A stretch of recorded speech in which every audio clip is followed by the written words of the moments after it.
me, Clarence! Get me back! Get me back! I don't care what happens to me! Get me back to my wife and kids! Help me, Clarence, please! Please! I want to live again! I want to live again! I want to live again. Please, God, let me live again. Good idea, Ernie. A toast to my big brother, George, the richest man in town.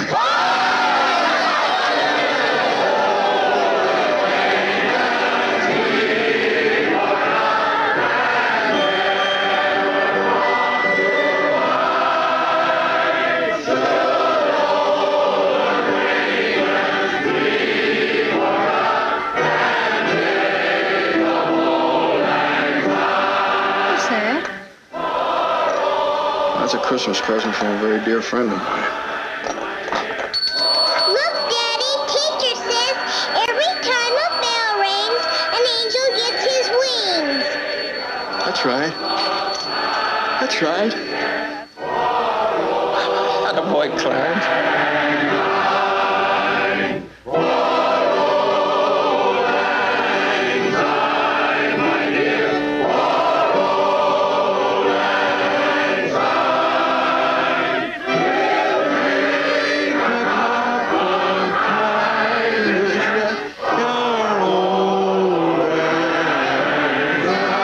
Who's got a beard that's long and white? Santa's got a beard that's long and white. Who comes round on special night? Santa comes around on special night. Special night, beard that's white.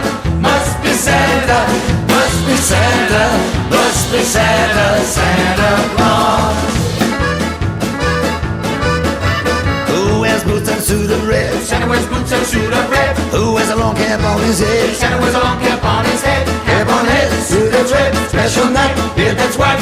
Must be Santa, Must be Santa, must be Santa, Santa Claus. Who's got a big red cherry nose? Santa's got a big red cherry nose. Who laughs this way, ho ho ho? Santa laughs this way, ho ho ho. Ho ho ho, cherry nose, cap on head, suit that's red, special night, beard that's white. Must be Santa, must be Santa, must be Santa, Santa Claus.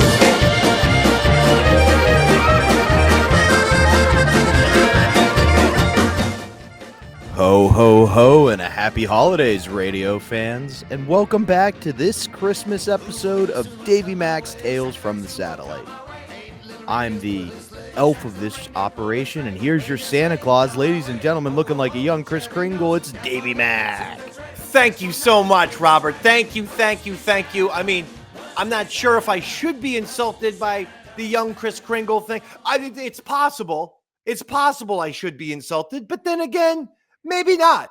I mean, if this is our official Christmas episode, everyone loves Santa. I mean, except for little Jewish kids, I suppose. But everyone else loves Santa.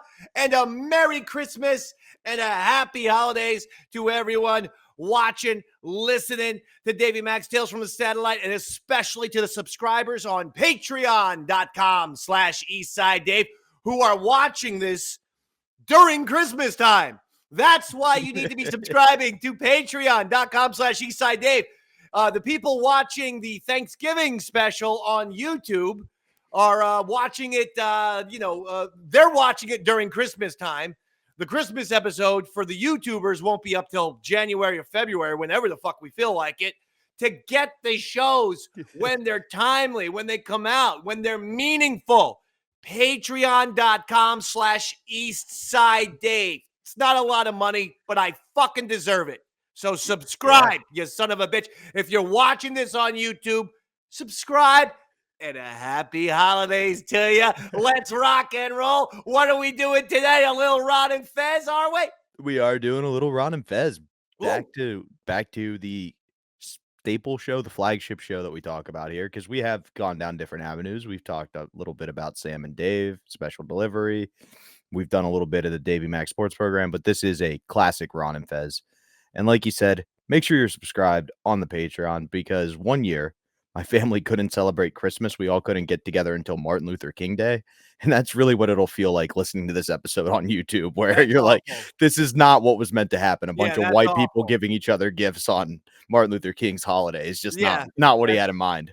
That's terrible. I think we're having a delayed Christmas with the relatives, with the brothers and their kids and whatnot, and a Secret Santa. And I think that's not taking, but that's nice. Like we're doing it in between Christmas and New Year's, and so that's a nice pocket for like a second alternative Christmas. You get like a little Christmas 2.0. Sometimes it's at the office, sometimes with the in-laws, sometimes with the buddies, the homies, and I always appreciate that. So and also happy birthday to Beanie Mac. Happy birthday. Will be turning, she was born in 41, so 2025. She will be turning 84 on January 1st. She is a New Year baby. And you know what's weird? Three of the 6 McDonald contingents, the 4 brothers, the mother unit, the father unit, out of the 6 people, 50% were born on the 1st. My brother Wally is born on July 1st. And I'm born on November 1st. Wow. Beanie Mac is born on January 1st. I mean, if that doesn't say that we're the first family of radio. The Ichiban, if you will. Yeah, the McDonald family, the first family of radio, because we all have the number 1 by our, 50% of us have a number 1 by our name, for crying out loud. But that's important. Okay, make sure you remember that. Make sure you write it down, because I want a birthday gift. And by the way, I would also like to solicit some folks on patreon.com/EastsideDave. Send me any kind of gifts you want, and send me any kind of, send me additional money, because I got to be honest, the wallet is a little tight-ski. Okay? Stanley Mac wants some goddamn NBA Jam game. I looked it up on the fucking internet. It's $70. $70 for a Nintendo Switch game? What the shit are they doing over there? And this ain't a goddamn political diatribe, but no wonder CEOs are getting shot. All right, I guess that was a political diatribe in some ways. I mean, I just think it's funny that you're going to spend $70 for the lesser of the 2 NBA games for your son, but that's okay. Anyway, it is funny. I might pick out my microphone today. Is it very dark in here? Hold on. It does seem very dark in your neck of the woods. Tell me this fucking shit, you goddamn. You're the fucking producer of this goddamn fucking beautiful masterpiece of shit that we do twice a month. You know what? I apologize. I was so shocked by the fact that we now know Beanie's period cycle because everybody was born on the 1st. Period. I didn't catch Robert. it. She's 84. She's going to be 84 years old. I'm pretty sure my mother has gone through the old menopause, and I don't even, you know what? I don't want to be talking about being back in this kind of menstrual cycle, blood coming out of the vagina. That's not appropriate for sons to be talking about their mom. Only Jesus is allowed to be talking about his mother, Mary. What are we doing? I liked it. I was like, let me take a little jab at Beanie. And you were like, let me respond by saying something so sacrilegious. Heresy. Both go to hell. Yeah. Let me take us both give out. you heresy.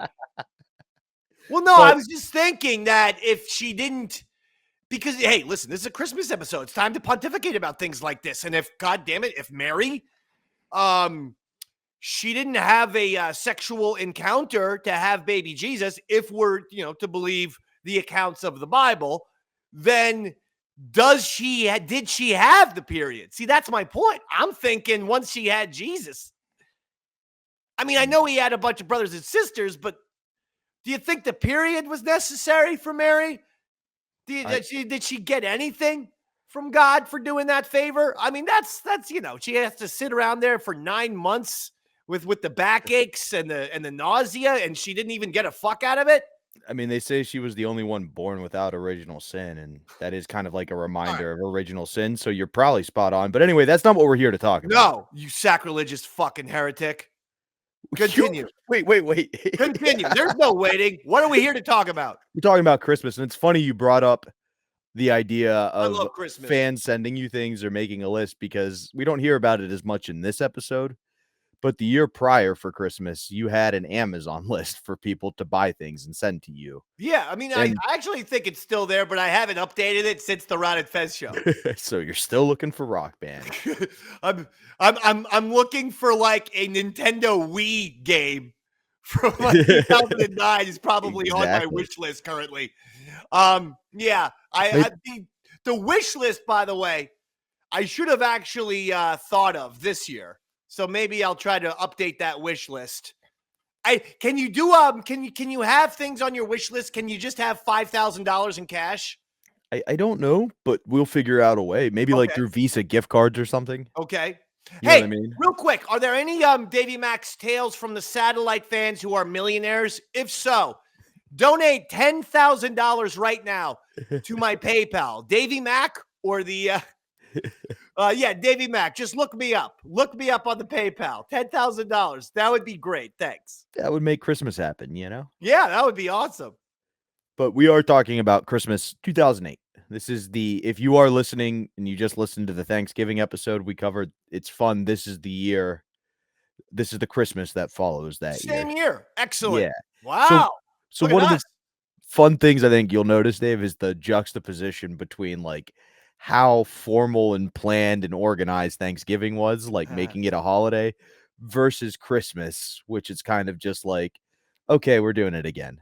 Yeah, I think that we really meticulously planned for the Thanksgiving show, and it was so good that I don't know why we didn't just do the same exact recipe for the Christmas show. But I'm not saying, this is probably on me or Chris Pepper Earl. Stanley was there. Yeah, And Earl, Earl was still there he was still there. because pretty soon after 2008, he was gone. Was literally like right at the beginning of the next year. Oh wow, So unbelievable. very interesting. So Ron has this take he gives several times, you hear it, where he's like, people will call in and be like, you're the hardest worker, you're the only ones on this week doing radio. And Ron goes, yeah, because the bosses aren't here. Like, so we can do whatever we want and be like, oh yeah, I took care of that thing for you. Maybe is that part of the Christmas thing? Like, hey, we're the only ones doing an episode. It doesn't have to be amazing if we're just people hanging out. Yeah, I mean, while the bosses can listen, and of course, don't forget, we were like, this was still 57th Street, I believe. Yep. So, the bosses were never usually around anyway. But the bosses are going to be like not listening at all around this time of course period. not. They all got their little lunches. Steve Blatter and Rob Cross, or at this time, I guess it was Don Wicklin. They all got their fancy little meetings, and really, it's a lot of VPs buying each other drinks, slapping each other on the backs at SiriusXM, the one company that has more vice presidents than on-air talent. I don't know. They need a whole fucking wing. This isn't even a joke. Like SiriusXM on 57th Street is like 2 floors, the 18th floor and the 19th floor. And the 18th floor, you have like, the on-air people and the studios. And then the 19th floor is massive. It's all vice presidents. And you're like, and are all of these people making 6-figure salaries?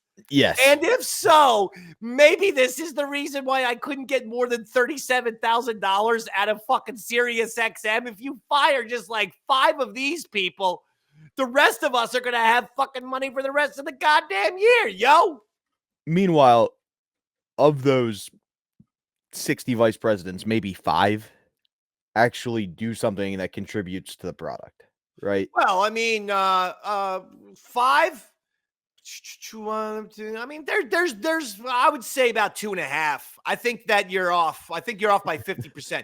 I would say there's about 2.5 vice presidents who know what the hell they're doing, and the rest of them are here's the classic vice president move at SiriusXM, and then they think they've done their job. Ready? Let's see. I like Eminem channel. Like that. That's it. That's the whole thing. It's like That was good. and then they go, okay, Bill, the Southern guy from Florida. What do you like? He's like, you know what? I like Jimmy Buffett. Jimmy Buffett channel. That's it. 5 seconds. You get the effeminate black guy. Who do you like? I like Michael Jackson. Michael Jackson channel. Okay, thanks. You guys are good for the day. He got fired. We don't know what the rest of the year, the 7 hours and 58 minutes you're going to do with the rest of your day, but that's good enough for $600,000 out of Sirius fucking XM's pocket. I can tell you that. What are you thinking about putting on the Michael? I'm in a jovial mood, by the way, in case you can't even tell. I'm still going to talk a little shit, but I'm in a jovial mood. It's Christmas time. You and me. In Hollis, Queens. The Michael Jackson channel would actually be fire. It'd be him, R. Kelly, that guy Gary Glitter. Not bad music, but you would not feel good listening. Why don't they get AI technology to have Michael Jackson be the DJ 24/7 playing his own records? Like, here's my next cover, Billie Jean. By the way, a lot of people think this was named after Billie Jean King. Fuck tennis. Fuck that lesbo. But I mean, that would be cool. AI Michael Jackson spinning his own shit. Like, here's Thriller. What do Billie Jean King and I have in common? We both hate our own sex. Oh. Anyway. All right. I just thought it was fun. It was. And then I made it bad. Like 3 times. Yeah, I lost the punchline and was trying to find it. Yeah. Smokey over there forgot his own fucking punchline. Well, I was thinking they both hated vagina, then I forgot Billie Jean King loves vagina, and it was just whatever. Can I start calling you Smokey? You remind me of Smokey the Bear, but really, I'm doing it for the toot toot tootsie goodbye reasons. I mean, you can. I don't know if it fits. It's raining out today. Hey, listen. After this show, drive down to my house. Give me some of that good weed you got. Seriously, I'll see what I can do, and we'll see what we can do. That means he ain't coming. Right after this segment of Ron and Fez show. All right, 866 Run Zero Fez. Now, already some Christmas controversy because I have a entirely different opening for the show today. I was told that the opening was going to be our old friend Bob Lasseter going into Blur. We start with something I didn't even recognize. What was the movie cut? That was from a TV Christmas special of a Canadian television show, Trailer Park Boys into Pogue's Fairy Tale New York, which is my pick. So Mooch's pick got overthrown by you, Pepper Hicks? Yes, it did. Now, I know Mooch stopped by today. Now, normally Mooch, as far as his openings go, Fez, I'd say he borders on sainthood. Mm-hmm. I mean, it's almost a sainted position. This time, pulled it down.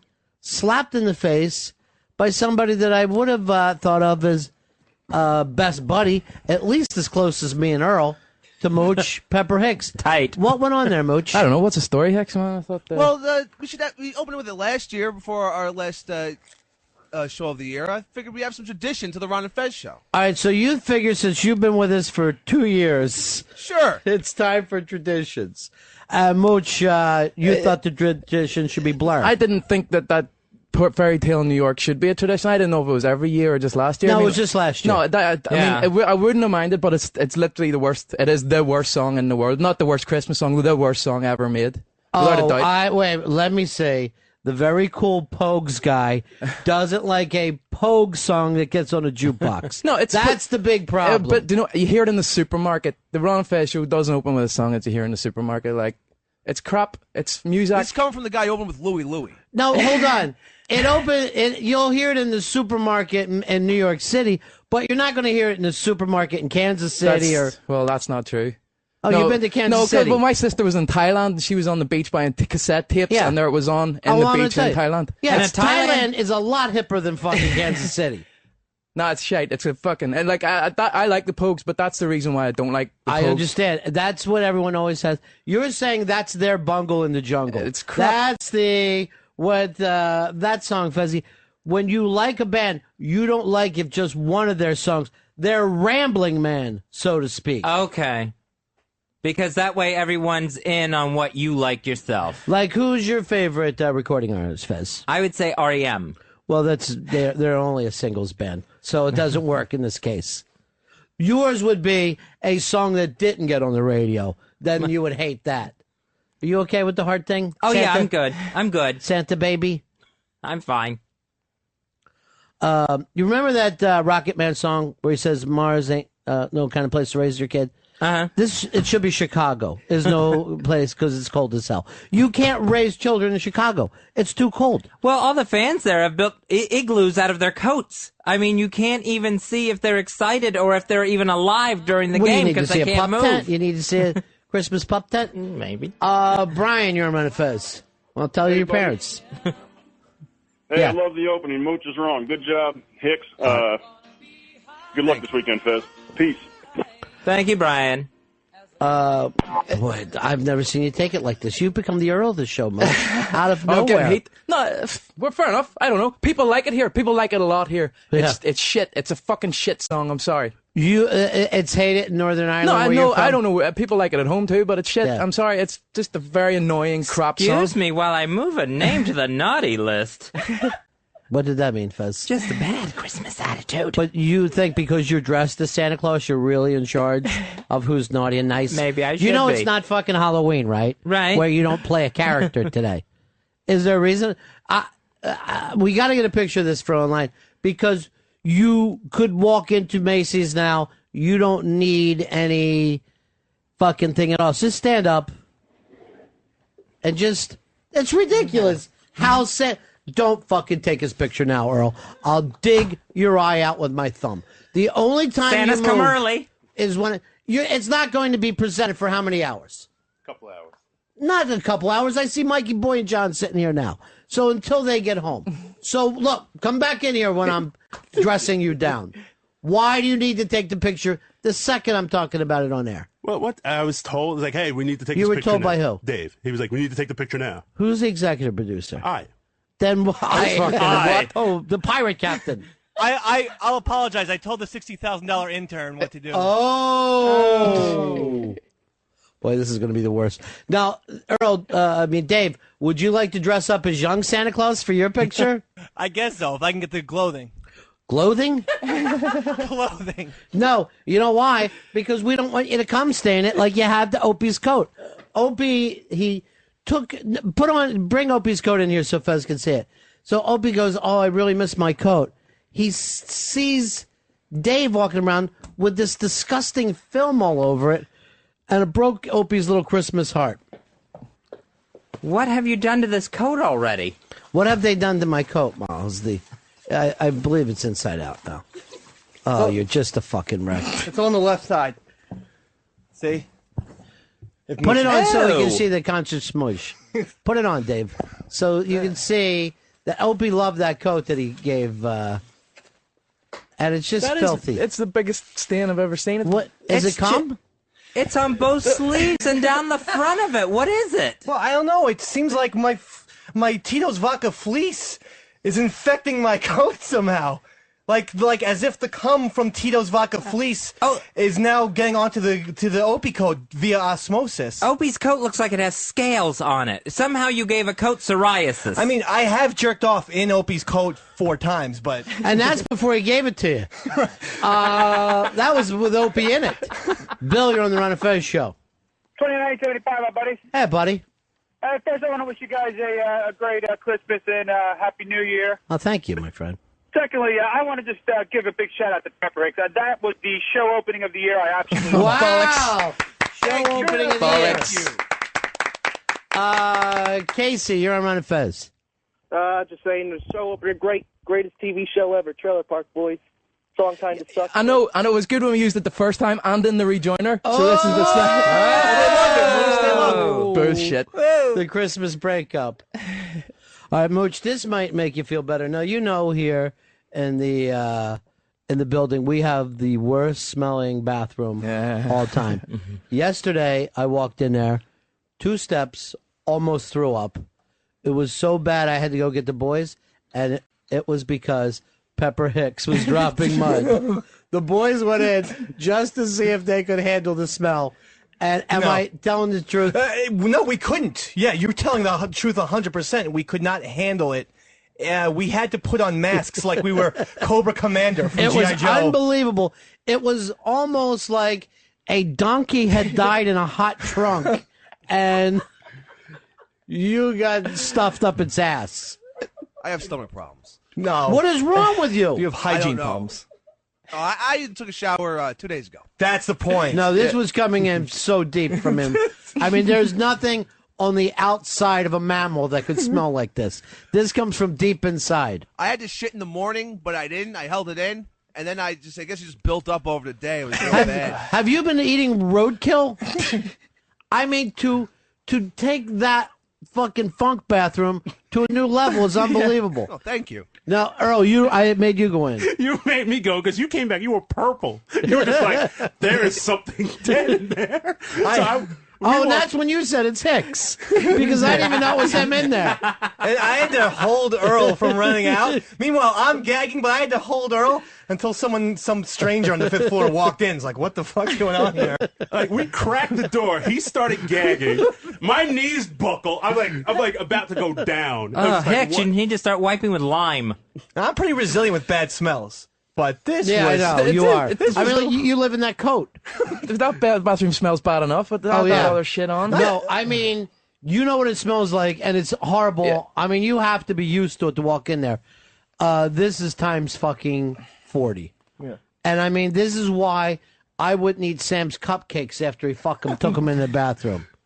And I think Pepper, maybe we got to the bottom of the mystery. Maybe it's been Pepper all along. He's defiled that bathroom. Before I got here. You ruined that place for everyone. Here's Pat. Pat, you're on Ron Fez. Hey, buddies. Yeah. Hey, Fezzy. Yes, Pat. I live down here in the park along with your parents, and I was just wondering what's a good time to come over to hear The Secret? Yeah, you need to stay home, Pat. Just listen for the fucking Tarzan scream coming from his mom. As she beats her chest. Let's do percentages. Where are you right now that Fez will share his secret? 2%. 2%. I really don't You're think going to go that high. You are a wild gambler. I don't think it's going to happen at all. Yeah. 50-50. You don't know. No either way. way. It could go either way. Dude, he wasn't able to tell fucking 8 like-minded guys in Chelsea the other night. Like-minded? That's like saying to fucking Hell's Angels, I'm thinking about buying a bike. What kind should I get? Like they wouldn't be interested in having that conversation. It just didn't seem like an opportune time. Right. Everybody's sucking and fucking. You hate to interrupt. Come. Oh, stop. Just stop. So, no pressure to do this time, right? No. Yesterday, you felt a lot of pressure. Today, you're taking it off yourself. I am trying to take the pressure off of myself. Right now, I'm just, if it happens, fine. That would be great. Oh, no. Because you're just going to blurt it out at some thing. He should announce it in his Santa costume. I've got a present for everyone. Why don't you just let him wear Opie's coat and say, look what someone did to me? I don't know what happened. You know what happened. You're disgusting. By the way, all those folks don't have to sit out there. Everybody's more than happy to come on in the room, and we're having a nice little Christmas party today. Let them all walk by with the parade of side dishes. Oh, no side dishes. No. So awkward. Juliana's out there. What? Why? Why? And just me and her don't hit it off. But I will say this. Christmas. Love Strummer. You know, Love Strummer. Juliana knows that you and her don't click, Ronnie. Yeah. She's got some nerve showing her face here today. I can't believe it. Let me head on over here to Anthony. Anthony, you're on Ron Fez. Yeah, hey, buddies. Ron, I think Fez has a better chance of popping his cherry over the Christmas break than telling his parents the secret. Oh, Jesus Christ. He's got better chance of fucking Die Hard 2 in the plane down by himself than he does of pulling that off. You know, they keep showing that Denver plane crash. It will not go away. Well, you got to admit, it is big news. I think it'll probably be the in-flight movie. Just showing that footage over and over again. Well, what are you, what airline you flying? I'm on JetBlue. Oh, my God, the jinx. Just like in my dream. You had a dream about it? Well, you called it a dream. I called it a horrible, fiery nightmare. And stop it. Please, for the love of God. Have you flown, Patty? Only once Yeah. to visit you guys in Washington in 2003. Oh, in 2003. And where did you stay that night?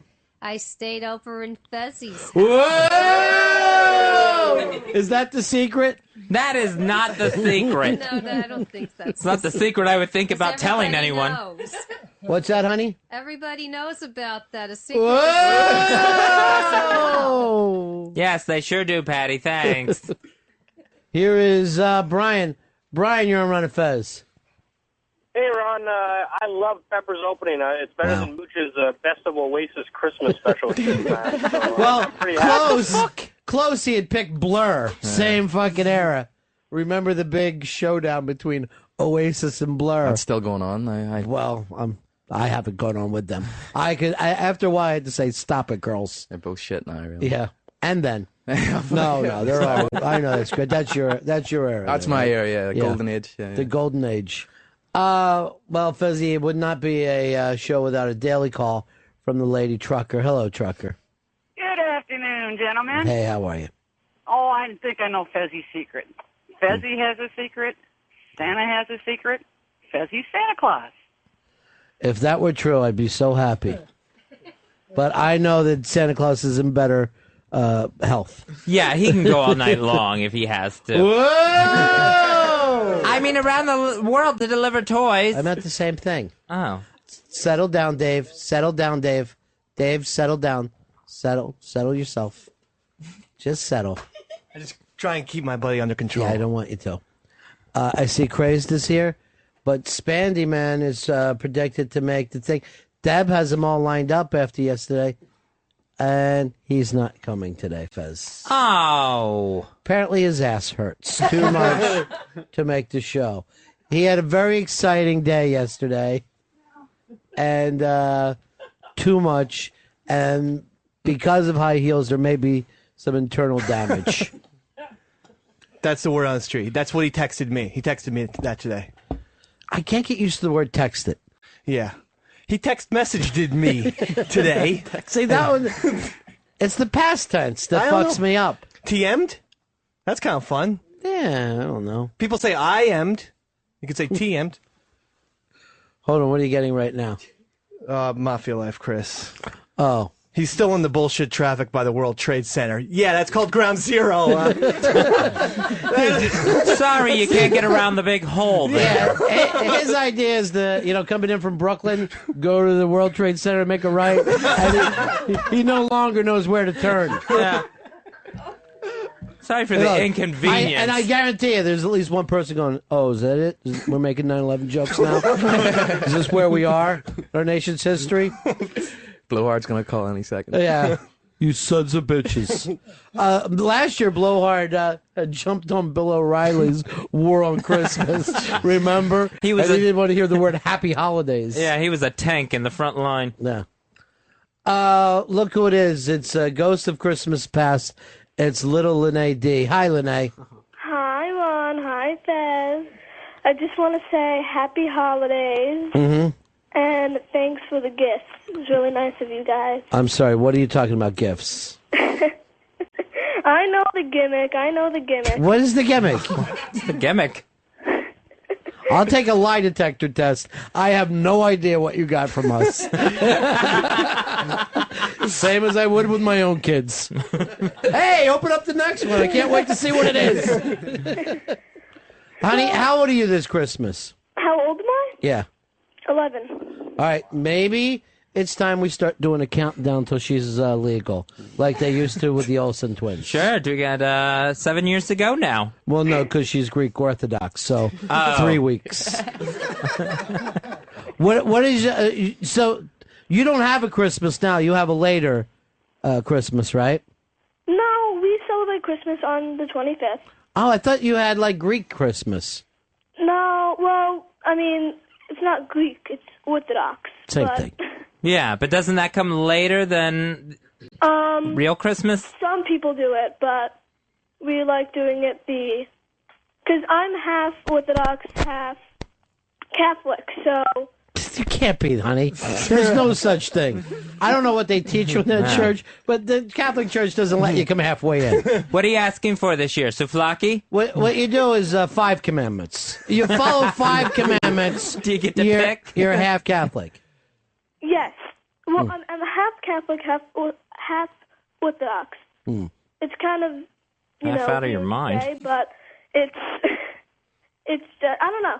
We celebrate Christmas on the 25th, and we don't really do anything on... Lene, you're getting so big, I believe your voice is starting to change. Really? Yeah. It is. What am I like? I honestly think this could be Mikey D, just saying. How's your dad doing? He's doing good. Yeah. Well, tell him what we said, Merry Christmas from me and Fez. Okay. All right? Okay. Both of us. Merry Christmases. And do me a favor. Just let him know. Cut Fez a little bit of slack. That's all he needs. Okay. All right. Bye-bye, honey. All right, bye. Oh, boy, the Christmas calls are coming in now. I'd also like to thank you for the diapers you bought Julianne.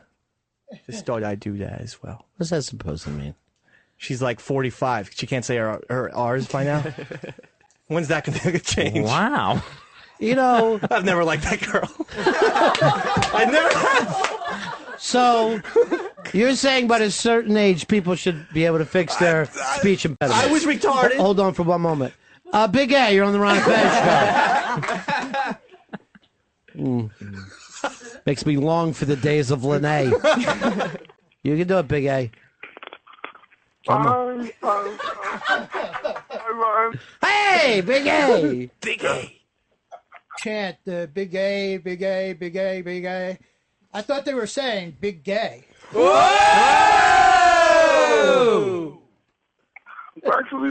Hold on, Crazed is feeling good about himself. He's just sitting there comfortably with his victory. It's okay. Take your time.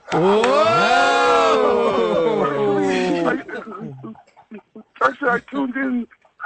I want to hear all about the ones and the twos. Because we're waiting to get this done.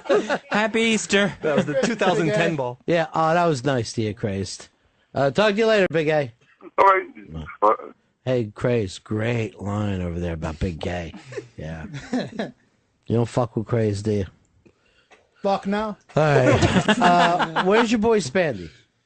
Well, he told me he drank a little too much last night. Celebrating after his coming out party yesterday? I don't know. I mean, he said he drank a little too much and he couldn't drive, so that was it.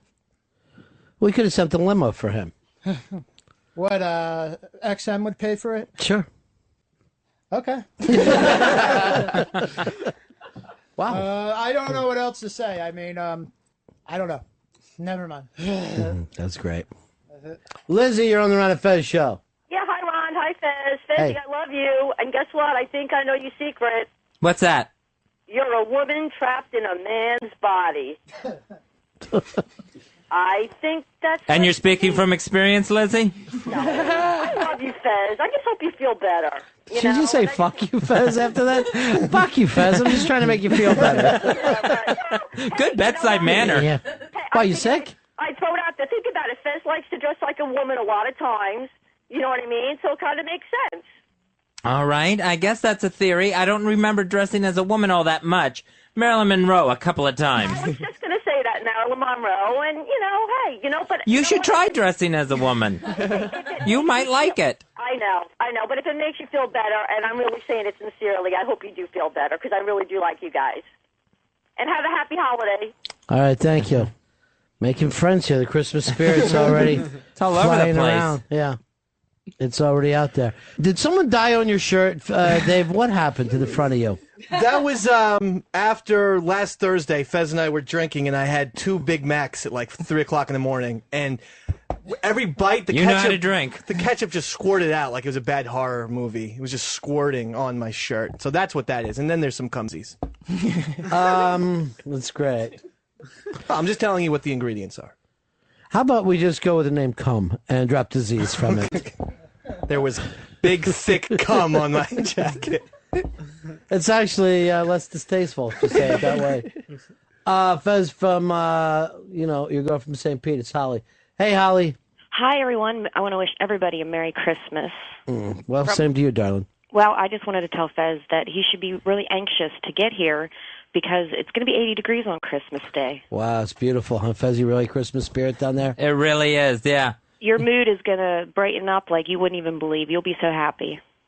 It's sunny and warm. If the plane just lands safely, I will be thrilled. I will be. It's a 2-hour flight. You'll be fine. Yeah, but it's those 2-minute ones in Denver that really have me nervous. Well, I just want to wish you Merry Christmas, and if you want to meet me at Biff Burgers on Friday night, they started karaoke on car night. So it's on 49th Street. What are we waiting for? Let's all go. Biff Burgers is doing karaoke? Where the fuck are you landing? In fucking 1958? Who are you meeting there? Potsy, Ralph Mouth, the whole wacky gang? The Brooklyn Downshifters are there. It's like these old guys from Brooklyn, and they bring their cars down every Friday night, and they have their little Fonzie leather jackets on and everything. And just down the burgers. Oh, the Biff Burgers are the best. All right, thanks, honey. Ron and Fez Show, 866-RON-0-FEZ. 866-RON-0-FEZ. It's a Christmas party on the booze. We have anything to drink here today? What's happening here?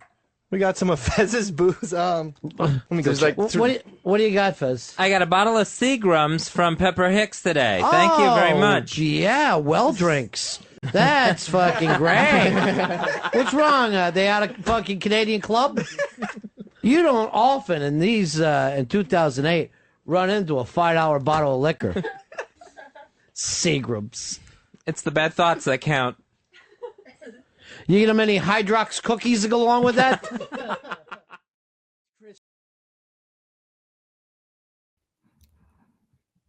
Seems like rough openings might be going around this week, huh, Dave? It's hard. It's hard to get past that fucking rough opening, man. Holy cow. Mooch. Yeah, he stepped on toes worse than I did today, that's for sure. He made me look good by comparison. Here's the one thing that everyone needs to understand. Once there's an opening for the show, that's the opening. It's kind of like working for the president, right? And you're in his cabinet, okay? You might disagree with the president. You're going to tell him that. You're going to say, look, this is what we should do. But then the president goes around the room, and if everyone says, no, we think this is the idea, once that decision's made, unless you want to get fired from your cabinet position, you just go with the flow. You got to go with the plan. And I love Fairy Tale in New York, okay? And I mean, come on. That is an all-time Christmas song. And I always say this. If shit gets played out, it's not the artist's fault. I had the same opinion in the 90s when every motherfucker, Scott Stapp, the guy, Gavin Rossdale, the guy from Live, even Scott Whalen from Stone Temple Pilots, everyone wanted to sound like Eddie Vedder, is my point. Yep. And so then people started making fun of Eddie Vedder's voice, like, oh, all he does is and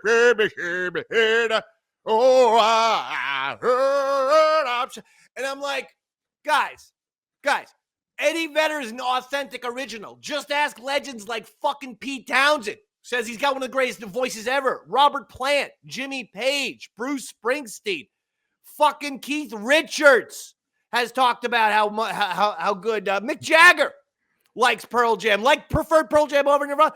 The point is, when people like that understand Eddie's an original, he's authentic, don't get mad. Then he spawns a whole bunch of bullshit copycats, and everyone gets sick of him, and then people turn on Eddie. I had to see that around 98, 99, and I fucking resented it then, and I resent it now. Don't do that with the Pogues.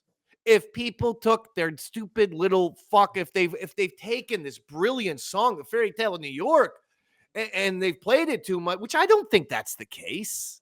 No. I don't hear that song in supermarkets. No, I never became familiar with that song until I became familiar with the Ron and Fez universe. That was really my introduction. Talking about, like this is like the type of shit you hear at like you know, in the supermarket, in like Acme or something, when you're in the bread aisle. And I'm like, no, do you realize he says there's some serious language? There's a homophobic slur. That's my new favorite theme of memes this Christmas, where it's like me and the boys getting ready to say that one word in this song, and it's everybody getting pumped up.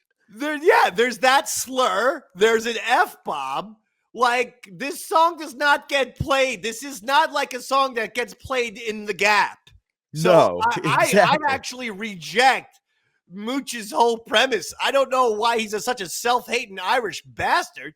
Well, I think Ron hit the nail on the head with it when he went, "Oh, surprise, surprise! The hardcore Pogues fan hates the one popular Pogue song." Like, I think he was just too cool for the room. I hate people like that.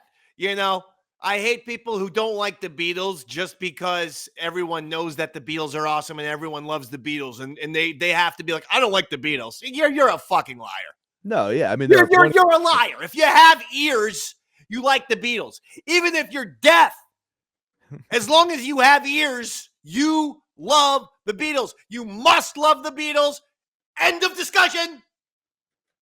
Yeah, I mean, hating them just for the sake of hating them is ridiculous. There are plenty of legitimate reasons to not like the Beatles. Oh, stop it. I'm trying to say that's a hipster, fucking dorky, antiquated, I'm trying to be cool type of opinion.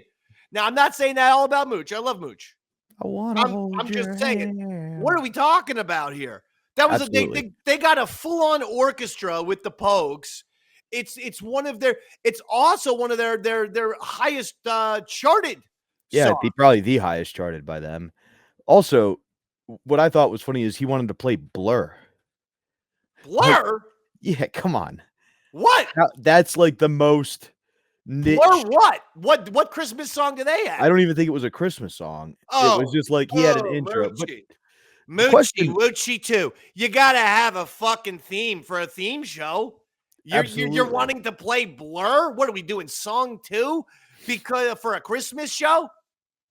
And no. Pepper's defense was that he did it the year before and he thought it was a bit of a tradition. And Ron obviously picked them apart going, you've been here 2 years and you just thought I'll start a tradition. But yeah, that is something that is kind of cool. Like when you feel like you've done something and you wanted, did you feel like there were any traditions specifically made for the Ron and Fez show? Any traditions? I mean, besides kicking ass and taking names, that's the fucking Davey Mack tradition, greatest on-air producer of all time. And that's just undisputed because of the amount of characters, sketches, bits, games, and other creative things that I came up with. So that's my tradition is just to dominate. Now, as far as the show goes, no, drink on the birthday, drink on St. Patty's Day. I guess those are a couple of traditions. I really like to exhaust hard on those festive days of birthday and St. Patty's. So I guess those are a couple traditions that I always wanted to keep. I would say that's. I mean, I don't think necessarily you came up with those traditions. Like I think they may have been existing ones that you just embraced very hard. Oh yeah, I embrace those traditions. Yeah. Those are good traditions. Right. Sometimes it's not even your birthday or St. Patrick's Day, and you still embrace it hard. But I do think one thing you did is you took the foil producer and added personality and volume. Like prior to you, there's the guy that they kind of was the antithesis, or the foil was like dumb or drank too much, and then everybody kind of dumped on. But you provided the first producer as like a formidable opponent, because then I think with loud and volume, like you see Pepper's personality develop into that, even to some extent before he left, Earl was becoming that way, where it was like almost imitating the loud, I've got a stance, I'm going to take it, whether I'm right or wrong. Have a strong opinion and never back down, no matter how foolish you are, and no matter even if you can't necessarily back it up, come up with your own evidence, even if that means making it up in your head. And I'm good at that. Yeah, no, absolutely. I should have let you summarize. It was much more succinct how you said it than I did. So no real traditions that you feel like you impacted. No. What did the opening assembly, like how did you put together an opening? Because obviously this was something Mooch had become kind of known for, that he was good at, people enjoyed, but then it became a rotating thing where saw Pepper do it. Was it like they found a sound bit And then No, what I kind mean, of you song? you know, you like a song and then you get a cool movie clip that might go with that, you know? Okay. Yeah. And I mean, nothing much to it. Yeah, come up with a cool movie and then try to get a cool song to go with it, or vice versa. Usually it's the song first. And then what kind of movie would this go? I'll tell you my best I did an opener that I was very, very excited and proud of. I was going to ask. I still think it's the best opener of all time. It was Miller's Crossing, the scene where Gabriel Byrne has, John, what's his name, Turturro in the woods, and he's gonna shoot him, and John Turturro is pleading with his, for his life to Gabriel Byrne, and he's saying, look into your heart, look into your heart. You can't treat me like this, like a dumb animal. Look into your heart, and then he shoots. And spoiler alert, if you haven't seen the movie, he shot it into the ground. He didn't actually kill him. So he let the guy live. So that, but there was a bass line going under it. And then it, boom, kicks into Beastie Boys' Gratitude. One of their greatest fucking songs that, yeah, folks, I know you like Fight for Your Right to Party or Intergalactic or No Sleep Till Brooklyn. Got no issues. None. But there's more to the Beastie Boys than that. That's one where they play all their instruments. They're on the bass guitar and the fucking drums. Okay, so they're playing all their instruments. It's a great-ass song. And because of, John Turturro had just been spared his life, he's going to have what, Robert? Gratitude. Gratitude. He's going to have gratitude to Gabriel Byrne. And so when it went into that, I said, that's a fucking kick-ass goddamn opener. And I'm telling you, I did get some people saying that is that's a top 5 all-time opener. That was Davey Mack style right there. Hell yeah. Openers were easy to do because Dillette had all these songs. So all I had to do was grab the movie clip, and then he put the movie clip at the beginning. But I always favored songs that are instrumental for the first 30 seconds. So that the movie clip leads over the opening of the song. I didn't like when, with all due respect, an Earl Dougie or somebody else would go into a song where it's, they get into the vocals really quick. It's like movie clip and then song. No. Choose a song like Gratitude that has a slow build for 30 seconds. You put that Miller's Crossing on top of it. Oh, daddy, we got ourselves an opener, a top 5-er. So if you were going to make an opening for, let's say, the Tales for the Satellite Christmas episode, the first step in your mind would be to find a Christmas song, probably a little more indie, a little more punk, less known. You're not going to do Mariah Carey, All I Want for Christmas Is You, or something overplayed. And then once we have that list, we're going to find something that's got a long lead up, 30 seconds or so before we get into really kicking. And then we're going to find a movie clip. Kind of probably indie as well. No. Right? No. Or no, the movie clip we want mainstream. The movie just has to be good. Stop getting too fucking nuanced with that shit. In fact, the song just has to be good. None of this should be, I'm going to impress people with my hipsterness. I hate people like that. Yes, you can have a song that maybe a lot of people are not familiar with. I mean, Gratitude is not the Beastie Boys' biggest hit. But it's not, I'm not trying to prove myself. It was that fucking song went with the Miller's Crossing clip. Okay. Very cool. So if we were going to do one for today, what would you think? I mean, God damn it. The Bob Dylan, who's there's a lot of singing. Okay. So if you were going to do a movie, so I guess you would have to do a movie. So I would do Kevin McAllister, Home Alone, where he's talking about, like, what does he say? Like, I'm here all by myself and blah, blah, blah. And then it's game on. Like, he gives a speech to himself. Like, the night of, those guys are going to be there. Joe Pesci and Daniel Stern are going to be there and invade. So he gives himself a little pep talk. I think I'd take that pep talk and let me look at my Christmas playlist for a second. Okay. Because, while you're starting to look through that, can I give you the one I was thinking of for today? Sure. Yeah, do that, please. So, the Bad Santa speech? where he yells at the kid, like, get out of here. I'm not a good person. Go on, get. Yeah, that's pretty good. So I would do that, and I would lead it into Arlo Guthrie's A Pause for Mr. Claus. Oh, my God. Absolutely not. Arlo Guthrie, the Mr. Thanksgiving, and now we have to listen to his fucking bullshit on fucking Christmas, too? I can't get away from fucking Arlo Guthrie. He's got to take over the holiday season. What are we going to have, a goddamn New Year's Day? Arlo Guthrie's on next?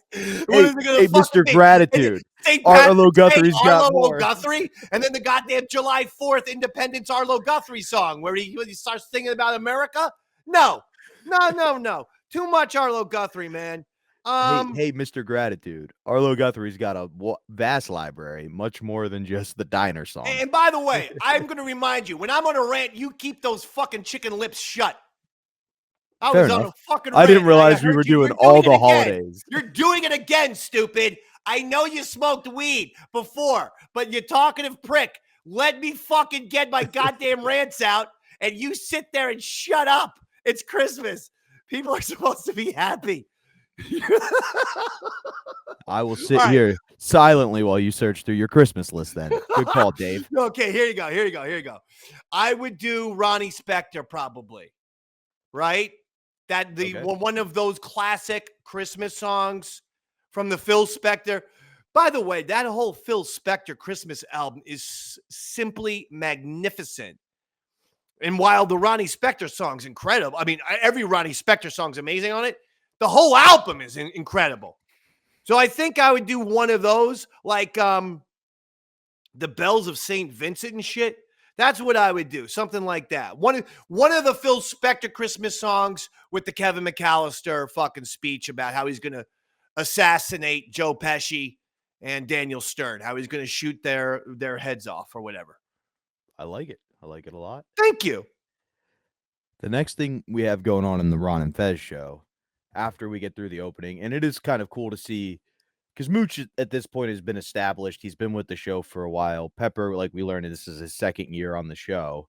But the callers right away are like, nah, Pepper nailed that one. Fuck Blur. Like, they are all in with Pepper's opening, which is cool to see. Like, it's truly, they appreciated the effort he put in. And I think that's something that's worthy of the Ron. It's interesting because Mooch and Pepper worked together quite a bit. So this was shortly after Mooch got married. He was up for Wedding of the Year this year.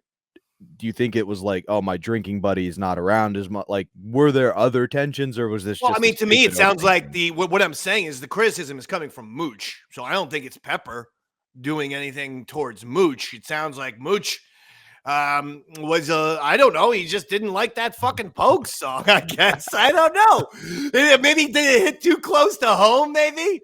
Is that the case? I mean, maybe it sparked up an emotional response from Mooch Cassidy, but Pepper, yeah, I mean, that was a perfect song to go with. Did they have a movie clip before it, or did it go, because the song starts with Shane McGowan's vocals and piano? I didn't hear the full that's cut for YouTube. There's not a lot of, it's almost pointless in that song to put a movie clip there, because basically the little piano part is kind of movie-esque, and then they go into the actual proper song. He went Trailer Park Boys Christmas episode. Oh, you know what? The song. If Mooch had any issue, it should have been fucking Trailer Park Boys. You got Christmas Story, you got The Grinch, you got Home Alone, you got Christmas Vacation. I myself am It's a Wonderful Life guy. I watch it every Christmas Eve when it's on NBC. I can't get enough of it. I've watched it every year on Christmas Eve since I'm 12. I fucking love that movie. I mean, you got all the classics. So, okay, Pepper wrong with the fucking Trailer Park Boys.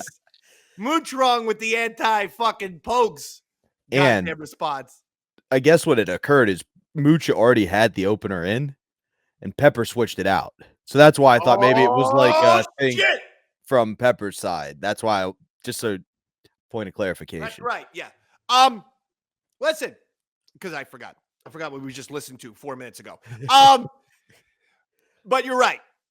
Now, you know, he could take that a little personally. Did he? Listen, communication is the key. Sometimes that's not one of Chris Stanley's best things. Sometimes. That's all I'll say. I'm not putting anyone on blast. It's a Christmas show. I ain't gonna do that today. We're gonna be fucking jovial, Daddy. And I'm telling you, we're gonna have a good old time. But you could probably say, hey, this is a Christmas episode. We thought we'll go with our Christmas opener and let's save your awesome Blur opener for when we get back from vacation. That's on Monday. I kind of like that. Blur, it wasn't holiday related, right? It can work. If these two fucking battling Bickersons just talk to the Dave man, I could give him that compromise in about 5 seconds. But again, I communicate with people, but sometimes people don't communicate with me. Now, just before we move on, I know this is the opening of the show. It shouldn't be that big of a deal. No, it's a big deal. Openers, when fucked, can really hurt the first 15 minutes, half an hour. And it can set the tone for the whole show. Potentially an hour. And if you can't get into it, if it's like you're having a shitty game in basketball, you get off to a rough start and the baskets never even out and you can't catch up. Yeah, the openers are actually rather important, dare I say. Now, it's not a family Christmas, but if you think of it like a family Christmas, Ron, the dad, is now upset at his 2 kids and all these people are here. He's kind of talking about it on air, but were you ever in the hot seat where you screwed up the opening or something like that, where now you're being criticized on air, but you can't go too hard? Was I ever in the hot seat? No, you know what I'm saying. There was an incident, but you can't really hash it out. You don't want to have a whole meltdown because you got a big Christmas show planned.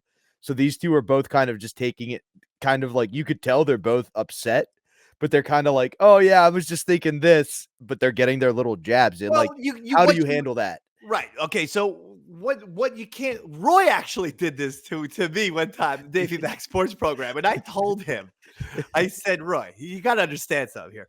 So anyway, we were talking about Irish bands, or we were playing different bands off the cuff. We were playing, this was for a Davey Max Sports program, St. Patrick's special. Ooh. And we just decided to play a whole bunch of kind of impromptu Irish music and shit. And I asked Roy, I go, well, let's do a little Black 47, Funky Kaylee. And Roy goes, I fucking hate those guys. I hate that band. He's saying this all into the microphone. And instantly, this fun, joyous, improv concert just went, yeah, fucking air out of a balloon. And I'm like, Roy, it's okay. You don't have to like Black 47, but maybe not say, oh, they suck. They're fucking terrible. When the host likes them, it just adds an element of negativity in the air. Yeah. And so with the Fairy Tale of New York, I mean, I don't know how Mooch didn't like it, but when you're oh, come on, this song sucks, it's oh, shit. Now, as far as being on the hot seat on a special occasion, absolutely. I mean, different Thanksgiving episodes or, some of the live appearances. Sure. I shouldn't say hot seat, but pressure sometimes, I guess, or stress. I don't know. But there were times where, that shit happens. But, you just take it in stride, Daddy. I mean, come on. In fucking radio, your memory should be that of a fly. 5 minutes later, you shouldn't even care. That's it.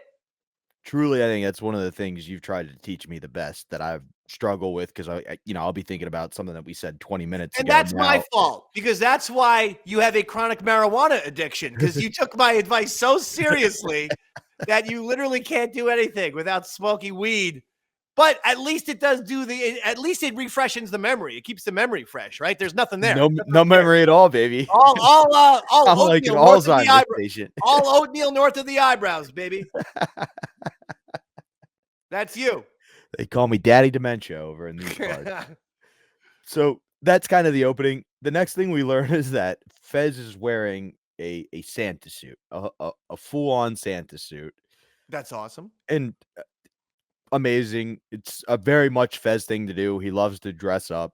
But 2 very funny things come out of this. The first is Ron goes, we got to get a picture of that. And instantly, who gets up to take a picture? But Earl. And Ron goes, not fucking right now, Earl. And this is the first time that Ron tries to bring Earl into the show a little bit. Earl doesn't want to be a part, and then Ron just buries him for not being a part of the show, like for trying to not be a part of it.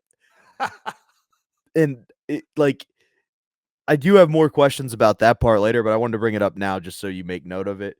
But the second thing that happens is we learn about your jacket. Well, I guess it wasn't technically yours. It was Opie's jacket. Opie, yeah. Yep. Now become cum stained. Yeah. From the Tito's jacket. Opie and I had very similar jackets. Extremely similar jackets. And it's possible that I took his jacket accidentally one time. Because, I think we almost had the same brand of jacket. And then it's possible that when I learned that it was his coat, I spanked it 3 or 4 or 10 times. And do I apologize for it? Absolutely not. I put that as a feather in my cap. I had your jacket on, Opie, with no clothes and certainly no pants. But the little Dickens was out, the little Charles Dickens in the pants. And I gave myself a fucking Christmas Carol, Daddy. And there was no Ebenezer Scrooge coming out. There was lots of fucking Christmas turkeys for the Ratchet kids coming out of the dick. Grow up. All right? That was coming out of my little Christmas Dickens right there. With your coat on, pal. With your fucking coat on. Was this a common revenge thing at the time? You would just No, this was brand new, Robert. Clothes? Okay, I like it. No, I like to jerk off, or at least, I don't do it as much anymore. But I like to plant the flag in different places. Like Yankee Stadium, I got there super early one time. So early because I stayed over my friends in Yankee Stadium. In New York, and I had my car, so I just drove there. It was 9:30 in the morning. I literally was the first person in the stadium. So I went to the men's room because there was no one there. And I'm like, this is my only chance to jerk off in Yankee Stadium, man. There's literally not one single fan in this entire stadium but me. I've done it at the Grand Canyon, Stonehenge, the Eiffel Tower, many, many other, Alcatraz, let's not forget that, many other places. No wonder Juan Soto signed with the Mets. He was like, you know what those Yankees fans are doing in the bathrooms at 9 a.m.? I want this to be a happy Christmas. Don't remind me what that fucking traitor did and those two goddamn nitwits, Hal Steinbrenner and Brian Cashman, what they let him get away with. Fucking running that goddamn money up and making the Yankees out to look like saps. Disgusting. That nearly ruined Christmas for me. This episode is turning it around. Well, I'm glad to hear that. But speaking of disgusting and things in the bathroom, on the Thanksgiving episode, we learned about the horrific smells of the bathrooms at XM. And on the Christmas episode, we learned where the source may have been. Now, if you recall, the reason we learned the bathrooms were bad was Sam brought his cupcakes in there and Ron would not eat any. But the worst ventilation of any bathroom ever, it was a very old-fashioned New York bathroom with the little fucking heater. What are those things? They're called heaters. Radiators. Radiator. It had a radiator. You couldn't get the fucking windows open. So you can imagine that place was a stinky, shitty hellhole. What's seriously the worst smelling bathroom ever. I've been into CBGBs, bro. I've been into some fucking dungy, punk rock clubs. They were, pristine compared to the serious. I'm not saying shit all over the place. Don't get me wrong. It wasn't shit or graffiti. It was a professional building. I'm saying just for smell alone, awful. And I know Chris Pepper Stanley was the culprit. It is. So that is kind of how it comes up. Ron points out that what Hicks was doing in the bathroom was so bad he had to go get you and Earl. And then you vividly describe how you had to hold Earl in there as you were gagging. It was so bad. It was like being napalmed in Vietnam. It was tears, nausea. Earl and I's clothes burned off. And we were running in the street naked, saying, "Help! Help! This shit is too toxic." Every time Earl drives past exit 13 on the Jersey Turnpike, he has Vietnam flashbacks. Is Stanley here? That's the origin of the term toxic masculinity. It's not about men behavior. It's a describer of Pepper's shits. His shits embody toxic masculinity. Toxic masculinity was invented in Pepper's colon. Fucking cyanide these things. I think Hitler used one of Pepper's shits to commit suicide in the bunker. So I guess the first question I have is, were you concerned about Pepper? Like, at any point, do you smell a man shit and go... I'm concerned about him. He's got fucking brain damage. No, he got back to me recently. I said, "Hey, man, think Gas Digital wants anybody or wants a, DMSP or something?" He just gets back to me. "I don't think they're hiring now." Thanks, bud. Thanks for the fucking... Couldn't you at least fake it? Give me 3 or 4 or 5 sentences. Put it in a paragraph form so, like, you pretend that you care about me as a friend. Why lie? Well, I mean, it's just a way of, like, being a civilized person. No, I think I go above and beyond for trying to communicate in a polite and friendly way. Would you say that's... Yes, I will give you that 100%. Is that bullshit or is of that all true? the people I've met in this business, if you want to call it that, you are the best at not only like communicating well, but also doing so in a way where you're like, I'm friendly, I'm acknowledging I got radio people, and this is not about Ron or Fez or the Ron Fez show. This is a general statement about someone who's worked, in radio, right? Radio people could constantly pretend that they're the busiest people on the planet. "Oh, I got so much to do. Oh my God. I got a lot. You don't got shit, bro. Yeah, maybe you got an hour of production. Then you get on you go into a room, you turn on a microphone, you speak into it for 3 or 4 hours. Don't get me wrong. Not everyone can do it. I've seen a zillion podcasters and YouTubers who can't string together fucking 3 sentences. TikTok videos. Have you noticed that people will do that thing where they say a sentence and then there's a cut? And then they say a sentence and another cut because they can only memorize 1 sentence at a time. People can't speak off the top of their head in an articulate and intelligent fashion. There is a talent there, but let's not pretend like we're fucking the Secretary of Defense or working in the CIA or some shit. No radio person is that busy. You see what I'm saying? Oh, absolutely. And you get that a lot from radio guys. "Sorry, man. Crazy busy, man. It's been a busy week."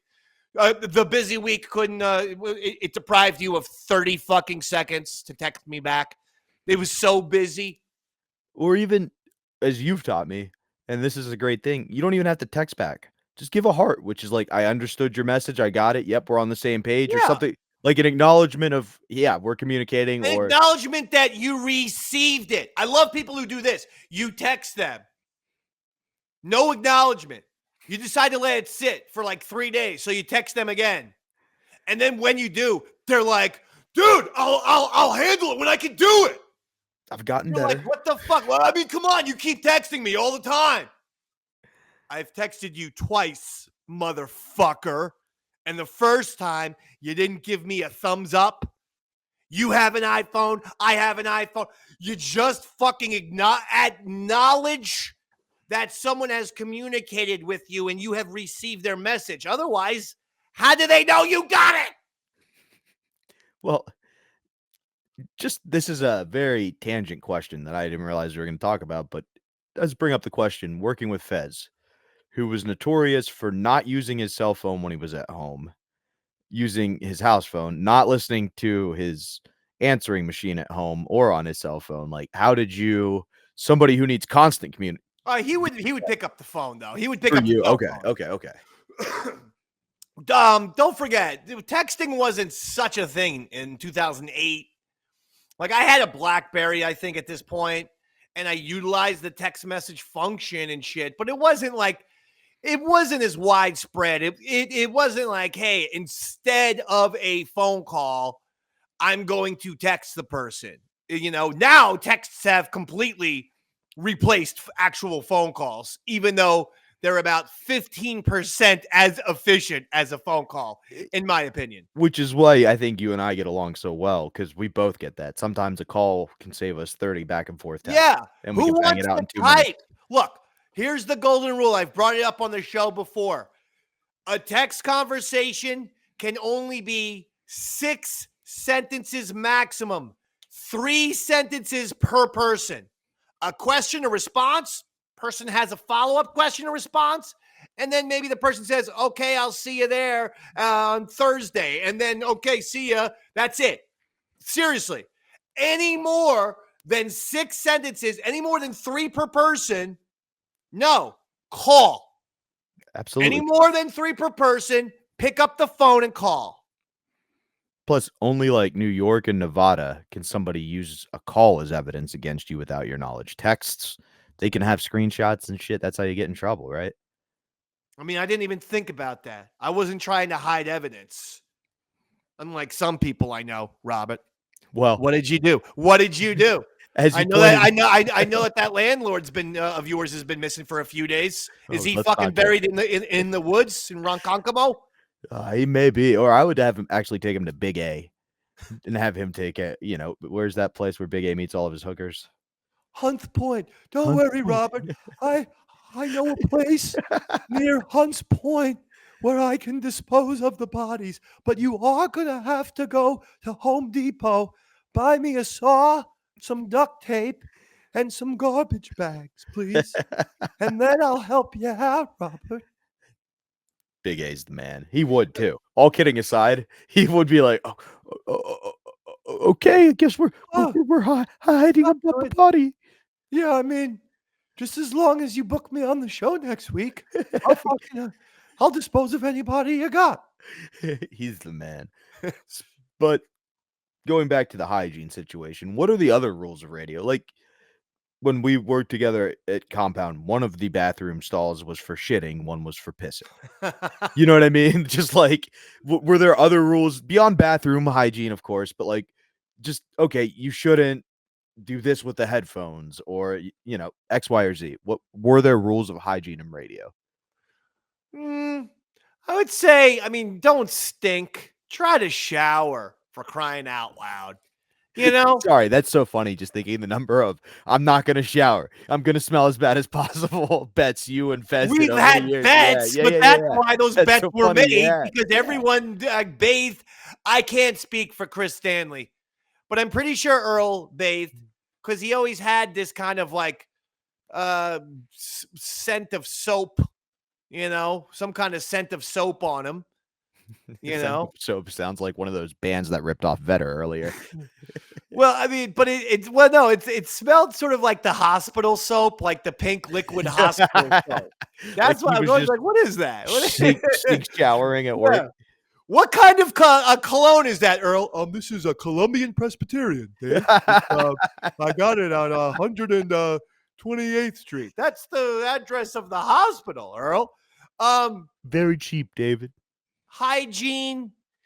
Don't dress like such a radio person.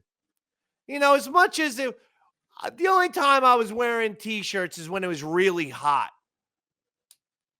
But I mean, you weren't wearing like shirts and ties, though.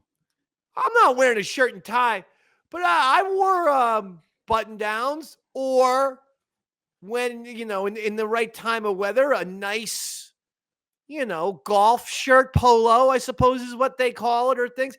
I mean, I'm sure you could find plenty of footage of me wearing a fucking t-shirt. But my point is, I probably had a button down that I was wearing over it and then took that off at some point because we were doing something nuts. I like to, something like that a little bit. I mean, a sweatshirt's fine like this because I think sweatshirts are above t-shirt. I can see that for sure. No especially tank like top. that. No tank top. I can't. It's one of the number one things off a list of 1,000 of what I don't like about Pat McAfee. I hate that fucking tank top thing. Standing up, fucking wearing a tank top. He looks like a shitty Light FM DJ from Boca Raton. Like, well, ignore this week's episode of the DMSP and what I was. It's an annoying look to me. You know, try to, you know, we're in radio. we shouldn't be wearing suits. We're not dressed up like the Beatles in 1964, but at the same time, we are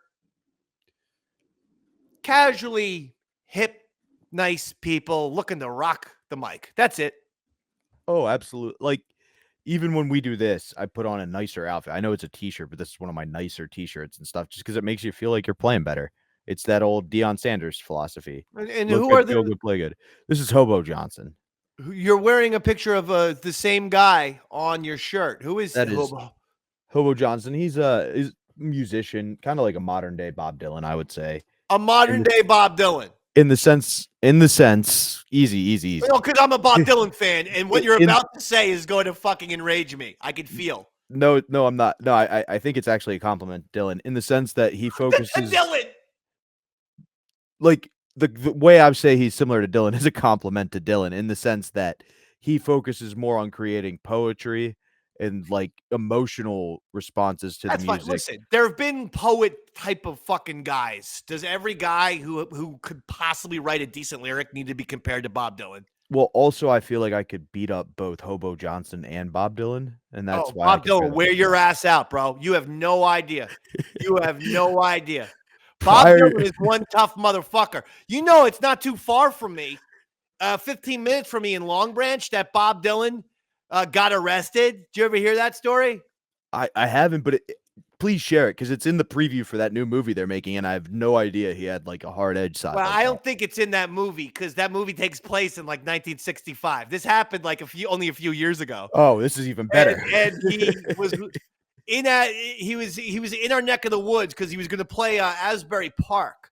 And one of the things that Bob Dylan has been doing is going to childhood homes of people who he really, really admired, respect, often our colleagues. He's done this. He went to Neil Young's childhood home. He's gone to John Lennon's childhood home, obviously Elvis's childhood home. And then he wanted to see where Bruce Springsteen grew up.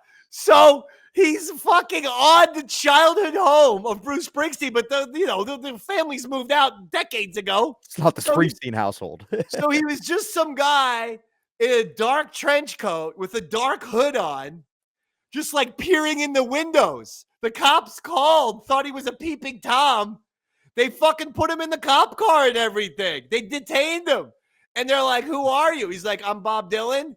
And they're like, "Okay, we have a fucking crazy, insane homeless man."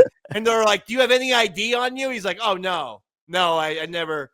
Any money? Nope, no, absolutely not." But then it turned out it was fucking Bob Dylan. That's amazing.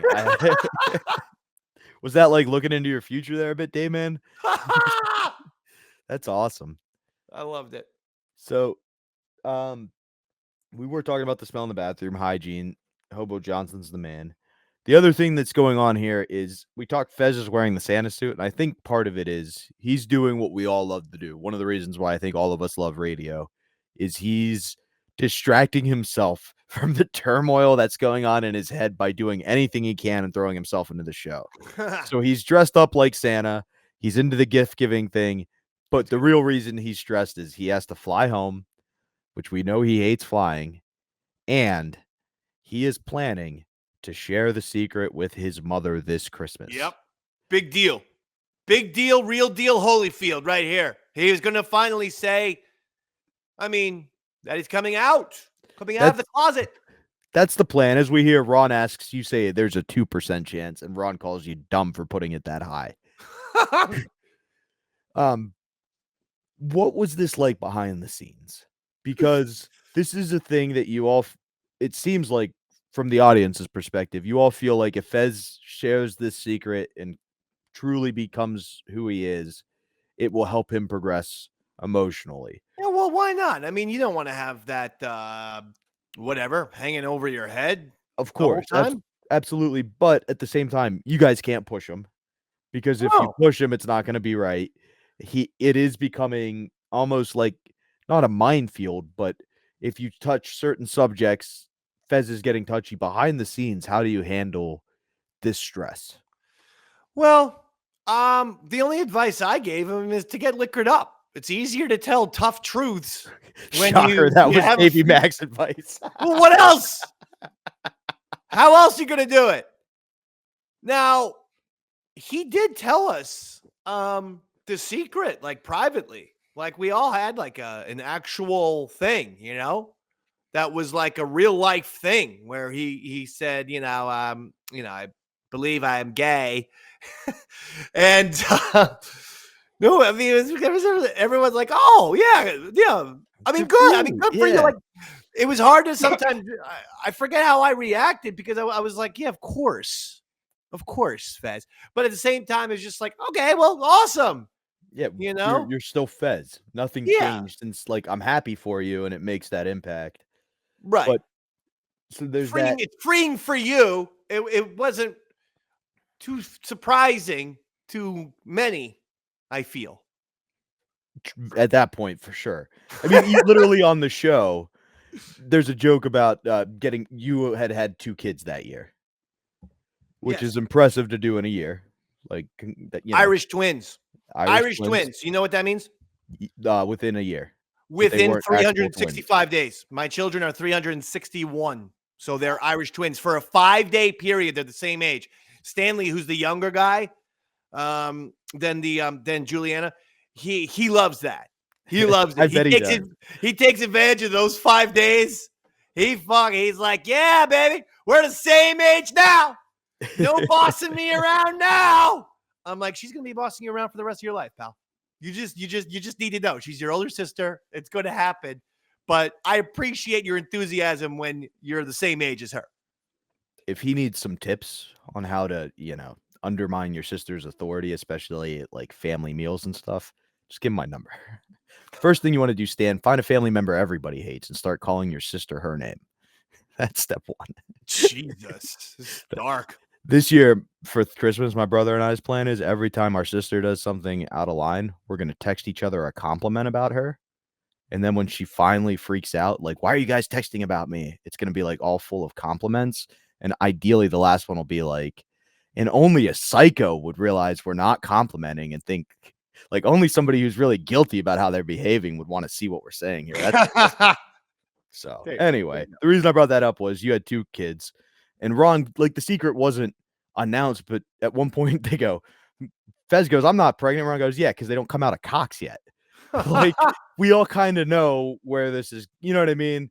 So, but it was very cool that he felt you guys were all valuable enough in your life, in his life, to take you aside and do that. But now you've got that responsibility. Yeah. As you just pointed out on air, you're supposed to have the memory of a fly, right? Fruit fly, like for bad things. No, but just in general, like, you're supposed to be free. You shouldn't be constantly thinking, like, how do I say this? So how do you free yourself on air without hurting your friend? If that makes any sense. Not only about what? I'm not going to give away his secret. Not his secret, but like even his fear of flying is another great example. Like, everybody knows Fez is terrified of flying, and there's a line of jokes people make, but it all seems like whenever someone goes too far about a plane crashing or something, everybody kind of knows at once to be like, whoa, whoa, whoa. Like, how do you walk that line of not truly irritating your friend or making their life worse, but being entertaining on air? What are you talking about? Of course we would capitalize on all that shit. Try to bust balls. We would constantly make the planes going down jokes. What the fuck are you talking about? Have you listened to the Ron Fez show? We were constantly talking about, any bridge. He also had a fear of bridge. Any bridge that he was going to drive over, where we would say, the structure is probably going to give out, and it was going to crumble like 1989 San Francisco earthquake type of deal. Yeah, we would make jokes constantly about, it's all over from here. There's no doubt about it. Your plane is definitely crashing in Florida. It's going down. I just didn't know. That's the best way, because then it doesn't happen, and then the person feels fantastic, and then so they realize, this is a little bit safer than I realized. That is absolutely how it comes across on air, that like nobody's like, whoa, whoa, whoa. But unless if it's like someone's mom, you know what I mean? Like, occasionally people as a group seem to get the message, but I just didn't know if behind the scenes there was like, all right, yes, joke up until this line. Oh, hell no. Like, come on. No way. There's no such thing as, hey, let's say this off the air. But let's say this 180%, differently on the air. No. Unless if it was a true planned work or something. Yes. Okay. I get that. If there is a work, then yes. But outside of that, conversation's conversation, homie. Well, speaking of conversations, we talked earlier in ours about how this is kind of juxtaposing the effort put into the Thanksgiving episode. And that's could not be more clear than what Ron calls the presentation of the guests. Because he sees everybody sitting outside. He goes, they could come in and you know what? Have them present their side dishes as they go by. And like clearly at Thanksgiving, everything was very organized one by one. This is just people filing in. Yeah. Just some of the guests we hear right away. Patty.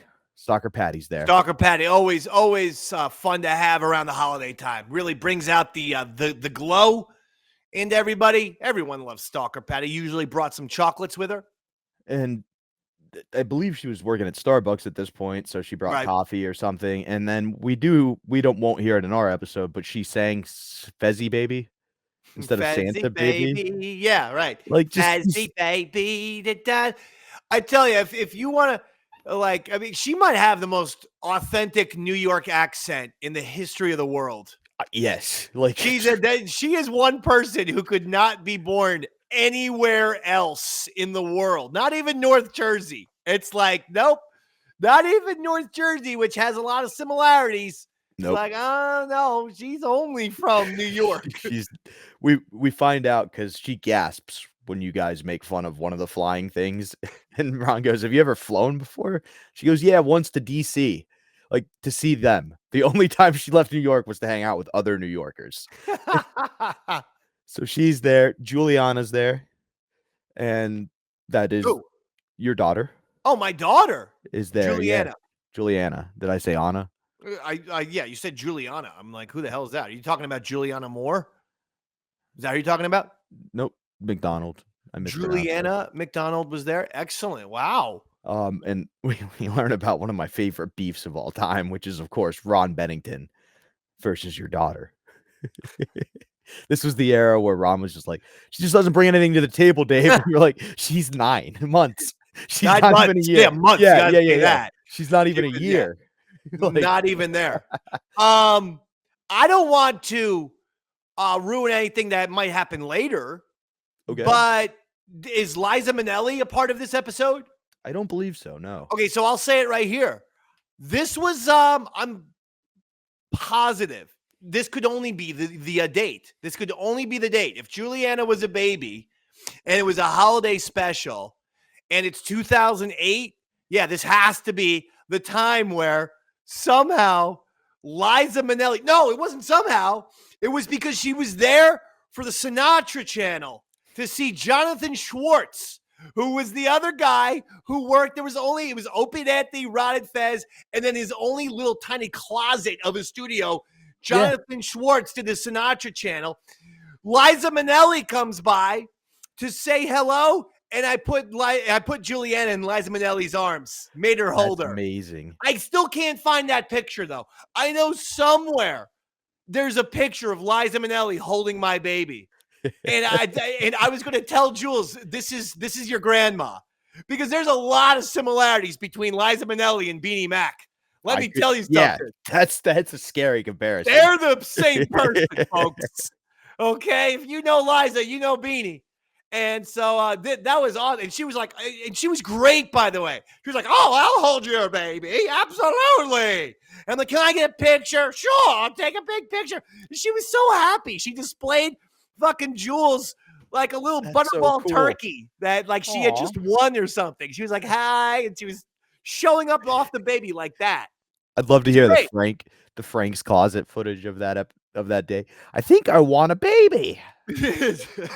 Somewhere there is a picture of Liza Minnelli and my daughter. I wish someone would find it and send it to me, because that would be priceless. That is so cool. Yeah, this was that episode. One of those perks that you just don't think about being. It happened. The reason why it didn't get on the air is because it happened after the episode. We hung out for a couple hours, and then Liza Minnelli comes in. And so that's when she held Jules. So that's why it never got on the air. But yeah, that was fucking fantastic. Amazing. What a fun behind the scenes story. And that's why people tune into this, to hear fun things like that. Oh, the other big person The other big person there is Crazed. My man, Crazed, one of the best of all time. He was certainly impactful in this episode, and we'll get to him in 1 second because the next thing that happens, and we have to talk about it, is little Lene calls in. Lene, okay. But she's not so little anymore. Like at this point, she's almost in her teens, and Ron made a joke, like how long till she's 18? Like literally, she's that close, but she still can't say her R's. And that really irritated you because you were like, "Oh, thank you for the diapers. You got Juliana too." And they're like, "What's that mean, Dave?" And you were like, "She can't say her R's. She's 30. Come on. If you have a speech impediment, stay off the radio." I was trying to motivate her because I went, as we've discussed here, maybe we haven't in a while. I went to speech therapy for stuttering, couldn't say R's, couldn't say S's. I mean, I got a trifecta of fucking speech impediments that baby Jesus blessed me with or cursed. And how did I get over it? Went to speech therapy class. Every time I said a sentence without stuttering and with saying my R's and S's properly, the speech therapist would give me exactly one Honey Nut Cheerio, which is the cheapest, chintziest, shittiest reward ever. But still, she would give me the one Honey Nut Cheerio. I would use that as like a little prize. Next thing you know, I'm the broadcaster that you see before you. Absolutely. And hey, some of your constructive criticism has made me a much better broadcaster too. So it's almost like you were giving her a Christmas gift. Thank you. But she does do the shtick of, she even says, and this is where you could tell she's starting to get too old. Ron goes, "What gifts are you talking about?" Because she thanks Ron and Fez for the gifts. And she goes, "I know the shtick. I know the shtick." And Ron goes, "I swear to God, you can hook me up to a lie detector and on my mother's grave, I do not know what me and Fez got you for Christmas this year. It's just like my own kids." But so we see Fez's charity. Like he clearly is taking care of Lene. And I've heard about it through like Big A. Fez would always make sure he would go out of his way to be nice to him. Was that something that, and you've taught me the same methodology, like, you're nice to everybody, you super are engaging with the fans and thankful, but was that like a set in place thing? Like, was that from day one? Like with me, you were like, to be super generous with the fans, to be super Robert, engaging. You're a producer. You're going to talk to fans. Don't be a dick. There's a difference between that though, and like, Fez is buying Christmas gifts for the big fans' kids every year. People were we learned earlier, Fez. Patty. So certain people would be close to Fez. They would become probably more than just listeners or fans. They would become loose friends of Fez. So a friend would be a little bit different. I mean, even if they are more or less radio friends, the way Mikey D and Fez were, but Mikey D was, helped out with the show and stuff like that. But still, radio friends. So, that's why he wasn't going above and beyond. He knew the Mikey D family. Yeah, absolutely. We'll see in a minute a stark contrast of how two different shows treated their fan bases. So that's why I was curious. Cause like you truly, even down to like, I mean, one time we did Comedians of the Compound, Big A stayed in my hotel room so he could come see the shows. Like, that's just something that I felt was through the lineage. And I wasn't curious if that was something you guys placed an emphasis on, like to make sure truly we engage. I mean, I guess I guess there was a conscious decision to be friends with the audience, like buddies, rather than. I mean, that is why they used buddies a lot. Was because there was a conscious decision to be buddies with the listeners, be buddies with the fans, be people's buddies, as opposed to, the more shock jock technique, which obviously O&A employed, and obviously they had quite a deal of success, but they're just two totally different ways of doing your show or looking at the audience, because they were the type of show that, you would say you're a stupid fucking idiot if they didn't like the call or this or that. We're not probably saying, we weren't rough on people in that, unless there was a drama, or unless someone's calling up and trying to pick a fight or this or that. Yeah, of course. And then that's a different story. You know what I'm saying? But I'm saying overall, it was there. Yeah, sure. There was a conscious decision, I would say, to be people's buddies rather than to be like, call the fans a bunch of animals or whatever, I do. And this will be our final question before we play our next bit of the Christmas episode. But just to expand on that, do you think that's why to this day, the fans of the Ron and Fez show still are a community? Like when we went to FezCon, like I didn't know anybody there, but they welcomed me with open arms because it was truly like I was part of a family. Whereas some of these other fan bases, when the show goes away, they dissolve or people become more resentful. Do you think that's why Ron and Fez experience that versus the other experience? Yeah. Well, I would say that's directly why. Actually, I would say that their friendship with the fans and the listeners would have people really loving Ron and Fez after even the show ended, as opposed to there are obviously some O&A fans who don't seem to actually like Opie or Anthony anymore. Yeah, and get angry. I mean, I'm not speaking for every Opie and Anthony fan, but obviously there are some who are resentful. So yeah, I would say that. Well, perfect. We're going to keep trugging along. I'm going to drink some eggnog, and we'll be right back after you guys listen to some more of the Christmas episode. It's time with the ones and twos. Let me tell you what I'm gonna do. I'm coming at you like a Grinchy style, and I'm gonna go with the ones and twos and threes and fours. Now I'm counting my presents to all who adores. And now you wonder why I'm coming at you at Christmas time and live when I snatch ya. What? I like the fact that we got a new number for Christmas. Through.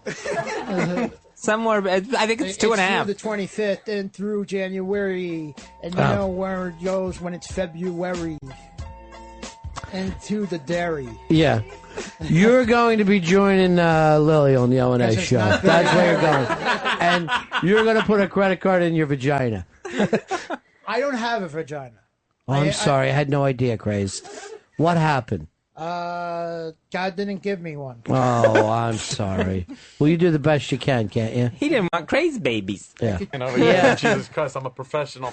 You know, I was listening at 6 o'clock this morning, and I was really afraid I was going to hear your mom's box show. Oh, I know. Yeah. It was after the big conference call that we had.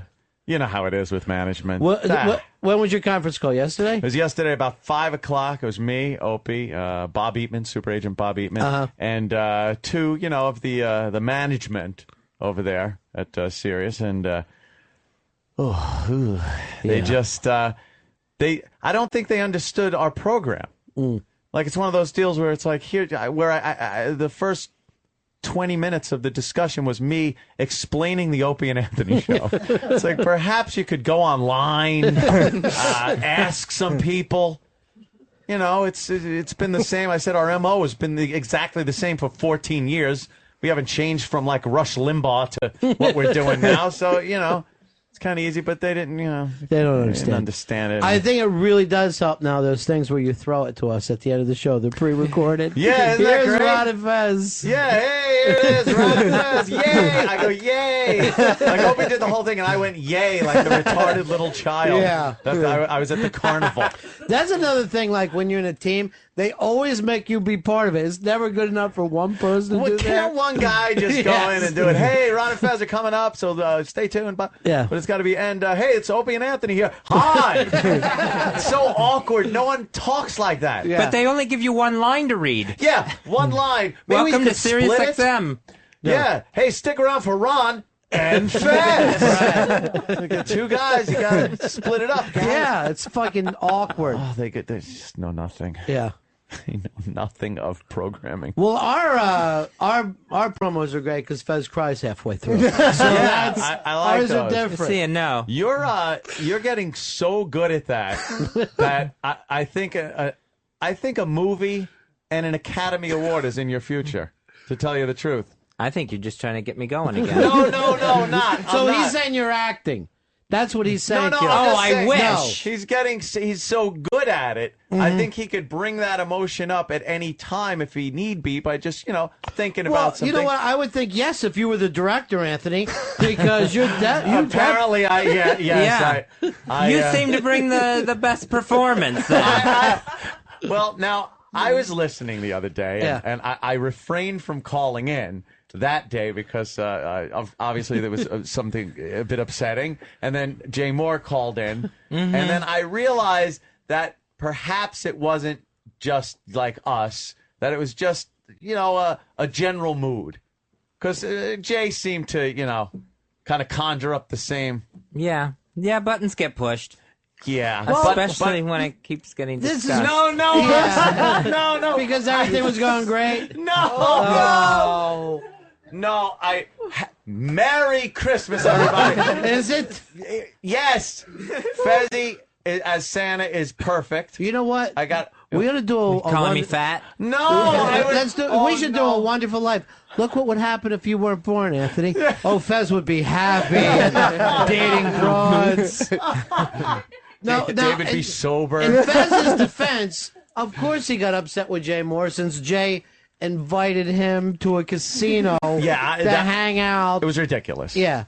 Instead of going to a place that gives him a lot of anxiety.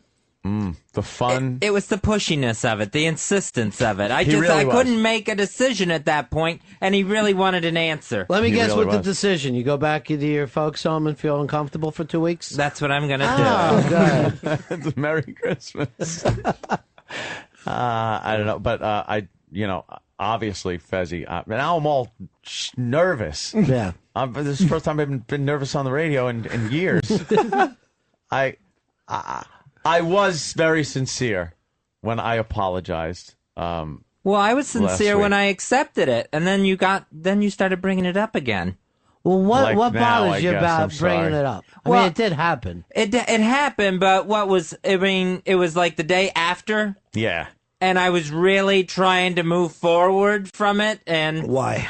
Not that anyone would forget that it happened, but that's why I was a little I was a little overeager to apologize for my lack of apologizing to anybody else on the planet ever, probably, because I'm pretty bad with those things. Hey, I'm glad I got it. Everybody, happy holiday. Yeah. Happy holidays, Mr. Anthony. Thank you, young Santa. Well, what do you mean, Mr. Anthony? Is he here with the Imperials? Anthony, Anthony. Okay. You do look like the young Kris Kringle before he becomes like Santa. Well, why don't we put him in Fez's suit? Oh, because that's Fez's suit. Yeah, it's my suit. Yeah. That I brought for today. Yes. And if he even gets near it, it'll be just shit stained. Like Opie's jacket. Instantly. Oh, wow, that is fucked up. Yeah. Look at that. What is this stuff? Well, it's called cum. Oh, that's a lot. Medical term, semen. Well, sure, it's a lot over 2 weeks. He's had it now for a couple of weeks. Every day. Come on your jacket. Every day at 7 in the morning before a shower, I put on the coat, sit on the toilet, and jerk it. And if there's some collateral damage to the jacket, so be it. It's cold in your bathroom. That looks like gold spray paint. I think he's huffing. I think wish. he's at the point of huffing now. Hey, I'm there. Imagine trying to get that out of that beard and mustache, though. Yeah. Combing dried up spray paint. The old people lived in our house did leave a lot of paint lying around. Yeah. So. Well, good. Just saying. Nice to hear. Here is, let's go over to Scott. Scott, you're on the Ron Fez show. Hey, Ronnie, how you doing? Good. Merry Christmas. Hey, I had a question for Fezzy Claus. Yes. Hey, Fezzy, I'm buying my 4-year-old and a 2-year-old a puppy for Christmas. I was wondering if I could name them in your honor. Yes, you can name your 2- and 3-year-old sons after me. Be the only children named after you. Unless they're starting to drop out of cocks. Those are tiny babies. Which, if we turn around that Prop 8 thing, maybe they will. Here is Greg. Greg, you're on Ron Fez. Hey, just want to wish everyone a Merry Xmas, because I thought we were trying to keep Christ out of Christmas this year. Well, it's not so much getting rid of Christ, but bringing Malcolm X into Christmas. About Fez, him traveling for the weekend, usually if you worry about something, It never fucking happens. So you'll be okay. Yeah, but I'm sure a couple nervous flyers got on there in Denver. Oh, sure, of course. Oh, you know, in every one of those plane crashes, there's the nervous Snellies, the Right. white knucklers, the first-time flyers that finally, and then, I knew it. You know what? I'll even do this, though. If you get on a plane and, like, there's a baby crying, you're like, do they sense something? Are babies able to pick up vibrations that the rest of us aren't? Yeah, I always thought right before they closed that door it goes through my mind, like, should I just get up and get out? Yeah, sure. Like, and then I'll be the guy going, I was sitting in the seat. Yeah. I felt something and I left. And then you never do. The door Yeah. shuts. You're put in there at their mercy. And then you make it. Right. get to You the always airport, make it. feel like an idiot. Yeah. I'd have been sitting at the airport watching the flight going, oh, it arrived on time. Now I got to catch the next one and be nervous. That one's going to go down. Well, it's always weird, too, because, like, you don't believe in superstitions until you get to the airport. Then you're going, this is very odd. I'm looking around. Everyone has a death mask on. Everybody looks like they are wearing a death mask. I always check out the other passengers. Do these people look like today could be the last day of their lives? that And it's one. always yes, because everyone looks a little haggard from traveling. It is nice to meet the people you're going to die with. Better or worse when there's a celebrity on board? You feel better or worse? I'd say worse. too. Worse, yeah. Well, odds the point Nelson. where there's no propellers on the planes. Yeah, Ricky, yeah. Maybe jet aircraft there, Ronnie. Payne Stewart. I mean, these things have Payne. Yeah, Payne Stewart. His Yeah. was great because That Fez was a good called one. me, and he goes like this: "There's a runaway fucking jet," and we turned it on TV and we watched it go the whole way. Yeah. Into Canada. Now Payne was already dead, laying on the floor, right? Yeah, because like the window had cracked or something. And Why would that be Yeah. a big deal? And, like, Window crack. they were the all air was frozen. gone, and they had froze to They were death. all frozen in there. They sent up some planes and then looked in and saw the pilots just frozen at the stick. What kind of World's worst friggin' macabre pilots. Stephen King crap is I know. that? See, I hate when I get on the plane, I look at the passengers, and I see any sort of team, like a women's tennis team Oh, yeah, traveling that could be together. bad. Yeah. I always figure, well, Yeah. there's a headline. Some college lost their swim team or You know, something. this has been brought up before, though. Not a lot of teams go down in the history of National Football League. No Well, I problems. think the women's NBA. tennis team would go down. Oh. Oh. Boo. It's a tense Christmas show. It's a really uncomfortable, tense Christmas show. The Marshall football team went down. Yeah, but that's not even So. fucking Class 1. I mean, that's really Yeah. second-tier fucking team. What are you going to go do next? The fucking team from Alive? What was It's that? a soccer team. Peru, Where are they from, Peru? Something like that. Yeah. Hey, they went down. And by the way, I do have a custom that I do every time. being in a Pinto. Well, imagine in a Pinto if one person's afraid to be in a Pinto. How uncomfortable Is he looking out of a the trip window is it gonna be? like that horror at 30,000 feet? There's a man on the wing. Yeah. His quarters on the wing. I can see 50 cents out there right now. You can talk to the pilot. The pilot goes like this. Who gives a shit? It'll fucking fall off. Yeah, you think they're so delicate and every Yeah. mechanism is there. They're walking on there, kicking things around. Well, yeah, when you get on those things, too, those guys help you put your luggage on and ask you Yeah. if you want a sandwich. Yeah. So they really don't seem professional. Yeah, we took a flight up to Mohegan Sun, and it was a turboprop over the sound. Not a long flight at all, but it was foggy and raining like crazy. We missed the runway twice. Had to go around, and the last time we went around was a long time. Like, I thought we went back over Long Island and then back over Connecticut again. Plane finally lands. It's a hard landing.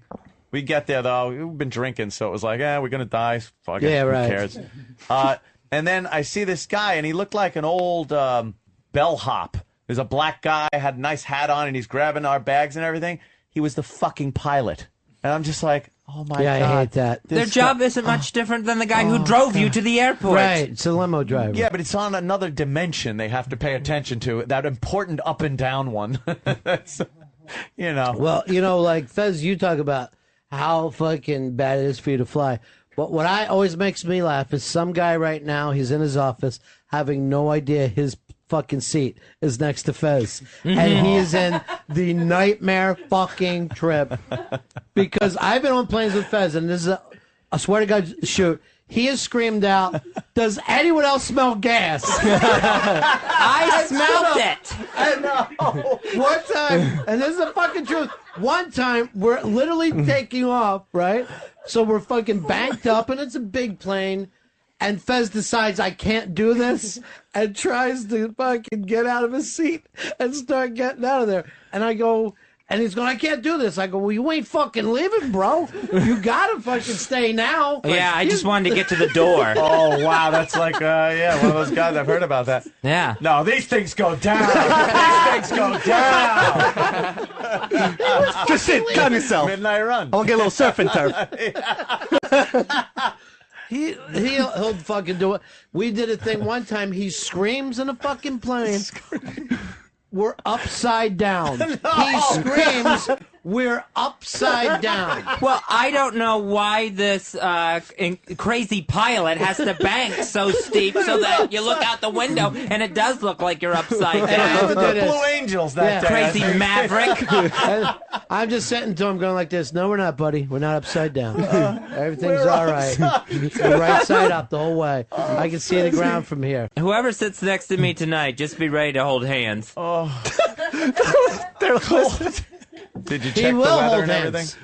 Yeah. But the flight's on time. The weather seems good. I forgot this when you used to fucking line up all the weird little good luck charms that you had in front of you. Oh, yeah. I had one of them was, I had like a cross. I had like this little Peter Pan because if you thought good thoughts, then you couldn't fly. Then you could fly. So yeah. If toys? And if you're a yeah, so toys got you through a flight. Fly, apparently. Okay. Everything. I had Micro Machine. So that fucking, you really are still the same as you've ever been. Oh, yeah. You've flown a lot in your life. And you never get used to it. I've never, ever gotten used to it. Just as horrific now as it was. Yeah, and the events of Denver have just amplified. But just amplified everything. And the fact that they all lived doesn't make you feel any better. No difference. No difference whatsoever. Yeah, they all lived. Next people are due. Oh, okay, because you don't see the two in a row, everyone miraculously living. How often do you hear that? Yeah, Ever? Well, gotta be honest with you. Yeah, that's kind of... Well, another plane crash. Another 138 happy, healthy passengers. You don't hear that. No. Yeah. Grab my smoldering luggage and put it on the connecting flight, please. This is great. Busy man. Well, probably all those people got free flights after that anyway. Yeah, I would think. If they want them. Couple got right on connecting flight. The ballsy guys that are just like, I'm busy. I got places to be. That's those planes, trains, and animal type guys where they've got to, just they're flying 6 times a day. Yeah, they got to be there, and they always have another story that beats the one that happened. Right. This reminds me of a time back I was leaving Dallas. Yeah, and we were upside down, landed that way. Did you? This guy's seen it all. Don't bring it up now. Yeah. Do me a favor, keep it to your fucking self. Yeah.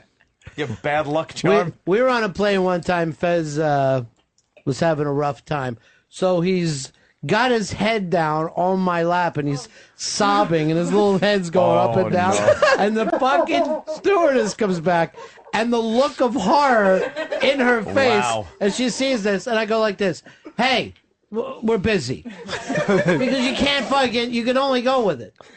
Get a Mile High Club pin. Yeah. Yeah, sure, whatever. I would let him blow me if it he just settled down and didn't bring attention to us. We had that other thing where I had to go after the fucking guy for getting mad at you, too. Oh, yeah. And then, because there was 3 of us in a row, yeah. Fez is putting on a big act, and the guy starts going, calm down. I'm like, you fucking calm down, asshole. He's doing his own thing there. Go ahead, Fez. Start screaming and crying. It's like your big brother. That's all I need. Yeah. You're like the big brother. Well, there's only 2 of you together. You got to fucking, be shoulder to shoulder. Stick together on that If there was anyone else, I would have got up and walked down the fucking... Looks at her like the pilots look at their instruments. He's like looking going, I think we're descending. She's my gauge. Yeah. One time I got moved to the back of the plane while I was flying by myself. Oh, no. I couldn't calm down, so the flight attendants just took me to the back row, laid me down, and kept putting cold towels on my head. Wow, you were a fucking dolphin that washed up. They got to keep them moist. Till we get to SeaWorld Orlando. We're going to take you away from humans. Come on back here. Oh. That's a bitch though, because there are people that don't fly. People that just they're so terrified that they don't fly. Mm-hmm. You gotta regret that on your deathbed. Yeah, if not. If, the deathbed ain't a seat of a plane. Yeah, then how many people wish they never flew? Why? Well, that Blink 182 kid said he's never getting another fucking plane. Well, he said, "Fuck that's it, I'm not tragic. going." But then what do you take a covered wagon across the country? What are you gonna do? You gotta Maybe a bus or a car. The Spanish chick. That's right. She's got Gloria a lot in her back. Yeah. Oof. Yeah, they don't bring up helmet. And no one, I mean, we've all been in horrible car wrecks, and you're never afraid to get back in a car. Yeah, you what don't is give a that fuck. I've been tossed around inside cars. Dale Earnhardt, and you still get in a car. I went through 2 windshields and acted like I didn't give a shit. And at one point, I remember, I don't know, have you ever been in that bad car wreck that everything really slows down? Yeah. I remember going through them in the passenger seat, and I'm, of course, not wearing any fucking, belt or anything. The pussy belt, we call it. I'm not going to do it. I'm not going Faggot belt. I'm not going to fucking do it. And I felt like the slow motion thing, and I burst through the fucking window, but just a hole big enough for my head. And I remember doing the look into the side. No. Literally going, I'm out fucking side right now. As I'm watching my forehead kind of flapping a little bit as I'm driving back in. We'll never fucking die. This show will be passed around all over the internet of this is it. They were joking. And they fucking, Hear his last words. He's so awesome. Take off or landing? What's worse for you? Take off. Take off? Take off.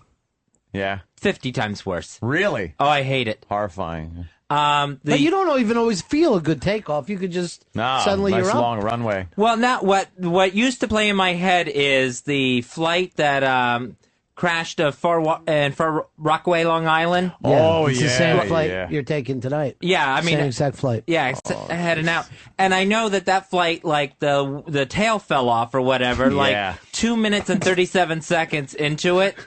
So as soon as I take off, I start timing. And I have to get and I can't even get to my next phase of calm down until I get to 2:37. That's when now I have Denver. They didn't get off the runway. Yeah. So I don't know what I'm going to time on this tonight. You got a lot of markers that you got to. And then there's always the hour 15 thing that happened when they explode. Yeah. They explode in an hour 15. Lockerbie? Midair. Yeah. Why are you flying at night, though, where, planes crash into more planes? How do you figure that?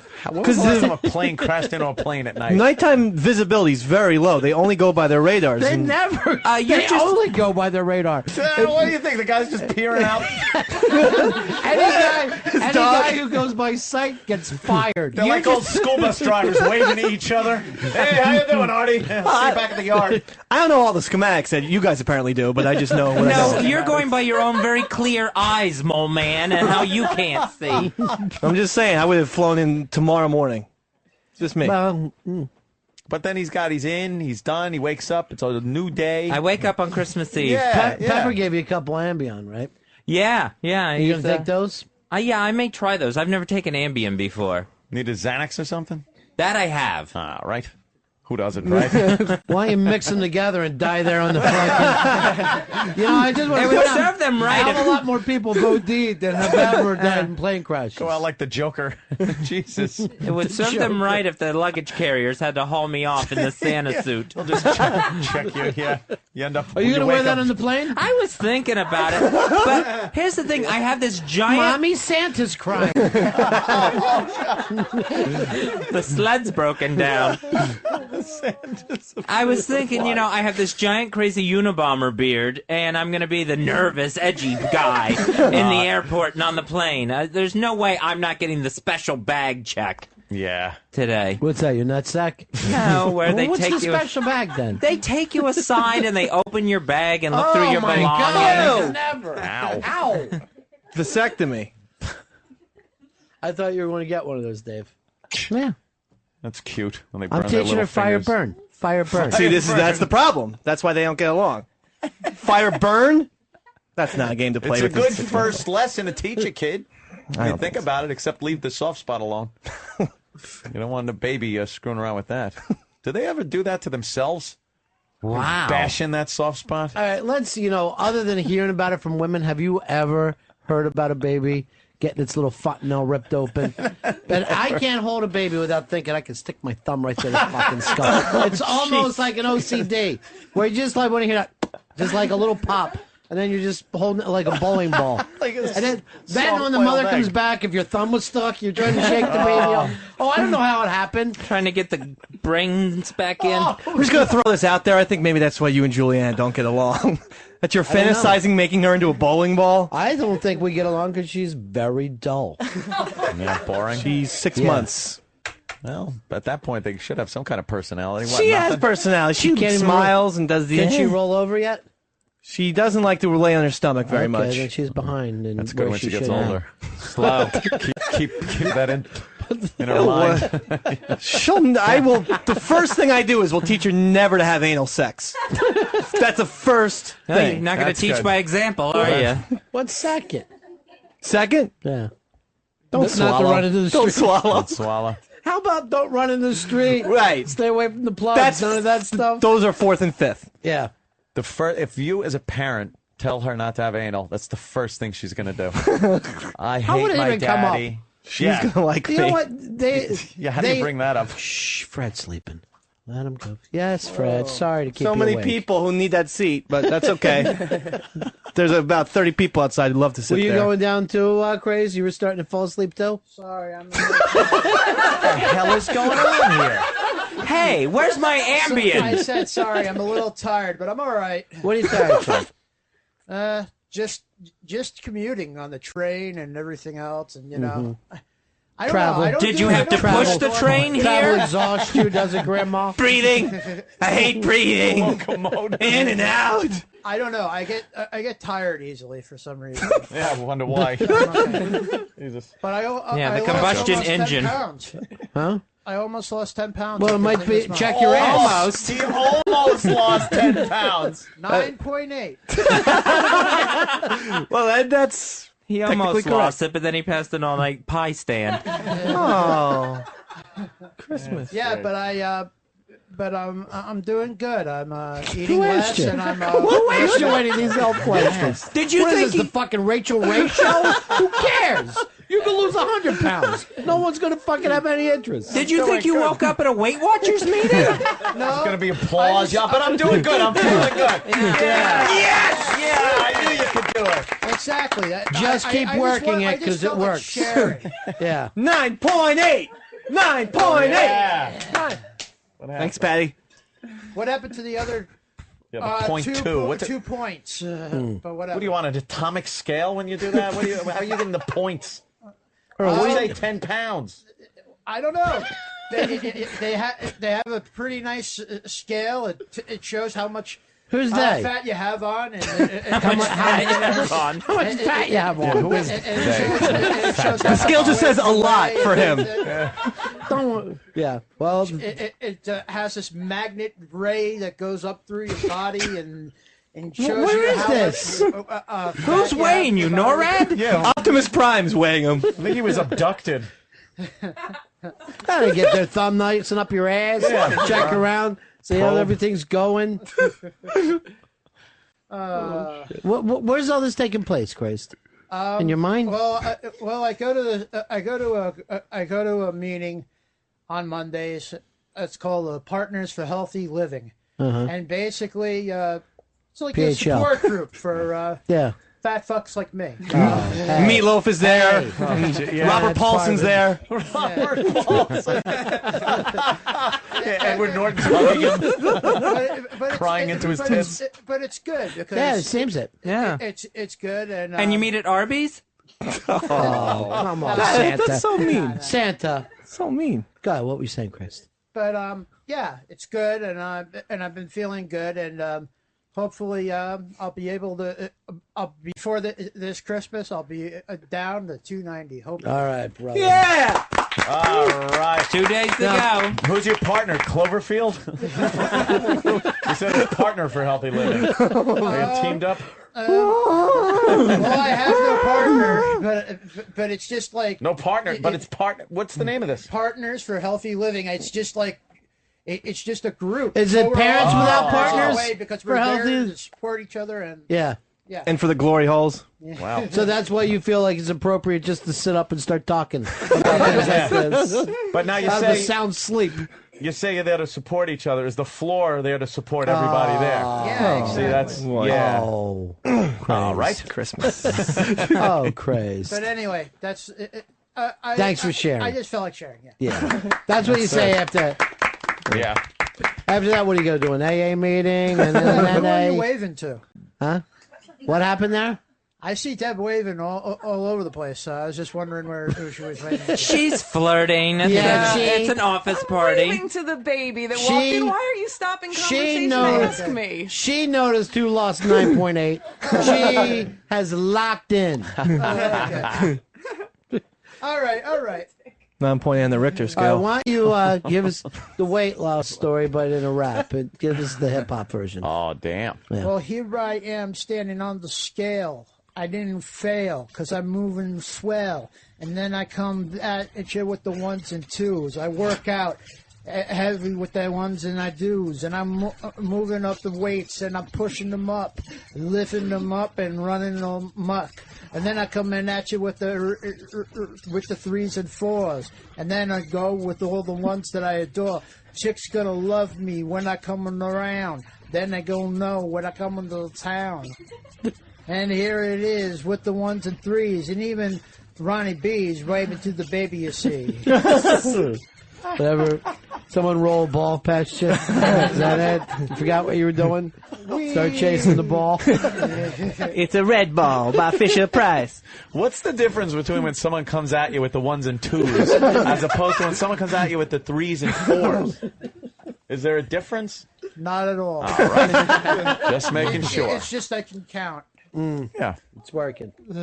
Thanks for sharing again.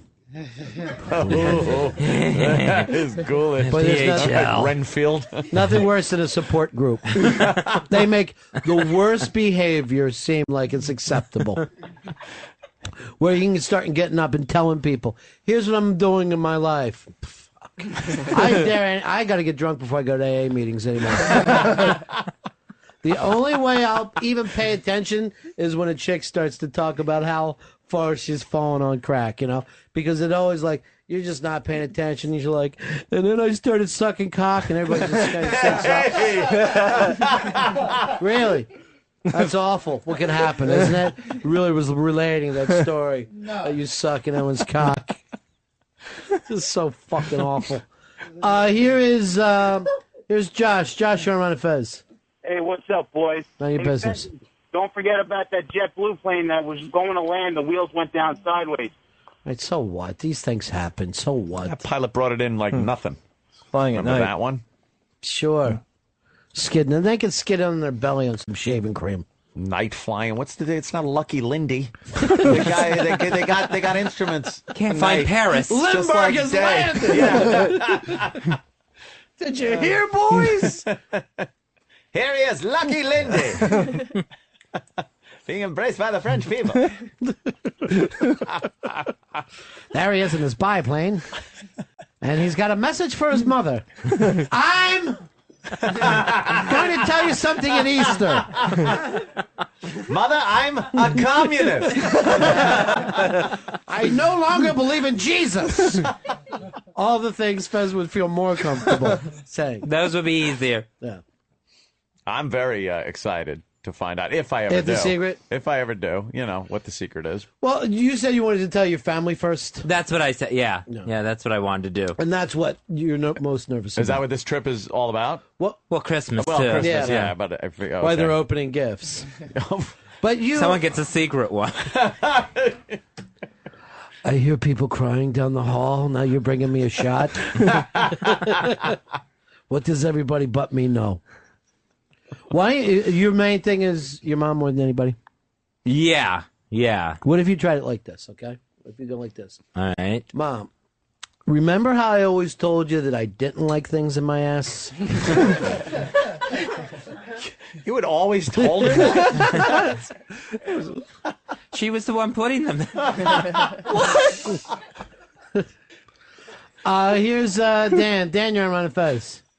Afternoon, boys. Yeah. I got two things. First off, I think you boys should start drugging Fezzy like B.A. Baracus from the A-Team. He got hit with a monkey wrench. He was never drugged. Well, come on, don't call it a monkey wrench. It's just a wrench. Yeah, it's a wrench. It's a wrench, Earl. Come on. All right. There's no need to. Okay. All right. Okay, Ron. All right. Whatever. Okay. All right. Nothing entertaining. Nothing helpful Sure, or Ron. entertaining. Okay. ... I don't mind if it's a monkey I am the wrench. king of ellipses, Ron. It's all going to be different after the inauguration. That's it. Earl might not be watching. If the Jets lose this week, I won't let him watch. Oh, wow. Wouldn't that be the greatest? That would be the greatest. It will not be the greatest. It will not happen. The Jets, I'm guaranteeing, will win on Sunday. Yeah. Oh. And the Pats or the Ravens will lose, and the Jets will make the playoffs. You can guarantee that much? That's an awful lot to guarantee. That you're going to miss history if that doesn't happen? I will. History that's very important to you? I remember when I said Obama about the election, I'm about to leave the country. That was as big a guarantee as I can make. This one is even. Know a what bigger I one. said? I can't say it on the air. But they will win this Sunday. Absolutely win this Sunday. Yeah. Or you will miss history. No way. There's no way they're going to win. I will miss the the swearing of the first. When is that going to be, Earl? It's January 19th. It's January 20th every time. DC. Why are you angry about that? Who should know that date as if it's important? Well, every 4 years, it's January 20th. Yeah, well, big moment. I guarantee they do not win. Obama? And Yeah, if he they already did. if they do, I will watch the Barack Obama inauguration. Well, it's going to be on when we're on the air, right? Yeah, I think Yeah, he gets sworn in at noon. Oh, it's perfect for us. It's an easy day. A lot of people in the Midwest and the South going to be watching that inauguration, Oh, yeah. too. I'll tell you that much. No doubt about it. Come on. Come on. They'll be scoping it out. Let's just say yeah. that, watching the whole thing. Exactly. All right, we got a break here. We haven't broke yet. It's the Ron Fez Show.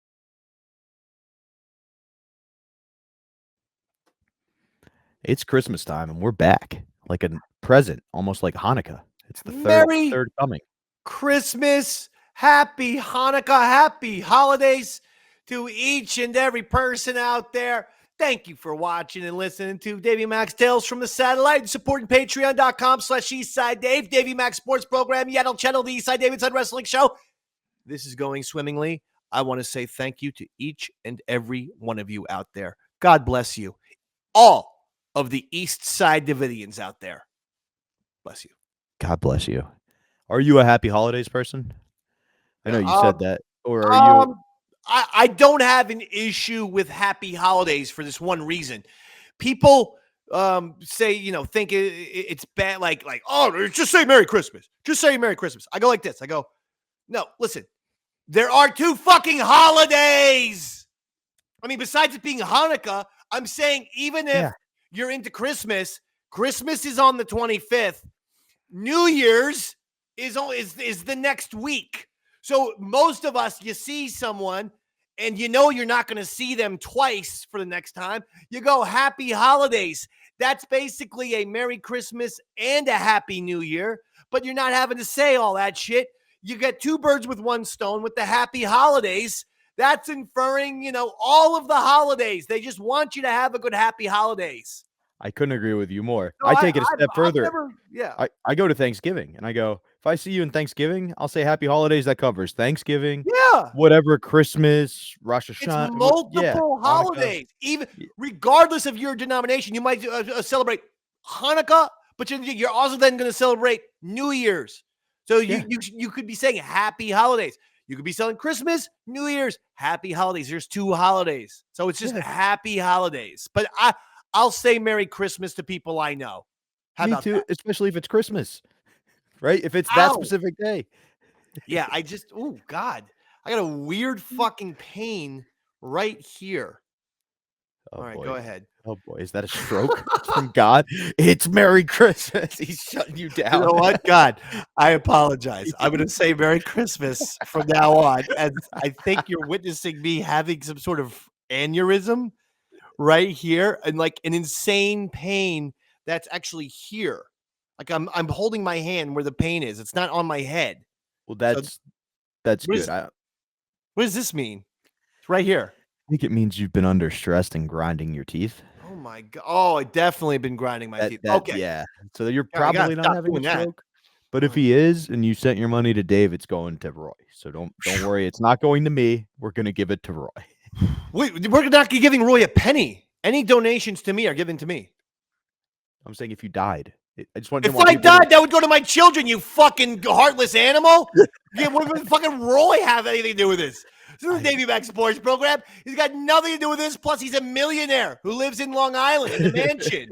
No, if I died, the money will go to my children. Thank you very much. So you can know that you've done something nice. Again, PayPal is Davey Mac for $10,000. I want to see if someone steps up. Good point.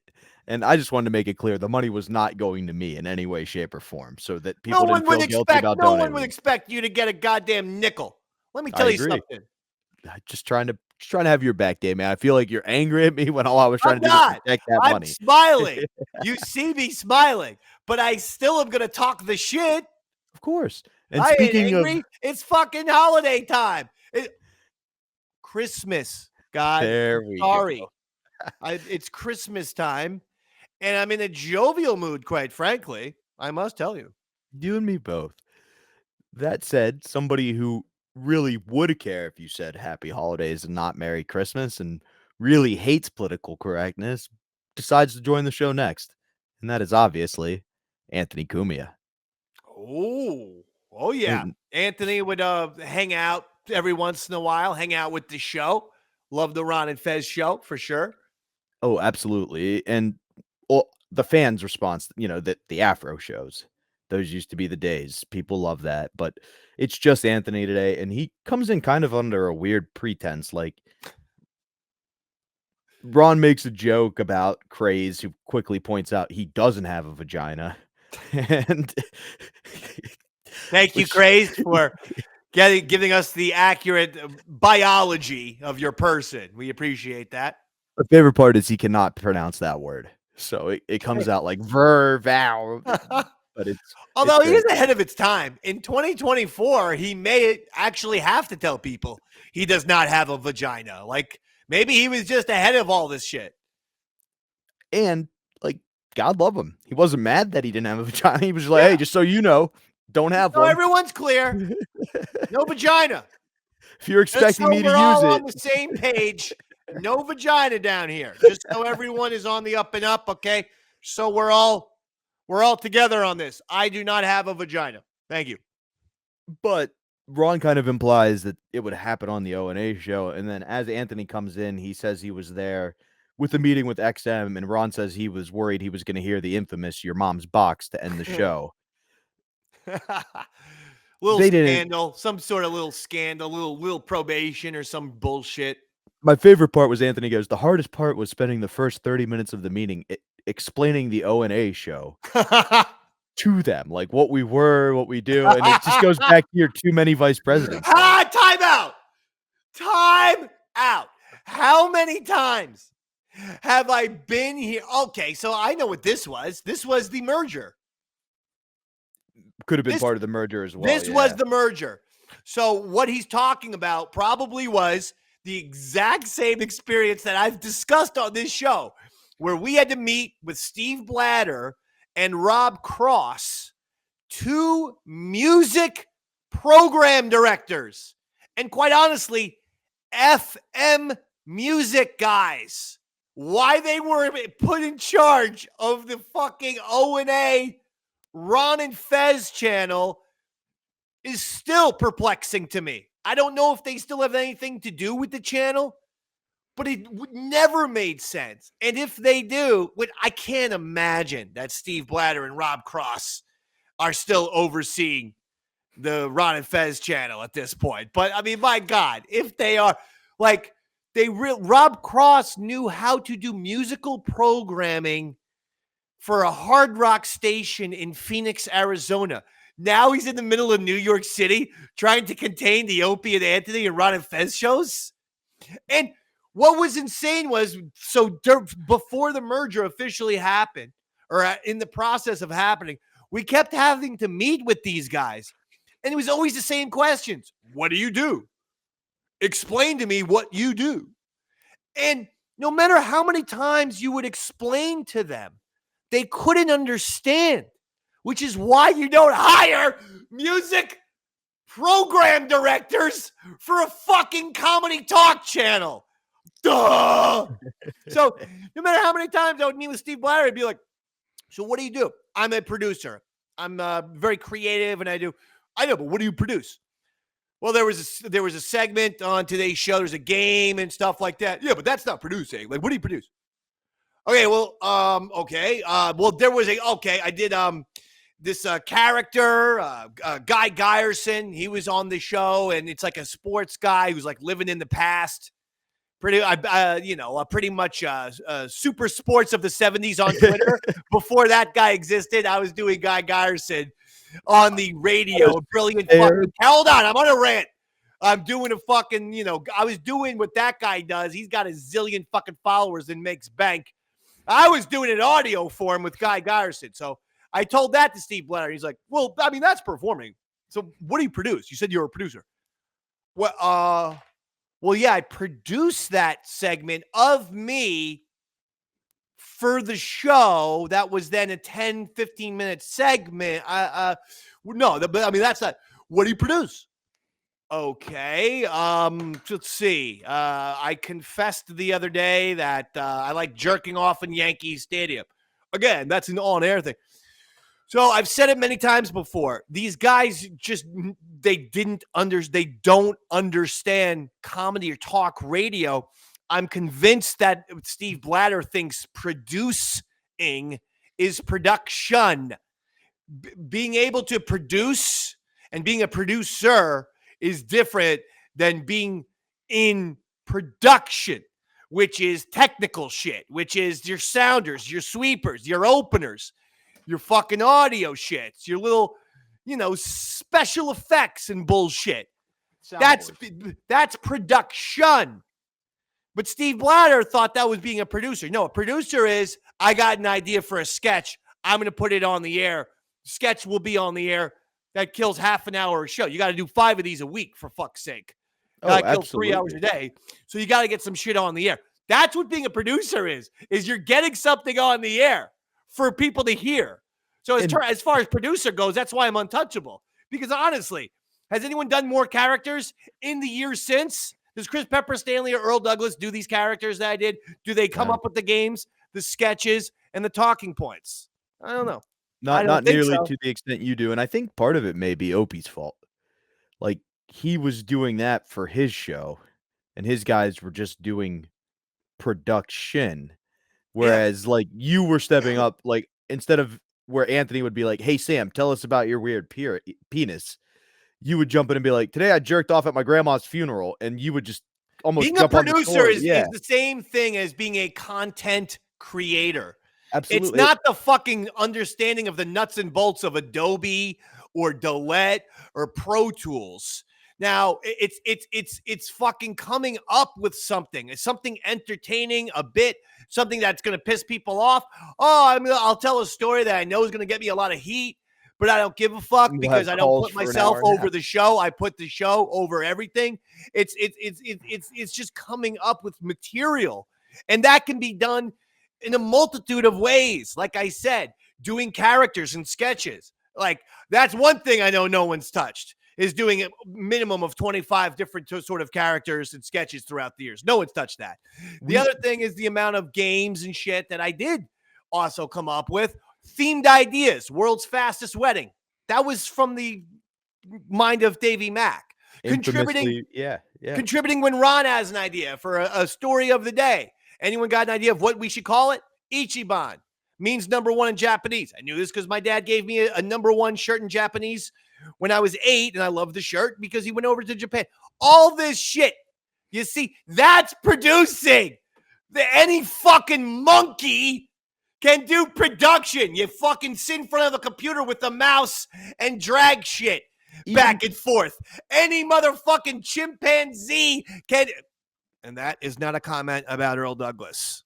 No, not at all.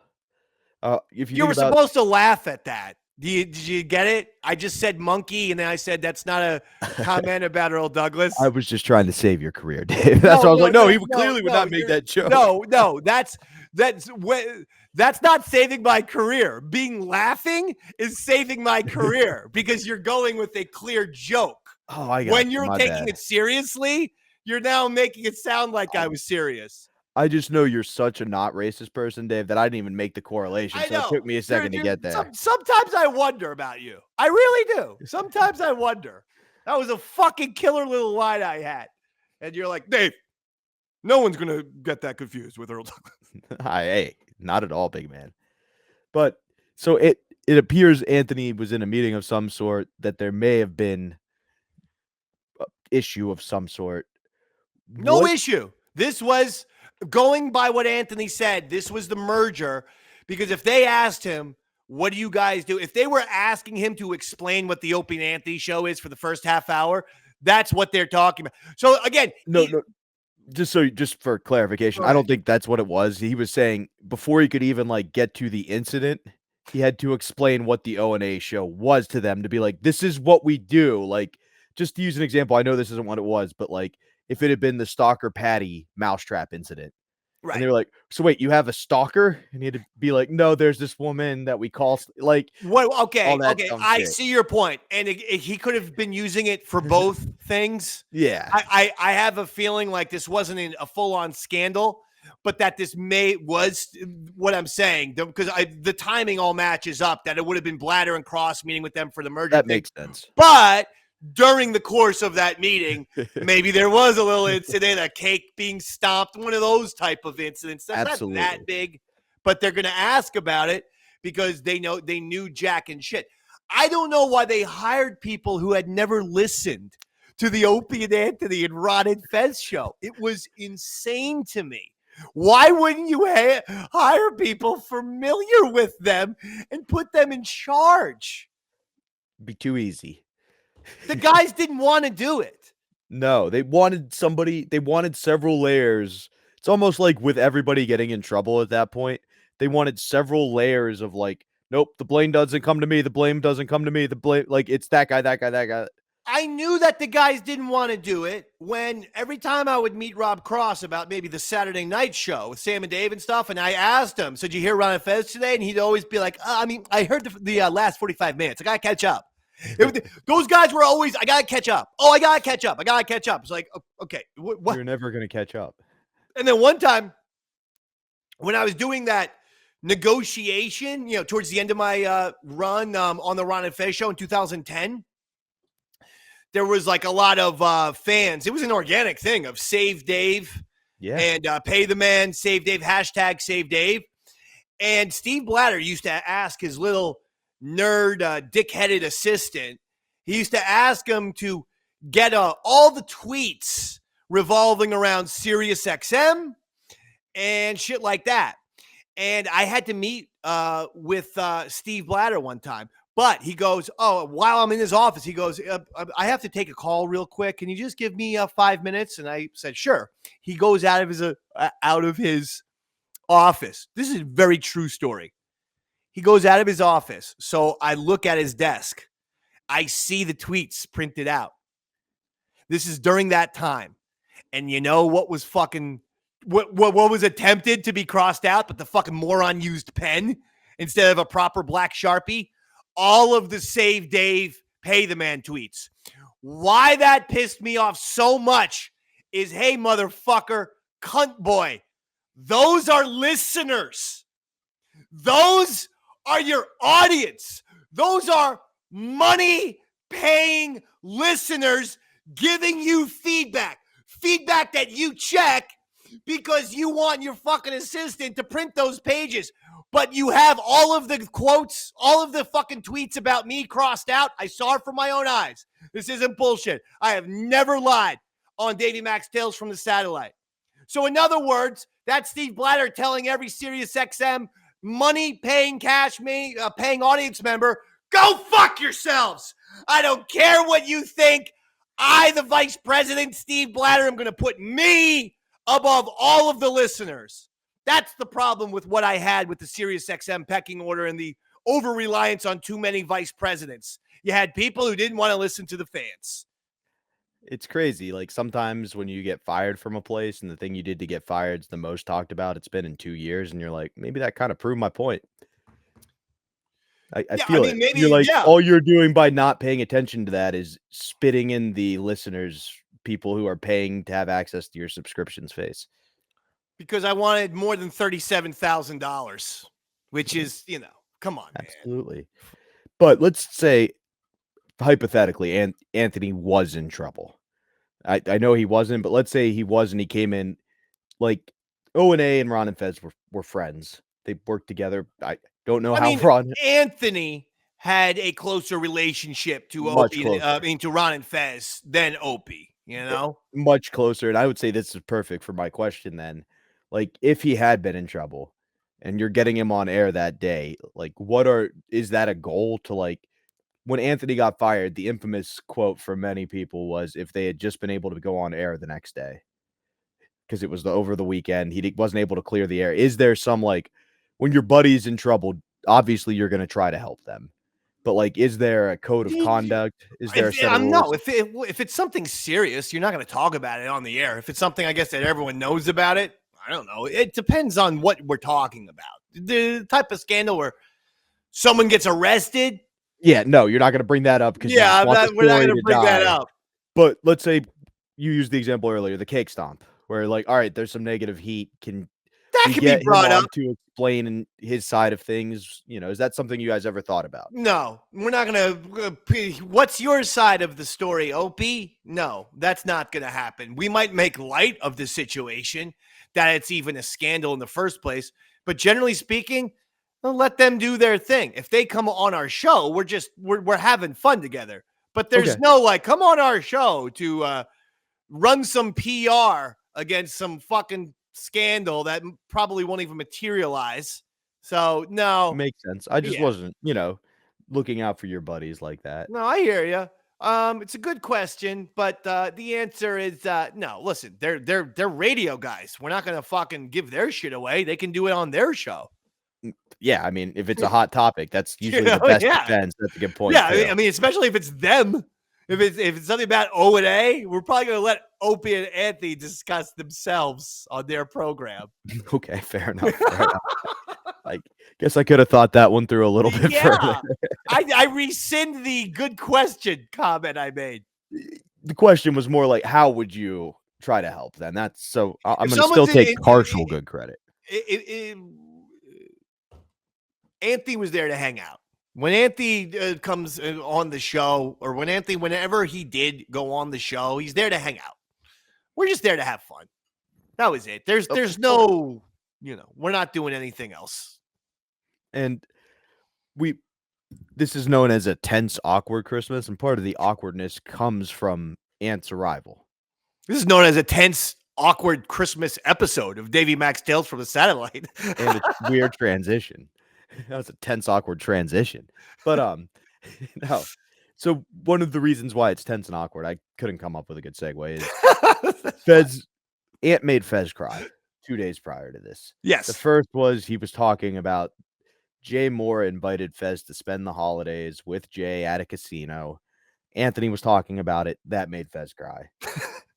Anthony apologized the next day, which brought up the issue, which unfortunately made Fez cry again. He made him cry by apologizing for bringing it up, but because he apologized, he was forced to bring it up again. And yeah. So he made him cry twice. Yes, and I'm not crying. I'm not laughing at Fez crying. I'm just laughing at how insane we all are. That whole period of time was amazing. The whole fucking channel.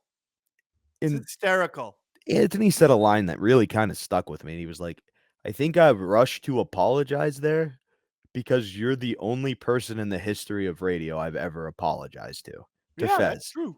And like, Anthony it is what it is with his reputation. But every interaction I hear about Ant and Fez, like, didn't go the way you would think it would if you just heard about who these two people were. Like, it seems like those two were genuinely friends. Like, Anthony invited Fez to his house all the time. Even when there was a beef with Opie at one point down the road, Ant was like, "Hey, Fez, I hope you know this is always a safe place over here. Come talk on my show. We'll just hang out and have a good time." Kind of like you were describing. If Ant's there, just going to be guys hanging out. I mean, he really loved Ron and Fez. No question about it. He loved the show. Definitely, they all got along. My question was going to be, what was it like? But did you ever get to see those two interact behind the scenes? Like, what were their interactions like, Fez and Anthony? I mean, Anthony came to a lot of events and stuff, and so kind of behind the scenes, kind of not. Yeah, I mean, if we had a hard rock event, he oftentimes would be there, having some pints, having a good time. I saw him and Fez chopping it up, but just the same thing you would see on the air. Just a lot of jokes and laughing and stuff. It just was a weird thing. Like I said, if you think of those two personalities, you would think they wouldn't get along as well as they did. And then why would you think that? Well, Ant has a reputation of being a little bit more like conservative these days and perhaps not being as open to certain secrets Fez may have been harboring at this time. Huh. And I don't think that Anthony has a problem with gay people. No, thank God Fez wasn't black. Oh, is that what you're saying? I mean, I wouldn't no. say that on Davey Max Tales from the Satellite. I've tried to consistently always make sure that we don't talk shit about the hosts. No, but I'm saying, like, I think what I was saying is Ant's got this reputation now. Whatever. All right, let's just move on. Yeah. Well, I mean, because your line of questioning, I keep giving you the answer. You're not listening. Anthony is fun. He likes to have fun, right? So that's it. It doesn't go more than that. I agree with you completely. Well, why would they get along? Fez is an entertaining and fun guy. Anthony is an entertaining and fun guy. Ron is an entertaining and fun guy. I got along very well with Anthony. He's in it because some would say slightly entertaining, but definitely fun guy. Like, I think if you're entertaining and fun, Anthony's going to get along with you. I don't think that there's anything. And I tend to see him as someone who might have his political views, but he doesn't let that influence his personal friendships and relationships. And I think Fez was probably the same way. He might have his certain views, but he's not going to let those, whatever what do you want to call them, politics or whatnot. I mean, he's not going to let that disrupt his personal relationship with a guy that he likes from the radio.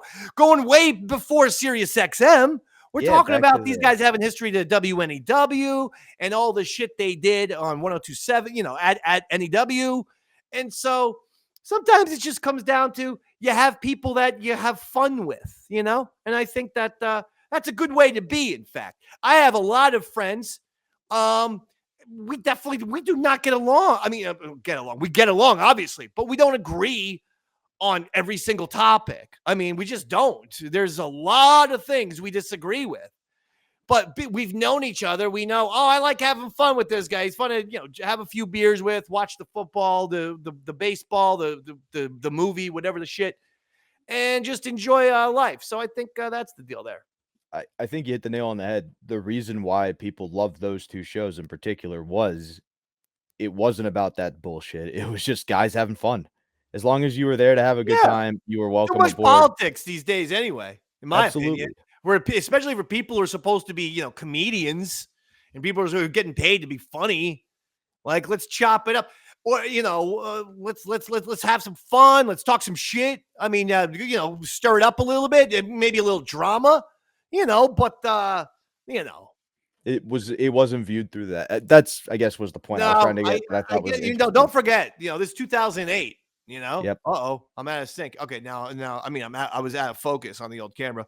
2008. It's 16 years later, man. I don't want to get political on this show, but it feels like politics has infected everything that you watch and listen to I'm talking whether you watch sports or movies or this or that. And I, for one, am disgusted and nauseous by all of it. I just like to watch my little stupid basketball or my little stupid Star Wars show and not think about all this fucking shit. once again, I should have just let you say it because you said what I was trying to get to that's so what much you more should do. succinctly. That's right. Succinctly. Edited. Exactly. And that was my point. Like, if you look at it through today's lens, they wouldn't get along. But at that time, it was just fun guys They would having definitely fun. get along. But they still would because every single hypothesis you've brought up in the last 2 minutes has been wrong. They would get along right now because Fez is fun, energetic, and funny and entertaining. And that's all Anthony needs. Exactly. That was the point I was going to get to. I just wasn't allowed to finish my sentences. You just said they wouldn't get along if they even met each other. They wouldn't get along is my point, but they still would have because at the end of the day, they're just two guys who enjoyed fun and liked hanging out with each other. Was what I was trying to get to. Then you should say people would think they wouldn't get along in 2024. But they would. That's a great way of phrasing it. I like it when you do that. Yeah. I'm having a great Christmas episode. Are you? I think this might be my last Christmas episode. Listen, sometimes I got to put the screws to you because with all due respect, this is a wonderful show and you do a great job. Everyone's noticed. The MVP, Bobby Tamburo. No, nobody, I can assure you, much like Ron assured them he did not know what was in those Christmas presents. I can assure you that is not what they lie to people who are just joining us for this episode. They don't know. They haven't heard the last 35 episodes. Let me lie for you. Well, thank you, Dave. So everyone says he's the secret MVP. He is the guy who does all the editing, folks. Is that fair? Production. He does excellent, by the way. Production. I've grabbed a gold Christmas ornament here due to frustration. I'm thinking of throwing this at you, but then I realized I'd just be breaking my computer screen. No, I'm saying Robert does a great job, and you just have to understand sometimes his brain is mush, and he doesn't know how to speak properly. That happens on occasion. But are you having a good Christmas season, holiday season? Much like the Vandals, all I want for Christmas is a gun.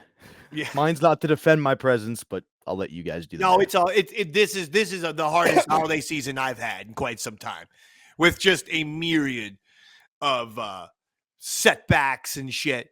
But I'm trying to keep a positive attitude. I've decided 2025 is the year of positive, Dave. So I've decided to kick it off today. Even if I'm talking shit, I'm in a great mood. I could tell you're in a better mood when I like that. Better? I said great. You fucking maggot. They do say I'm a cheap, lousy maggot. To keep it full circle. The other thing that kind of happens when Ant comes in is he picks up on Fez's fear of flying. So much like you said, right away, leans into making fun of Fez's fear of flying. Fantastic. I mean, Anthony could have definitely been a part of the Ron and Fez show. Oh, for sure. But what I love is it felt like old Fez was back. Like they were shucking and jiving because at one point Ant's like, but they all survived that Denver crash, Fez. And Fez goes, yeah. So the odds are even less in my favor. You hear about all the plane crashed, everybody. Like Anthony's like, all right, fair point, buddy. And just you talking about the one where the people ate each other? No, that was the one where they all survived. And so Fez's point was like, so that's the one where they all survived. The rest of them, they all fucking die. Like, he's like, we're not due for it. Everybody lives for a while. And just truly leaning into his anxiety and neuroticness, but really made him good. Like we said, before we move too far past the Jay Moore thing, Jay Moore and Fez was a weird relationship. Yes. Can you give me any insight into that? There was something that went on with the Jay Moore and his, I guess now ex-wife and Fez, and people's feelings got hurt, you know? Gotcha. And maybe the ex, I feel like it was more of his ex-wife might have said a joke or something that Fez didn't take too kindly, but then Jay Moore is going to, and then Fez might have not been. I could be wrong about this. Honestly, I want to make it up, but I remember them being some kind of beef between, it was a 3 thing. And I feel like it might have been the ex-wife who may have mistakenly insulted or offended Fez. And then he let Jay Moore know about it. And then maybe Jay Moore's like, well, come on, that's my wife. You can't say that. Blah, blah, blah. I think that was the case. And if that was, looks like Fez called that one right, huh? Suck on that, motherfucker hit the lottery. He's married to Jeannie Buss, so he has no more time for the Dave man. I didn't. Was it last episode where I called him? Yeah, it was. Should I call him again for Christmas? Why not wish him a Merry Christmas? What do we have to lose? We're gonna do it live on the air, ladies and gentlemen. We're calling. You know Jay what? Moore. Let's do this to end this segment. That way we have a nice transition. Well, he's not gonna pick up. That's why I'm doing it now. Exactly. You know what I'm saying? I do. Let me just give you, because I don't want people. You know, you're building, you're pushing it back, and then people are gonna expect something good. You're gonna get nothing good.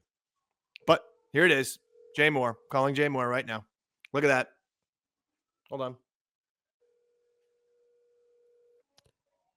And and the number still works because it never goes to.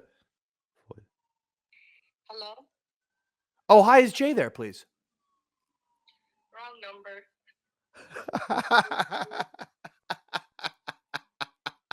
Well, he changed his number. We can get to the bottom. I'm glad we did it now because that suspense would have been killing me. So we got to the mystery of Jay Moore, which is he's changed his number, and I've been texting him and calling him once a month for the past 2 years. You just annoyed to say that? hello. Well, no, because I've been very impressed that somehow he's marrying the woman who owns the Lakers, Jeannie Buss. That's insane to me. That'd be like me. What if we could have got Fez with Hal Steinbrenner? That would have been fucking awesome. Would have been perfect, right? Damn. Well, so Jay Moore has changed. So Jay Moore has changed his number, ladies and gentlemen. So if you're trying to get that old 323 number, it no longer exists. I like that you annoyed whoever has the new number enough that she finally answered the call. Like after 6 months of just ignoring you, she was finally like, "This is not going to stop." Yeah. Dude, by the way, do you just say wrong number and hang up on the person? You don't fucking go, who are you looking for? Or this or that. Oh, no, I've had this number the last 2 years. It was just wrong number, click. The fuck is that? That sounds like some fucking goddamn drug, front or some shit like that. Or is it the only way you wouldn't say, like, oh, I got this number 2 years ago, is if it isn't the wrong number and you're just Jay Moore's manager trying to screen his calls. Oh, man. Or that was a female voice. What if that was Jeannie Buss? Oh, my. What the hell did you do with Bronny Jr., you dumb cunt?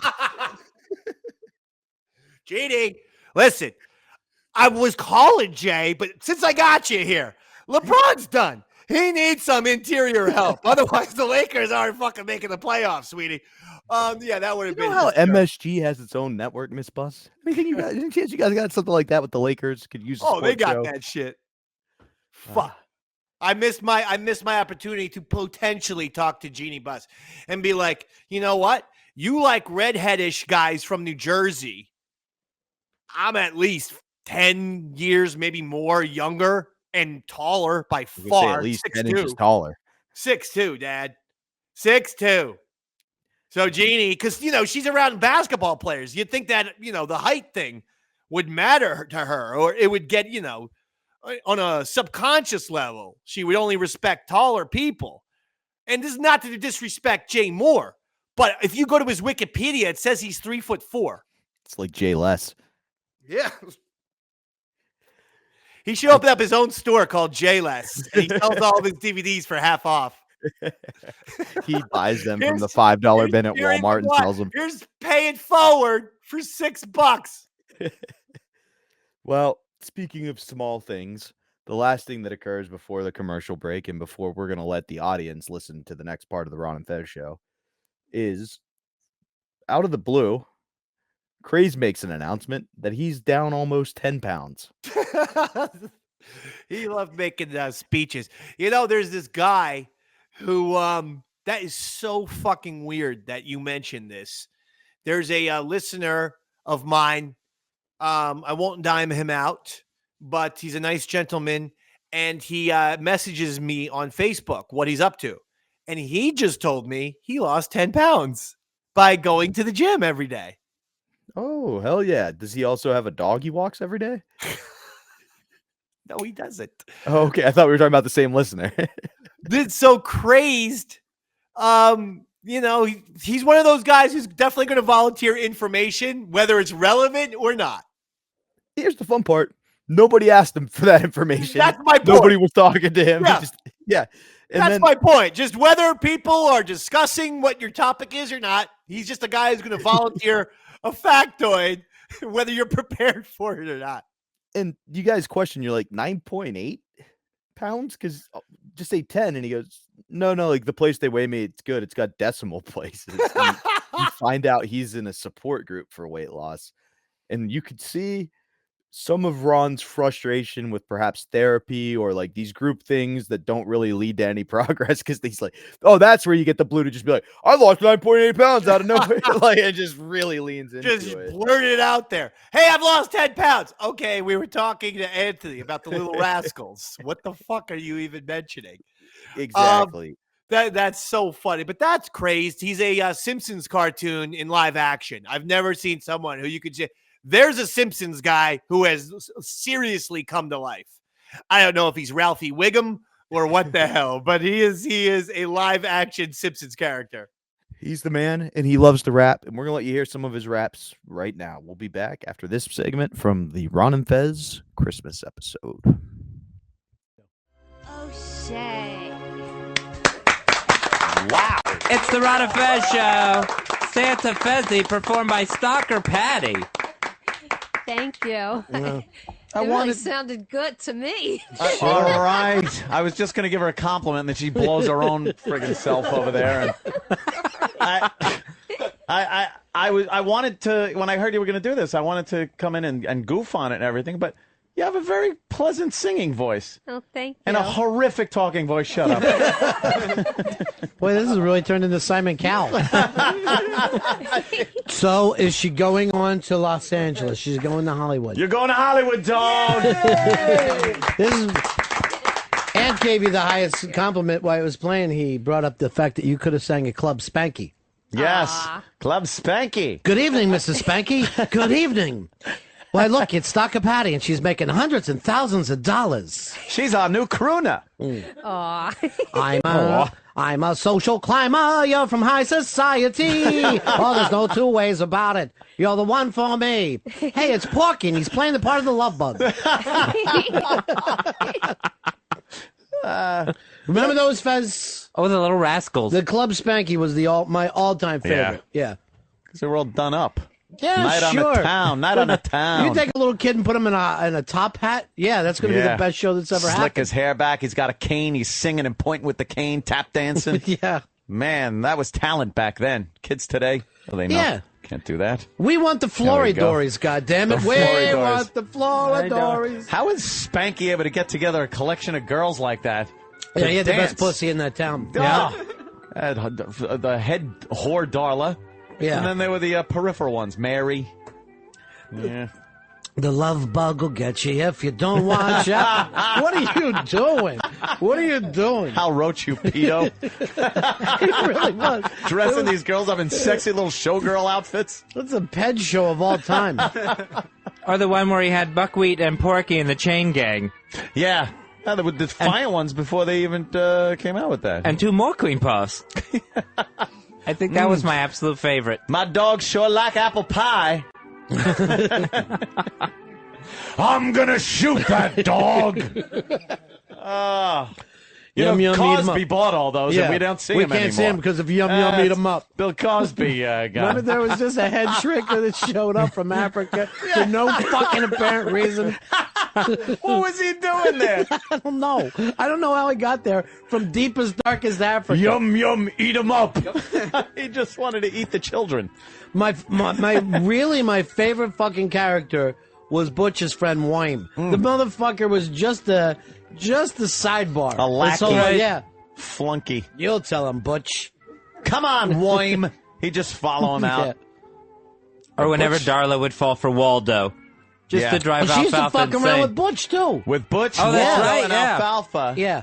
So she either went for smarts, brawn, anything that alfalfa wasn't. Yep. And then she's stupid enough to think that he was the musical person. I'm the barber of Someville. What? That's fucking talent?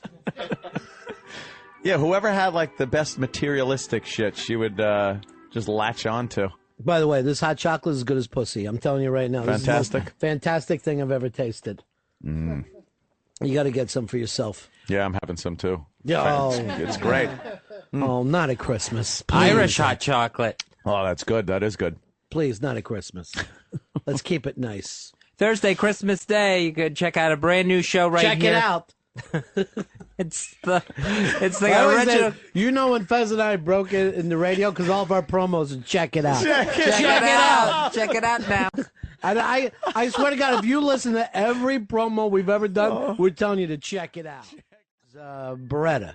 He was young Mickey. Oh, yeah. And then, Mickey. You know, fellas, I ain't got a father. They had a father and son picnic, and the other father said, he can't come. He doesn't have a dad. What fucking grown men want to try to box out a kid? The 30s. What are Yeah. you going to do?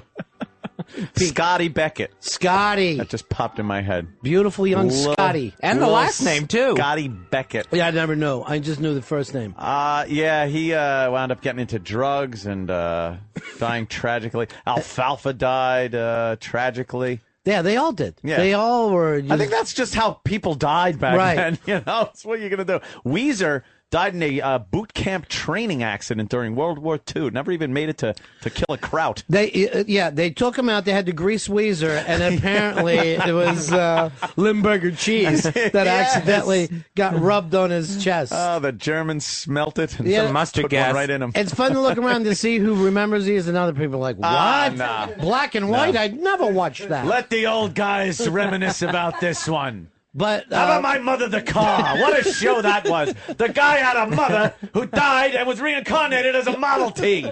What an idea. Who pitched that? Blowhard is sitting home jacking off right now. The best show that ever happened. That was quality programming. Texaco Theater.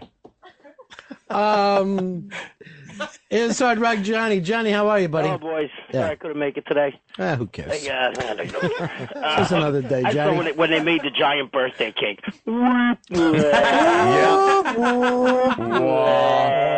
a mousetrap in there. And the one girl that pulled out the hairbrush and she starts brushing her hair, she just goes, I got a brush. Like there was no script for the little peripheral players. Had nothing. There's another kid goes, I got a doorknob. All right, just let him play. I saw a scene on that where there was a kid standing on a chair in front of a stove, and no CGI in the 30s. This kid went over backwards and fell on his ass and started crying, and that Hal Roach prick just left it in because it was hysterical. But you know damn well they didn't say, okay, tip the kid over. Don't you waste any film. Yeah, don't waste it. But I think he goes, look, if a kid gets hurt, a kid gets hurt. Let's not make a big deal out of it. Everybody's getting paid. What? Well, will we ever come to the day and age where people actually sue for this stuff? Stop it. Nonsense. That's the future. That'll be the day. Yes. Art, you remember these? Biggest catchphrase has got to be, don't drink the milk, it's spoiled. It's spoiled, It's yeah. spoiled. Got to be, right? Yep. Don't drink the milk, it's spoiled. And they're eating the mush. 30 kids in a row. Yep. Now, Spanky, be reasonable. Yeah. Now, what were they calling that home to? It was like a fucking orphanage, but Yeah, sometimes Spanky had parents, sometimes he was an orphan. sometimes he had money, sometimes he was just completely broke. Yeah, had a monkey with clothes. Right. Yeah, sometimes he didn't have the monkey. Sometimes he had parents. When my back pension comes in, Yeah, I'll get you that monkey, Spanky. Where'd you hear that, Fez? On the Ron Fez show? This happened 2 lines before. Sometimes he had parents, sometimes he didn't, and then sometimes he had parents. We do that constantly on our show, and then taunt them with the replay. Go, listen to the replay. Listen to what you sounded like. One time I heard he had parents. Yeah. Oh, now you're making it feel bad. No, sorry, I got handed a note, a useless note to read. What was the note? It was Earl handing me a note that I already have sitting next to me, so he thought he'd bring it in twice. What'd the note say? Sometimes they had parents. You know what? Nobody can hear you getting notes. They just hear how stupid you are repeating lines 2 seconds later. The note's supposed to go to Ron anyway. Why? Because I wouldn't panic and be thrown off the show? I could hear and read at the same time? Oh, Fez, you know we're kidding. I know. Of course. No, we're not. We really are laughing at you, not with you. They really blew it, though, when they kept going after Spanky got huge and Yeah. old. Oh, and, yeah. And it was during World War II, so everything was like, hey, guys, we got to get some war bonds or collect aluminum. Make sure the Krauts are defeated. And those lousy Japs, they just blurting out racist crap. Those fucking slit-eyed bastards better die. And you're like, wait, they're our allies now. Those buck-toothed, useless animal, not human, burn them in caves with flamethrower. What the fuck wasn't this a comedy show? You know, Spanky the Jews got us into this, but Uncle Sam's going to get us out. Just everything just went to, we need full forces behind us, even the children. Because at one point they were just showing how you could collect rubber tires. Yeah, rubber tires and nylons. Yeah, this isn't funny. No. What is it, Mafia Life Chris? You want to tell somebody about a fucking board game you played when you were a kid? No, not now. I'm talking about the ultimate C block, the Oh Miss Crabtree, and then I have something heavy on my heart. You're going to have something heavy on your nose. When they were fighting over the teacher, Miss Crabtree, who looked like every starlet back then. She could have been Fay Ray, She was Mary pretty, Pickford. But for some reason she's teaching. Oh, children. Yeah. What did you tell him? Now he won't marry. I said you had one leg and a glass eye. The worst thing that they could think about then was disabilities. Yes, handicaps.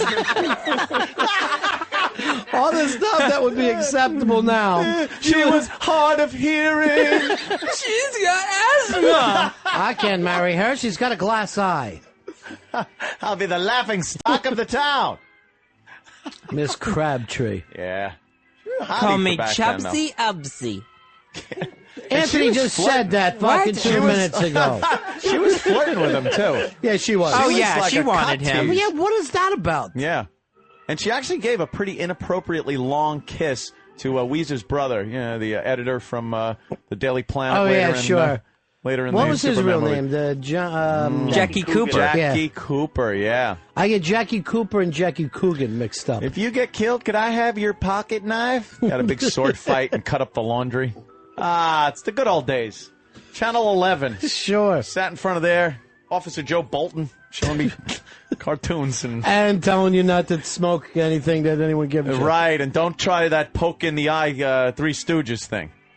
Yeah. He'd tell you that was very dangerous. They're professionals. Yeah, we had the same thing in Philly. We had Sally Starr, and she said, hey, the hammer's not real, kids. I'm going to tell you right now, they use a plastic hammer. They used to have to tell the kids that.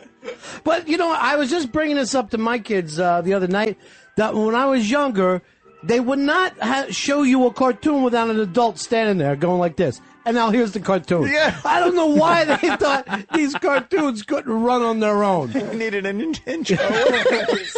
Hey, kid, right here, it's going to be Astro Boy. I hope you like it. Yeah, I can fucking figure that out. I don't need you dressed up like a mermaid to help me out here. Yeah, we had a cop and a sailor. There was Captain Jack McCarthy, was a sailor. And he'd be like, and remember, at the end, he'd go, smooth sailing, ding, ding, and a bell would ring, and he'd get a dick in the ass at some point. But he was a sailor, and he was a cartoon guy. And then Officer Joe Bolton was a cop. A real cop? And he would swing, who knew? He would swing his little nightstick around and tell you about the Three Stooges and not to do the awful things they do to each other. Kids, yeah. And then there was a construction worker, a cowboy. Kids, before we watch the Three Stooges, I want to warn you about the son of Sam. Apparently he's after blonde-haired women that are parked and making out. So please get off the streets at a decent hour. Now, here comes Mo. This was always the best thing about the Stooges, when you would fucking go like this. Oh, good. It's fucking Curly. You know what I mean? Yeah. I'm not stuck with a fucking Shemp. Shemp. Shemp, I'll take. Curly Joe, fuck you. Curly Joe I'm Besser, going out and play. The worst ever. I didn't even understand what he was trying to do. At least ruin a show. Yeah, destroy a show. He had a secret. Fucking Curly Joe Besser had a secret he couldn't tell the children. Well, they couldn't beat it out of him. Yeah. And then they just tried to milk it until they were too old, where it's like, now there's frail old men beating each other up. It's not, I'd rather see them do lemon party. There's a certain age the slapstick doesn't work anymore. Lucy had to find out the same thing. When you see an old lady like, I'm falling off a ladder, it's not funny. Yeah, I Love Lucy, hysterical. Yeah. When she's in Hollywood and they put that big headdress on her and she's going to be in a movie. And she had to walk down the stairs. And she's falling down the stairs. It was great. She was young. He's like, "Oh, I'm sorry, Mr. Director." And then it just turns out, "Oh, Viv, I gotta go to the bank. Mr. Moody's angry with me." With that fucking 10 years of throat cancer she had. Smoking. Viv, I just shit myself. I don't know what it is. I don't think I'm gonna make it. Oh, that orange lipstick that she'd wear. Yeah, and the slapstick just doesn't work. She got graham cracker hips. They were just ready to smash. Oh, Ricky. Mr. Mooney.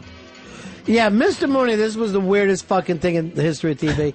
She wasn't allowed to have her own money. Yep. She had to beg for her own cash. She got an allowance from Mr. Mooney. From her boss. Yeah, because here's what happened. Her husband died, knew she was a wacky redhead, so he fucking gave the money to somebody before he died and said like this, dole it out barely to her. Yeah, put it in the bank. She's a lunatic. The man he was sleeping with. But it's like this. Let me control her pussy from the grave is basically what it was. He would not fucking let her live a life. Oh, Johnny, you make me sick. Johnny, you still there? Yeah, I'm here. Yeah, okay. Talk to you later, buddy. Goodbye, boys. Chris, you're on Ron Fez. Hey, the kid in the big sweater was Scott. Who are you, fucking Fezzy calling from the past? Was it Scott? Scotty. Or was it little Scotty Beckett? No one ever just called him Scott. Yeah. My pal. And Scotty. For some reason, he was just hated. Okie doke. Yeah. Yeah, he was a little tussleable, cute little kid.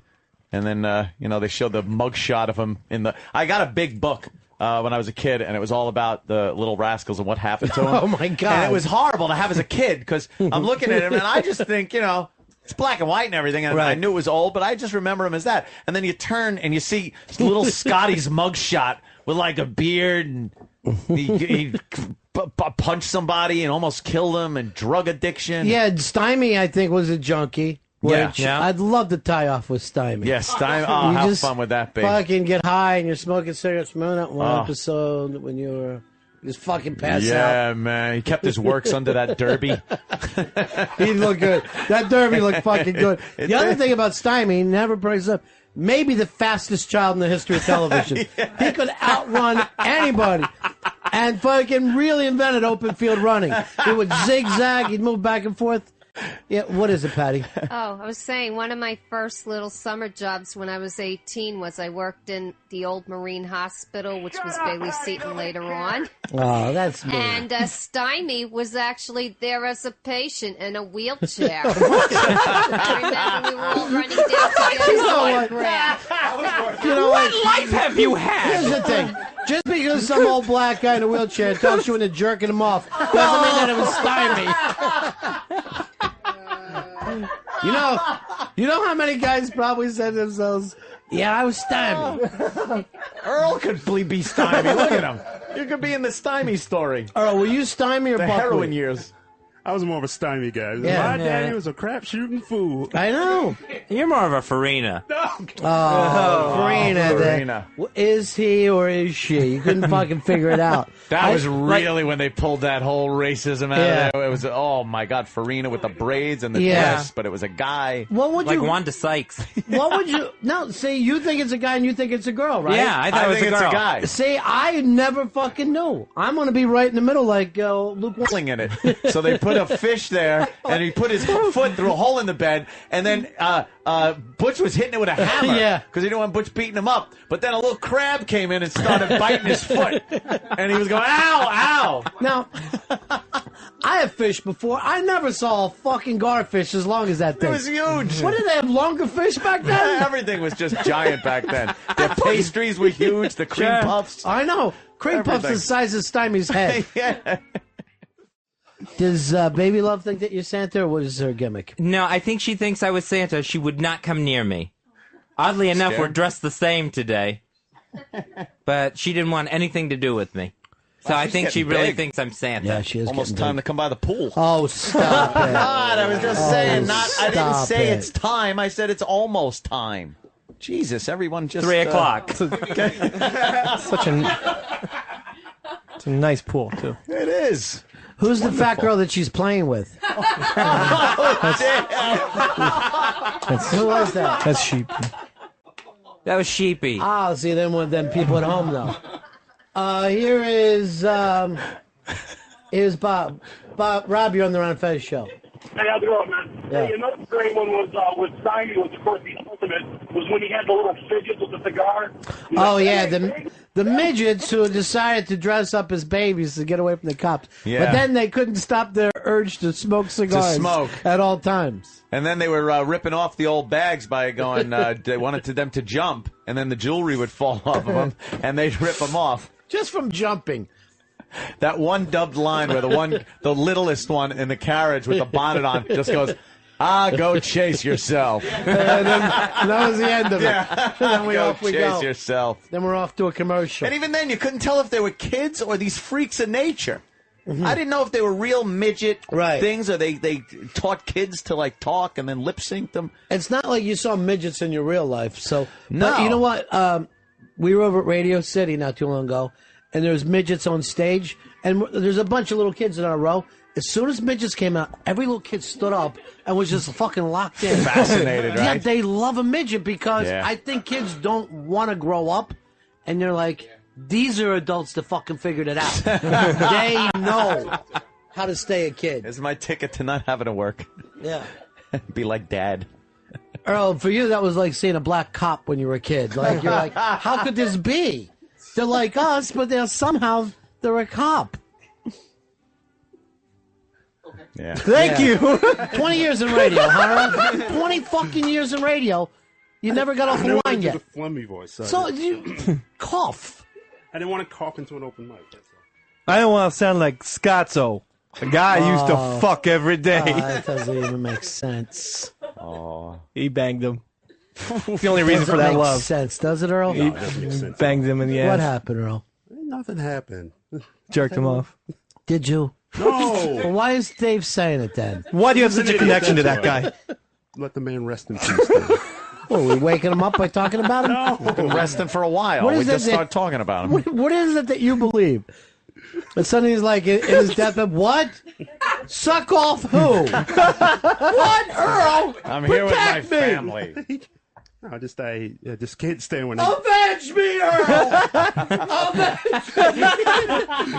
And now for some Beatles biscuits after the avengement. What was the Beatles biscuits about, Earl? What's he talking about? He started the show with a Beatles or a John Lennon song. That's what it is. Why do you Every call day? Every show. Why the biscuit? Worst show ever. Every How about a day. bagel and an English muffin? Because the British, they call the cookies biscuits. So I don't know. It's a Did you ever British- point out that there was also The Who, Rolling Stones, Well, it was- them, it was the animals? It was a tribute to John Lennon. It's What's a his- Creedence croissant. Today on Scotzo's show, Oh, Earl, that feels good. we got Stone Scones coming up. The whole pastry smorgasbord of rock. While you're listening, I'm going to let this black intern blow me. Faster! Like you're on the air, for Christ's sakes. You act like he's a pirate, Dave. No, but I mean, it's a shame that Earl's never gone to a cemetery. So I actually visited his cemetery a couple weeks ago, and I it's pissed, great. I It's pissed, nice. pissed all over his grave, too. Defeat his drinking problem. I don't. Scarecrows that look like Earl all dressed in black. I just never just never had the urge. I never visit my grandmother's grave. I never visit any, I never visit any grave. You're without respect. That's your point. No one gets a hankering to visit a grave like a Snickers bar. Just to get the urge. I'm gonna take a sandwich out to grandma's grave. Yeah, what kind of urge you get? It's something like you have to do out of kind of respect, but no one wants to do it. It's not a fun thing. It's kind of depressing. No, it's not a fun thing, and that's why exactly you gotta I don't face do it, though. Maybe you need closure. I had plenty of closure with that. Did you? How? Yeah, absolutely. How, Earl? What was your closure? You He shut his finger in the lid. Yeah, you closed the lid and forgot all about him. Lifted his wallet and we're out of there. You went to the funeral? Yeah, it was at St. Pat's. But was why it bring that right? up? Jesus. And then did you go to the funeral where they put him in the ground? No, I did not go to the. All right. Now, why wouldn't you do that? There's a whole procession. Meet and greet in over in Jersey, and that was it. I'm sorry, you don't have the proper wristband. You should have driven the van, Earl. Yeah, sticker stop. Could have handed out some wow stickers, plaster on the tombstones. No, that was the family wanted that, and I respected their wishes. That was only We don't want you there. Why don't you I can respect that. Because you Anyone weren't else's legally wish? married. Not bad at all. Respect the living's wishes and leave. No. No. I'm staying. No, it's my job.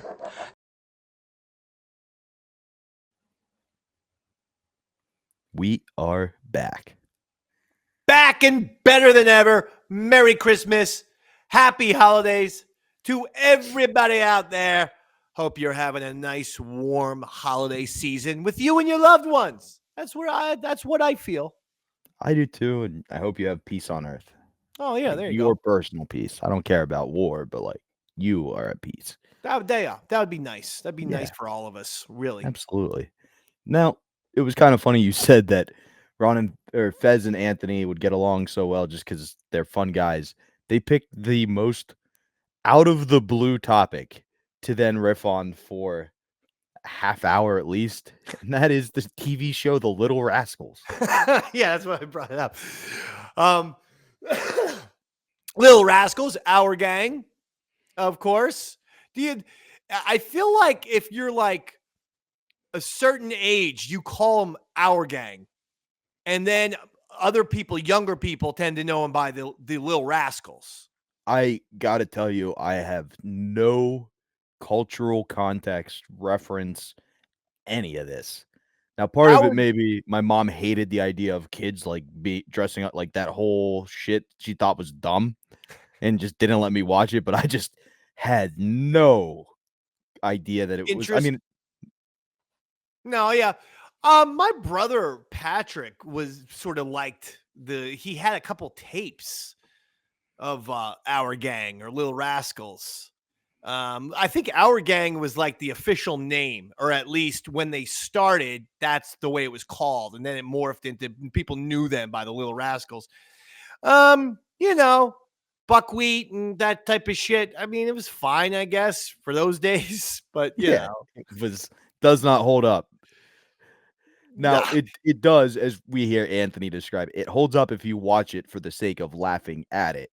Like, he was like, there's a scene where a kid just falls and starts crying, and they're like, keep rolling, because they don't have enough, like, he's like, if you look for that kind of stuff, it's funny. If you look for the dark, morbid underbelly of evil Hollywood producers torturing children by keeping them on set for 18 hours a day and feeding them like one bread sandwich with butter in it, and that's pretty much it.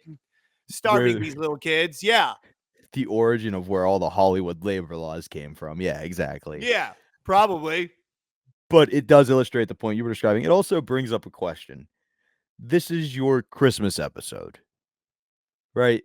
Now, we've seen it's not as clearly ironed out or to a T as the Thanksgiving episode, but you clearly have some things you want to work in. Now, out of the blue, Anthony's there and has just spent 40 minutes talking about the Little Rascals, which is great radio, but it's also 40 minutes you couldn't do the stuff you had planned. I mean, you got to drop shit. If, someone's in there having fun and people are just enjoying fucking tossing little things around, and that's pretty funny watching the little kid cry because of the guy's not letting him leave. It's with radio, you got to throw shit out. Shit gets bumped, baby. Of course, absolutely.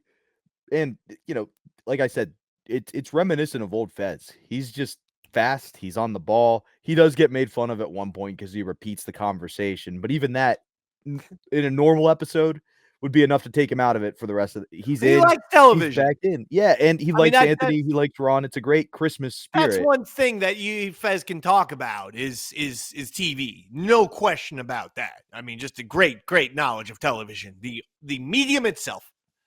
And it shows he's, pace for pace with Anthony, who's known for that as well, like knowing old television too. So it's fun to see them shine. But as a producer, you and Earl, right now, what was the goal for the day. Is it you guys deciding what to cut? Is it Fez? Now, like you said, Fez is having a good time, so you don't want to interrupt him, obviously. But like, how is this coming out? No, I mean, Anthony comes in, he's going to hang out, and the conversation goes somewhere. We're all happy. I mean, I'm not saying that anything necessarily got bumped. I have no idea. I mean, we might have just had like a pretty regular show, except for people were there to give, to spread some cheer, to hang out, have some fun. We knew we were going to have like a little bit of a party afterwards. Of course. So I think the kind of little hangout, it wasn't a full on bash, but the little hangout mini party afterwards was as much of a reason for that day as anything. And the show was just, hey, let's just, discuss some Christmas shit, have some Christmas time. Let's, talk some, have some Christmas subjects out there ready to go. But let's just go with the flow time, Robin? Oh, absolutely. That's not where I shine. That's why I was curious. Yeah, apparently. What is that? What the fuck does that mean? Merry fucking Christmas, Dave. No, I do know what you mean exactly. And the other thing that I was curious about, though, with that is the dynamic at the time is obviously Ron 1, Fez 2, usually Dave 3. As far as mic contributions go, you may be asked to be the number 2 if Fez is doing, you know what I mean? No. Yeah, I just didn't know what you were talking about. Okay, I get it. Go ahead. Anthony's there. Yeah. Obviously, he's going to be the person everybody's talking to. You are very good at this, like getting in, getting out, getting in. You're still a part of the show, but you're not. Doesn't feel like at any point Dave's trying to force his way to be the fourth member of this conversation. Whereas by contrast, it feels like Earl goes, "Oh, Anthony's here. They're not going to need me on mic the rest of the day." And I know that comes across like, "Oh, Earl, like he's being lazy," but like it's the day before the holidays. He's the executive producer. He's got to make sure everything's ready to go. Let me stop you right there. Look, Earl doesn't voluntarily speak unless talked to. Though he's a radio guy, how many times does Earl interject or say, hold on, Ronnie B, I got something to say. Like how many times I could count on my hand the amount of times of that happening. Feels like for Earl to talk on the microphone, you have to put him in a fucking cop, room and interrogate his ass with a fucking spotlight on him. Like to me, he's a look, hey, there's nothing wrong with that. He wants to be a board op. So his kind of thing is I'm just going to run the board. Now, I will say being a board op of a comedy station is about the easiest job in the world because you're talking about going in and out of commercial breaks. Then if there's a 55 fucking minute on the Ron and Fez show, right? What is Earl doing? Nothing. Like that, you can't make yourself out to be more important than you are. Your main responsibility is for Earl at least, okay, get some music. If it's a musical discussion, get the music. Get some music pumping if we're talking music, right? In and out commercial break, fine. That's kind of it. Unfortunately, he was like 50% at best with the first half. Right. So, I mean, he had plenty of room to join the conversation with Anthony. He chose not to. Probably because Anthony didn't ask him a question. If Anthony asks him a question, Earl's going to respond. And that seems to be what he's how he gets comfortable. pulled in. Yeah. Earl's best thing is simply replying to people. That's where he's really good. That's where he shines. Just sitting. You ask him a question. Hey, Earl, did you get that thing taken care of? Yes, I did. That's the type of fucking riveting shit you can look forward to. Hey, come on. It's Christmas. I'm having fun. I'm in a jovial mood. Let me just poke the bear a little bit. Because what leads to this final, like, trying to pull Earl in or not is Fez says that'll throw a monkey wrench into something. Ant goes, call it a wrench. Ron goes, it's just a wrench. Sorry, Earl. And Earl's response is, that's okay, Ronnie B. That's exactly what you fucking did to me an hour and a half ago or whatever the fuck we talked with that fucking little joke. And I didn't even hear that part for the record. That's okay, David Mack. Everybody knows you weren't being racist. I know. You gave so in me hindsight, you see what was Do you happening see? there. No. Do you see where you went wrong? You gave an Earl response rather than just laughing and having like talking to me the way we usually talk 90% of the time, with hilarity and laughter and a little back and forth. But instead, you were just like, "Well, that's not what I was saying, Dave." Maybe I was just foreshadowing Earl, trying to show you what the pain was like for Ron in that moment. Bullshit. You come up with the best nickname of all time for Earl. You committed an Earl Dougie. I can't accept that. I can't full well. When you have fuck that on up my like that, record. Earl Douglas, his initials are ED. Mm-hmm. Ed. When you fuck up like that, we're calling that a special ed. Oh boy. I don't know if I can live with this, Dave. I really was just looking for a straw that broke the camel's back. This may be it, buddy. Anybody know where I can get it done? For either Earl fuck ups or if you're acting like Earl to the point where you're not contributing, those are two scenarios that are applicable. We are going to, from now on, henceforward, refer to those moments as special ed moments. That's a special ed that you did. Interesting. Can I ask you, Dave, a trivia question? I know it's, which one is it? Down for results or down for attention? And you're slicing. I know it's across the river, down the sea, but I don't remember which is which. I don't know. Across the river and to the sea, isn't that like what they're chanting with this? That yeah, it does. You're right. Conflict? It does feel like the Palestinians ripped off the goth kids trying to kill themselves. Yeah, I don't know. Oh, you're asking me a question about anything goth or emo? I have no idea. I hate mainly slitting your wrists. Am I going across or down? Oh, I always thought across the wrist. That's what I needed to know. Yeah, because your veins go up and down your arm, so you want to go. You want to go to the side there. I just don't want to commit an ed when I'm trying to kill myself. No, you don't. No. It's officially a special ed. Special ed. Yeah, don't get rid of the word special. But so I did pull an Earl on you earlier. You point out and you give Earl the best nickname, which is Earl Ellipses, because he dot. Well, he does have a tendency to sometimes drift off. He'll say something and be like, Ron, that's the thing about Bob Dylan, And then dot. What is the thing about Bob Dylan? What were you trying to say?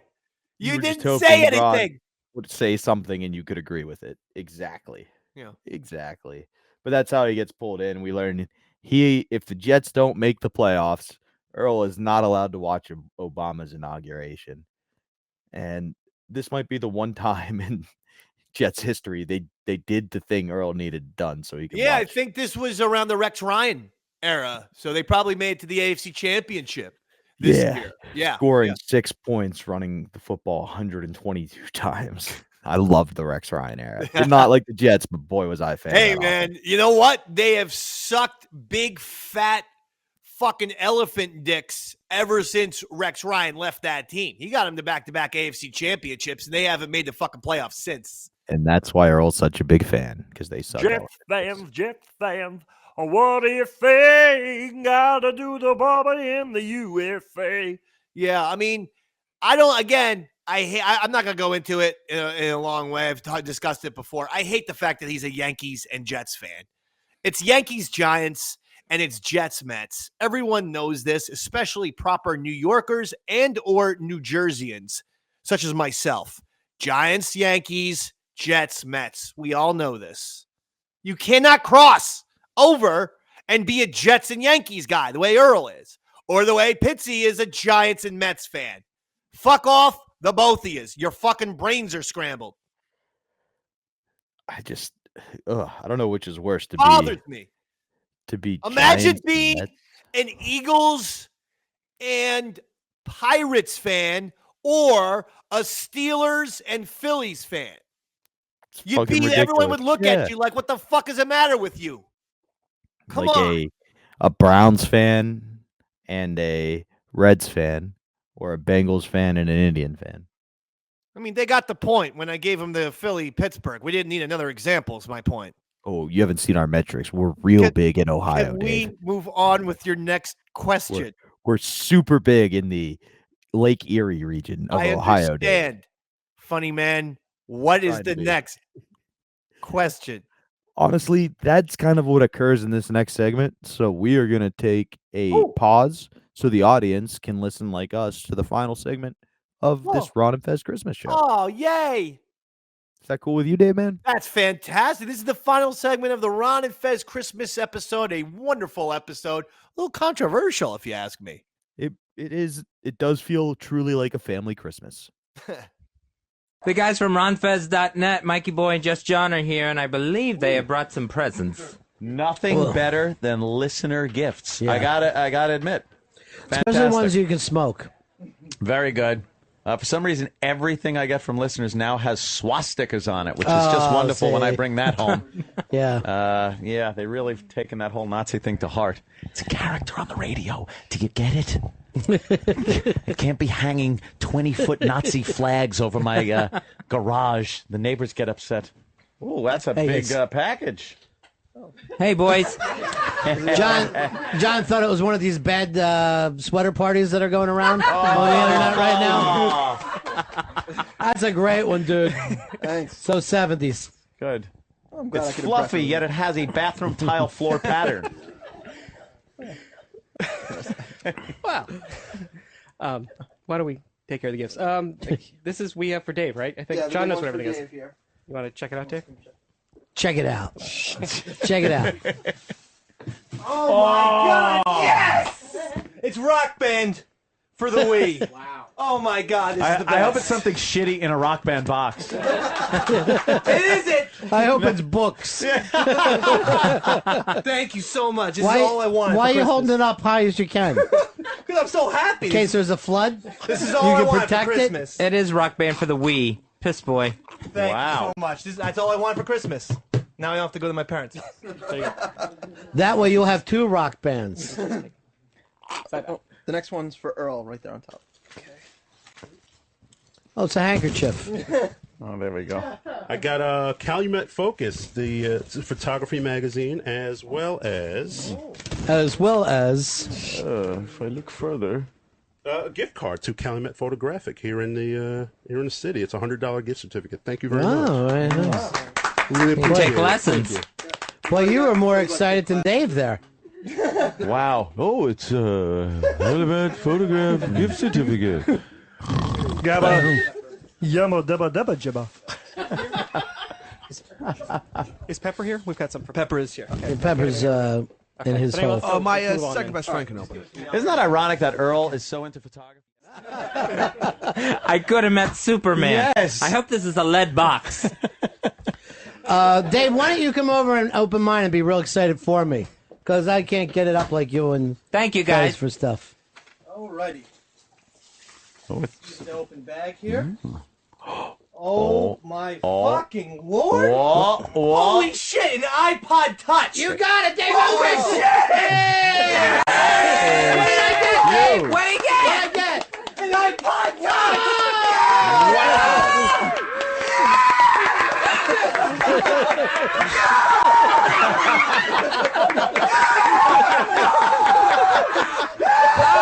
Bad leg. He's all over HTG.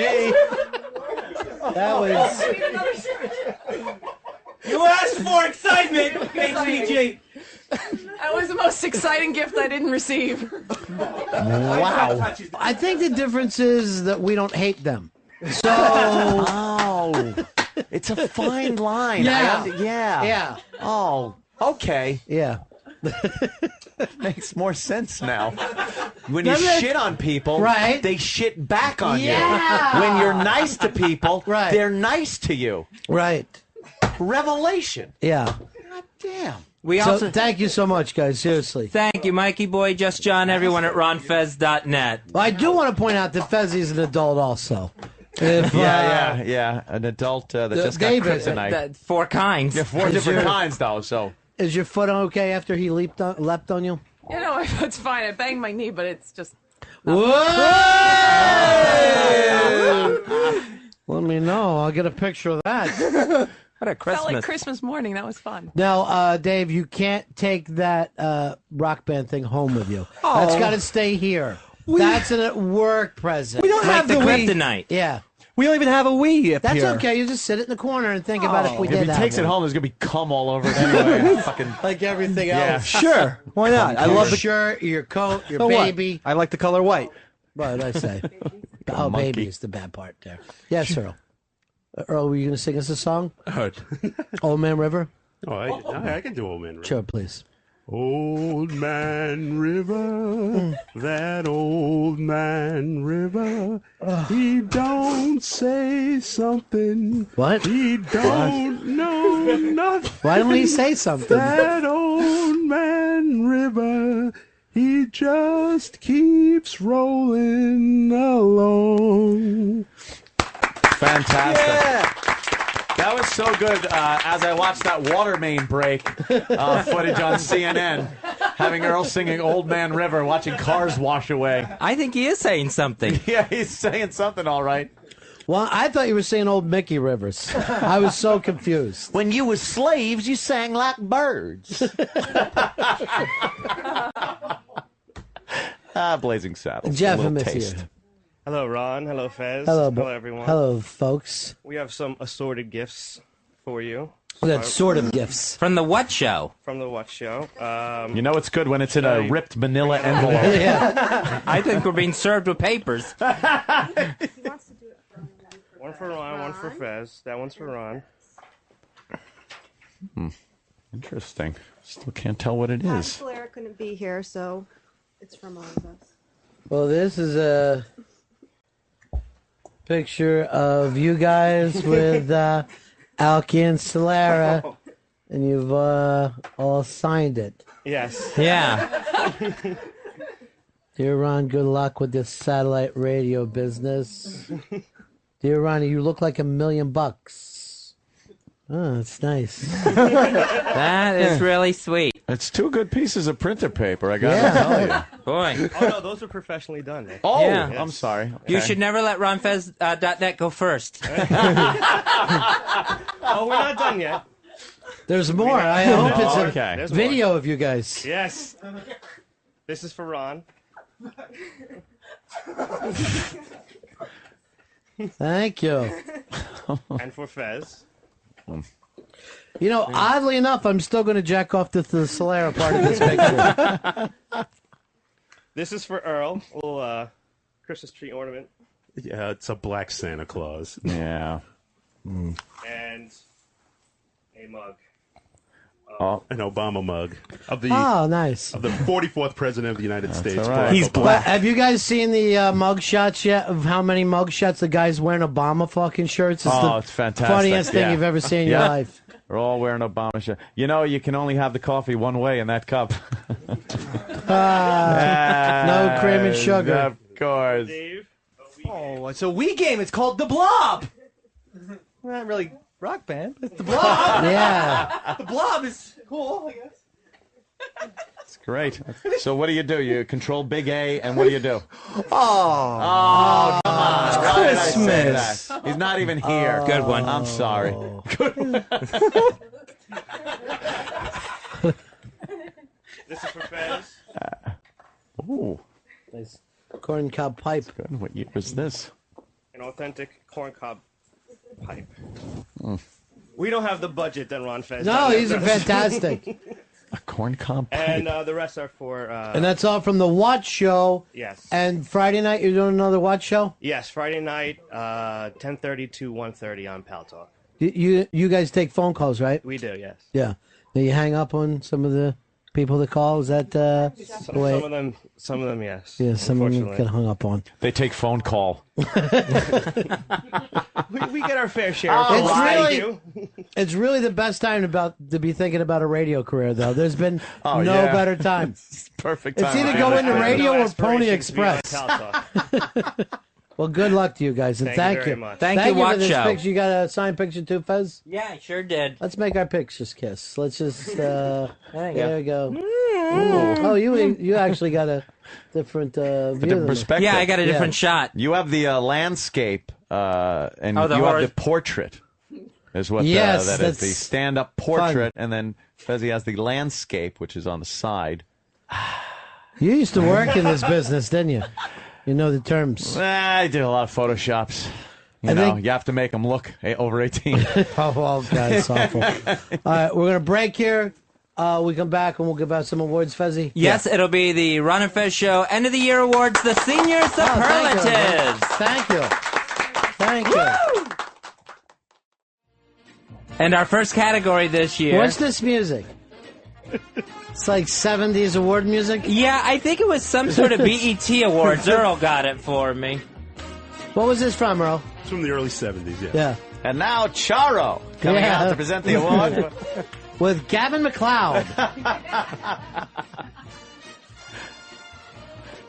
You know what I like? I like when the children gather around their parents' knees, around mama's.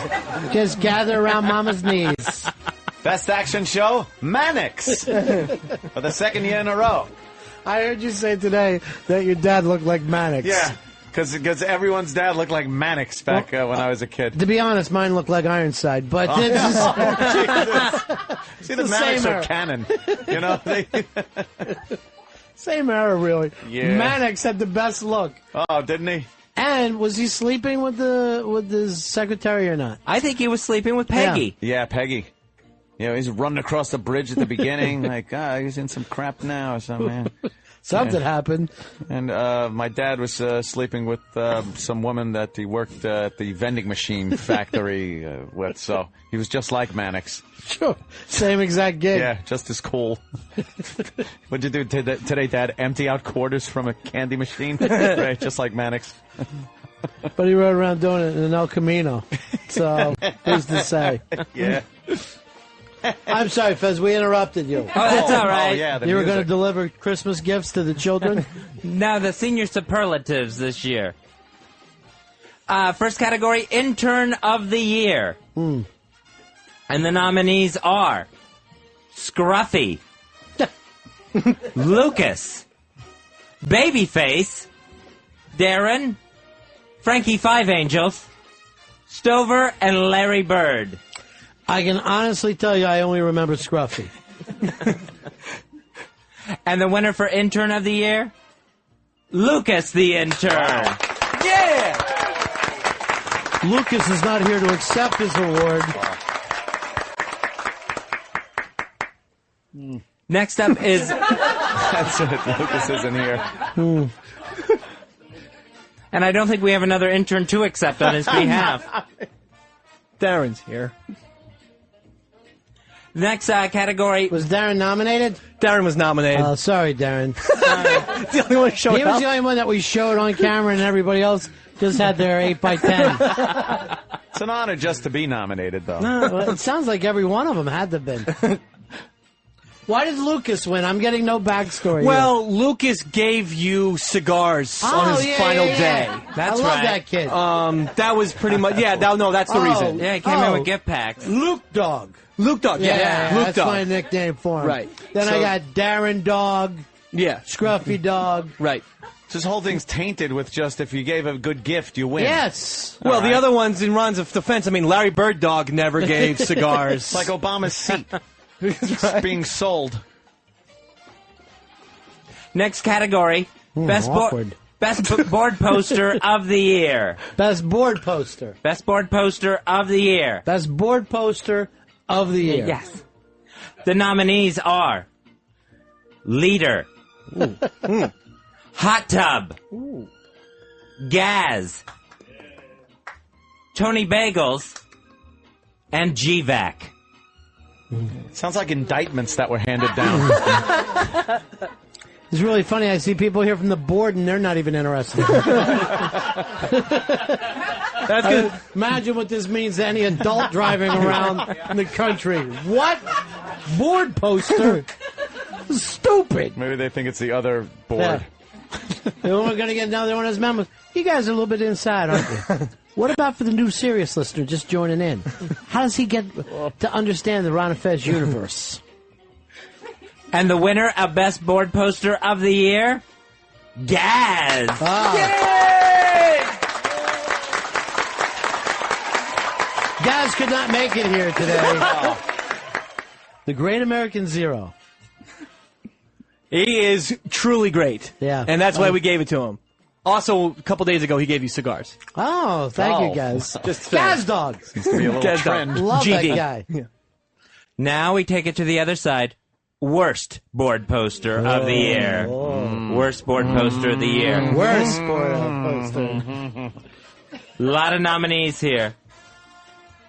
The nominees are Knox Harrington.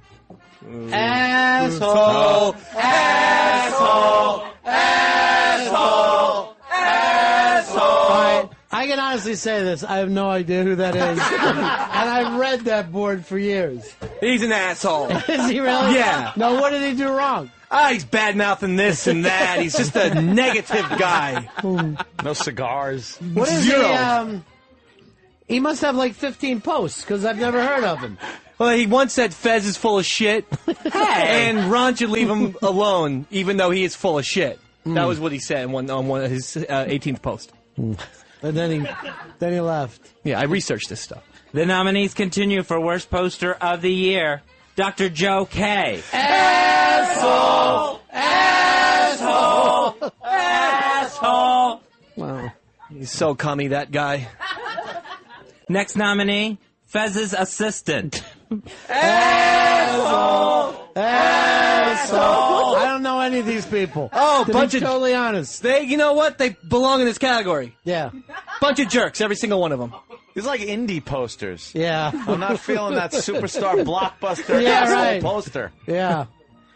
The next nominee for Worst Poster of the Year, Maddie Fridays. Oh, asshole! Asshole! Asshole! Now, is he still eligible, or he should be in the Hall of Fame by now? Now, his own brother-in-law tells me that he lifts lines from me at weddings and goes around doing a Ronnie B impression. What happened exactly? We were at a wedding, and the people had to leave because he wouldn't stop dropping Ron Fez show lines. And that's from he wouldn't give it credit, and I just yelled at him. It's like, you're just taking lines. Just give Ron $10 and say thank you. Yeah, he's never brought it up to me yet. And he's never given me $10. No. All right, sit down there next to Mama. Mom, I'm never leaving home. Next nominee for Worst Poster of the Year, King Hippo's Band-Aid. Asshole! Asshole! Asshole twin! What happened? He's an asshole twin. He's double the asshole because he has a twin brother asshole. Yeah, but are they twins? Well, they're twins. You know, on all their brothers birthday. aren't twins. Well, I mean, they're fat and skinny twins. That was a little blunt, I guess. And final nominee for Worst Poster of the Year, picking up his second nomination today, GVAC. Asshole! Asshole! Asshole! We can have a double winner, Dr. Joe K. and Maddie We Friday. don't have to adjust this for them. What'd you do, make a last-second move? I made a mistake, yeah. Asshole! Asshole! Sometimes he had parents, sometimes he didn't. So that's the end of the senior superlatives, is it? No. That's the end. Plenty more That was categories. fun. No, there's more. There's more excitement to come. Our next category, Feud of the Year, Oh. 2008. Wow. So many. The nominees are Eastside Dave versus Franklin from Cypher Film. Oh, Franklin hasn't shown No. still. And He missed Thanksgiving, he missed Christmas. I gave him 2 to 3 text messages saying, please come. I'm willing to bury the hatchet, but he's too busy with Dandy Candy. I did get presents from Joe and Dean from Brooklyn. Yes. They're holding up. They're class personified. And, of course, Fred from Brooklyn, Sierra, Mafia Life Chris from Brooklyn, everybody from Franklin, all because you hurt his feelings. Yeah. Well, he's got a man up, so to speak. Next nominee for Feud of the Year, Mooch versus Old Lily. Oh, yeah. He called her shite and a cunt. And I believe said she shites from the cunt. The worst Irish complaint you could have. Next nominee for Feud of the Year, picking up his 3rd nomination today, G-Vac versus Sheepy. Oh, yeah. Made Sheepy cry. He called Sheepy a shite and a cunt. Thank God this is an XL channel. Some of the things these people are saying. Next nominee for Feud of the Year, Ron versus Juliana.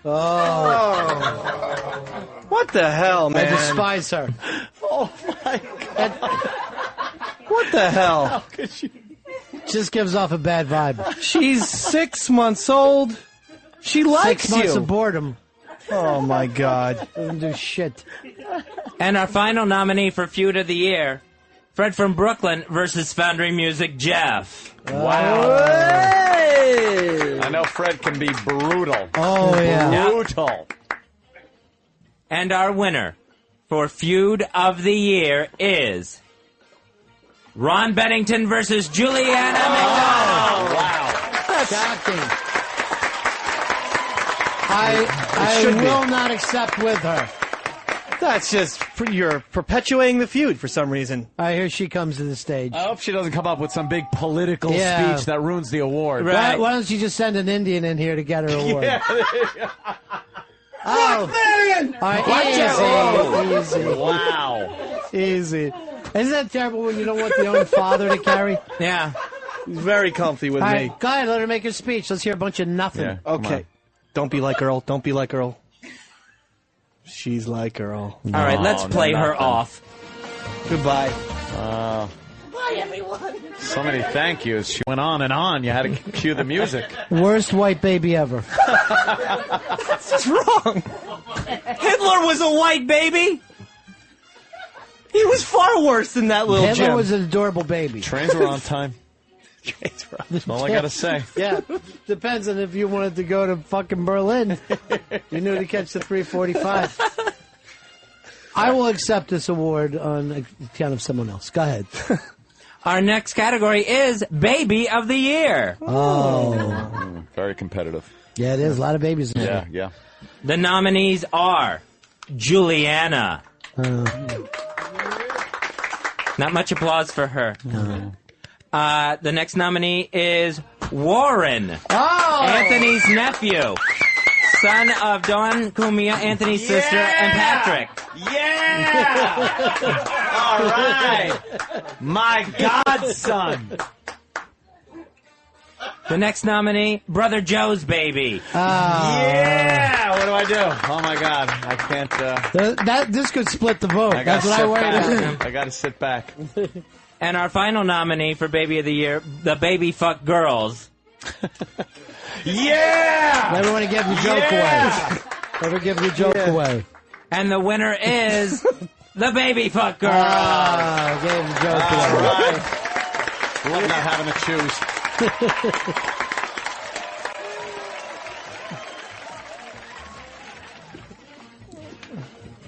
She isn't here to accept. I thought I saw half the team walking around. Yeah. Mapping.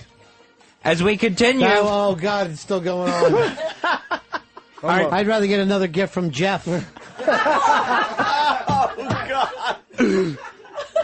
It's okay, he left. No, he's still here. What's that? Is this like the baby Emmys? I don't even know what that means. Oh, my God. It's like the Baby Hueys. What's that mean? Like the Emmys are a word, so never mind. It was just The Emmys are a word. yeah. So I just said baby words. Emmys. Yeah, great one. Baby Quick on his drunkies. feet. AJ is worried he's going to get bumped again, so don't worry, AJ. I'm sure. Our next category is Meltdown of the Year. The nominees are Drunk Fez screaming at Earl during Paulo's bachelor party. Ricky, this is completely real. This is completely true. I want him out of here. I want him out of here. He just got a raise, Fez.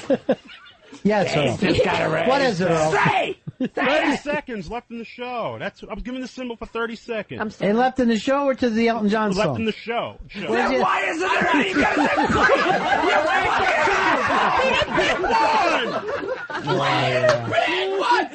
Ricky, I want him out of here. I want him out of here. You know what?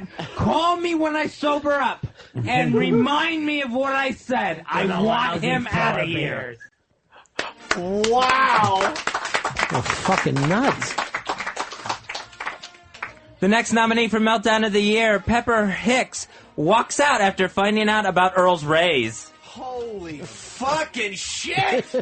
You gotta be fucking me done! 60 home runs! Babe Ruth 1927 gets This is fucking bullshit, man! I fucking work harder than he does! Later! God, this is insane! Well, I'm fucking great! Son of a bitch, Queen's cup! There's Hicks losing his mind. I'm fucking dead broken! This asshole's gonna raise the door! It's a fucking crime. Oh, And I did have to take him off pad data. you fuck!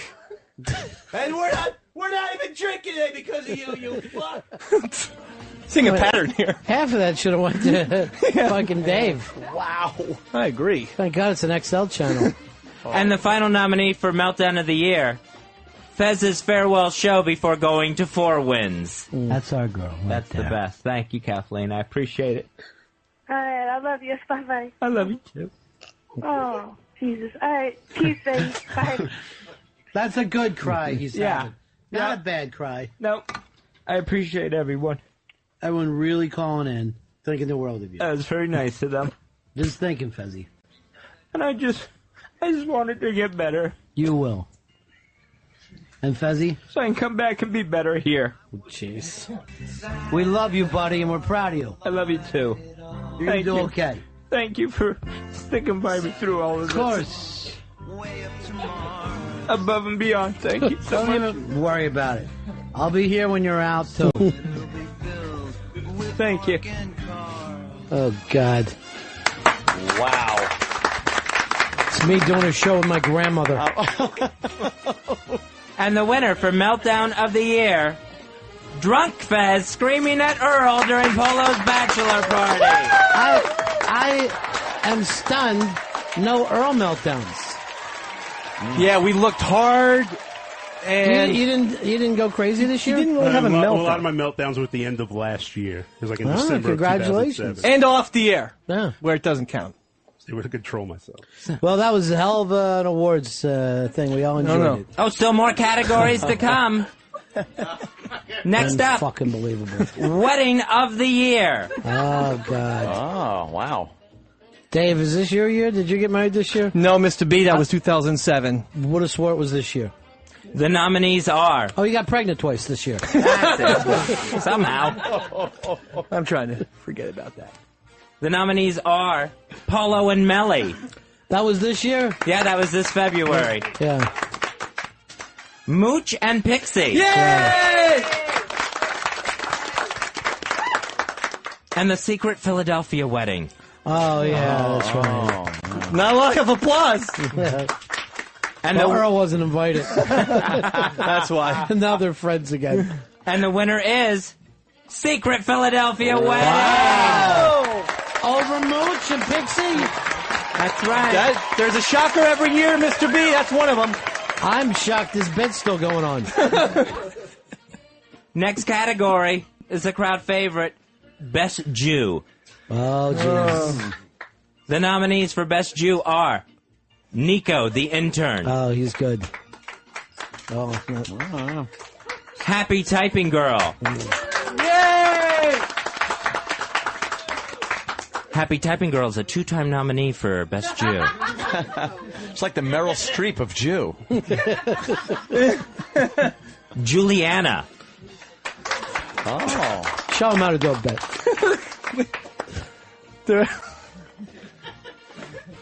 Last year's winner, Just John. Oh. If he goes back to back, the place will go nuts. Randy. Mm. Yay! It's Randy. King Hippo's brother. He's very Jew. This is so fucking inside. It's got to end soon. Yeah. I mean, if I don't know, and I'm the fucking co-host, yeah, you're and right. I've already seen the joke you're giving away, and the winner is Juliana. Oh, she's not Jewish. shocker. That would have She's worked. not Jewish, though. That's the thing. So, what do you mean? Your applause doesn't count, sirs and If ladies. the mother's a Jew, then the baby's a Jew. Daddy ain't Jew. Let me Her say this. father, Casey's father, wasn't Jew. If the Nazis came in, would they think she was a Jew? Sure. Perhaps. That's all but we those need to people know. were animals. And that's Well, proven. there's a system of rules that's been set up. She ain't Jew. It's not mine. She's not Jewish. I'm surprised David didn't make it in under the wire as a nominee just for being so completely Jewish. His problem is he got thrown out for staring in the window too Oh, much. okay. All Disqualified from all I nomination. said is one day I go, tell him to stop staring in the window, and Steve has banned him from the Ron Fez thing. So now if I see him on the street, he turns around. I feel terrible about it. All right, that was great, Fez. That was a nice run we had there. Now the musical portion of the program, Song of the Year. All right, let's just say Sleeves won. And keep going. Sleeves won. Yay! And I'll say for Bajibi. For Bajibi. That's what he went for. Not the Christmas song? No.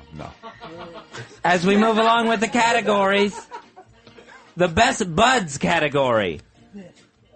The nominees are Angel Fucking Baby Girl. Yeah. Best Buddies.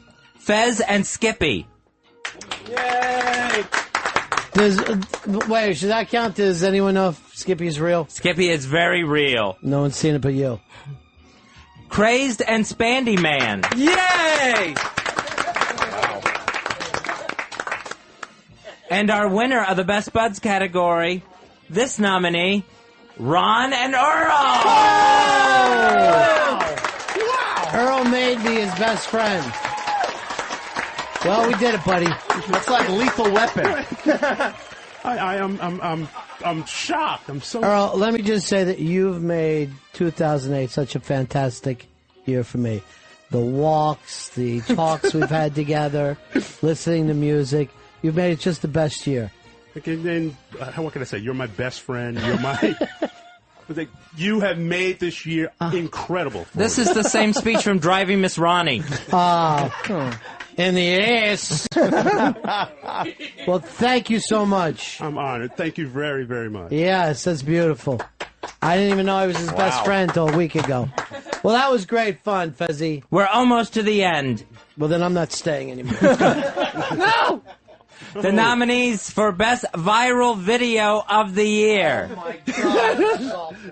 The nominees are Mooch for Fez and Hicks, Santa's Got a Secret. Great video. Eastside Dave for his TurboTax video. Yes! Trying to win that competition. And Mooch and Sleeves, the Board Warriors. Very good.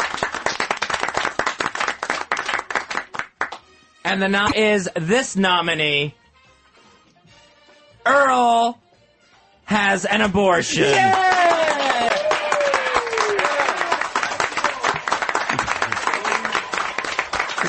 Thank you. Hey, I hate to interrupt. I just had to take a conference call. I just want to say, when I walk out, it's just a bit. Know the show. We wear the white hats and the suits wear the black hats. Sure. Right. That's our gimmick for years.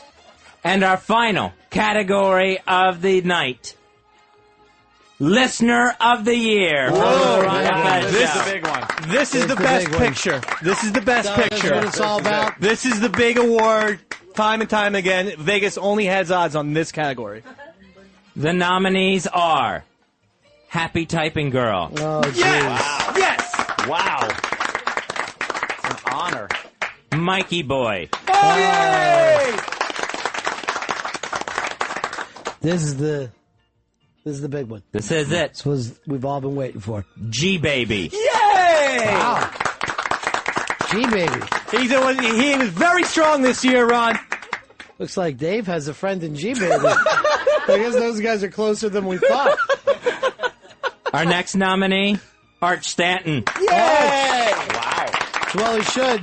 Line of the day now up over 6,000 into the second book. Represent Whackbag. Faux shitties. Lady Trucker. What? Whoa. Nominee. That's phone calls.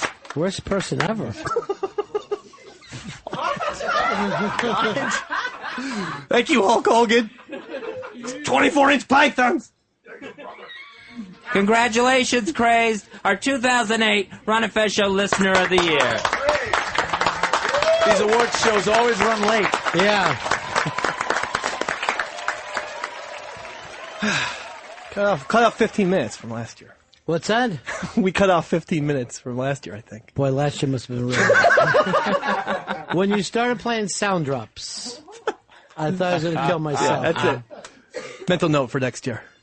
This Thursday, check out the Ron and Fez Show. Brand new show. Check it out. For Christmas Day. Starting at noon, it's a countdown of the top 25 original Christmas songs sent in by the listeners.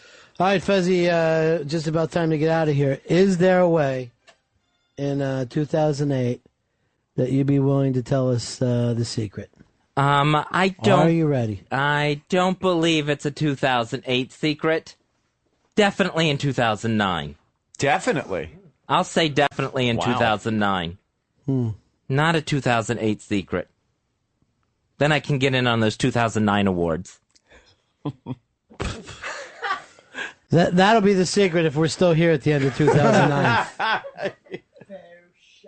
Thank you, Chris. Shitties.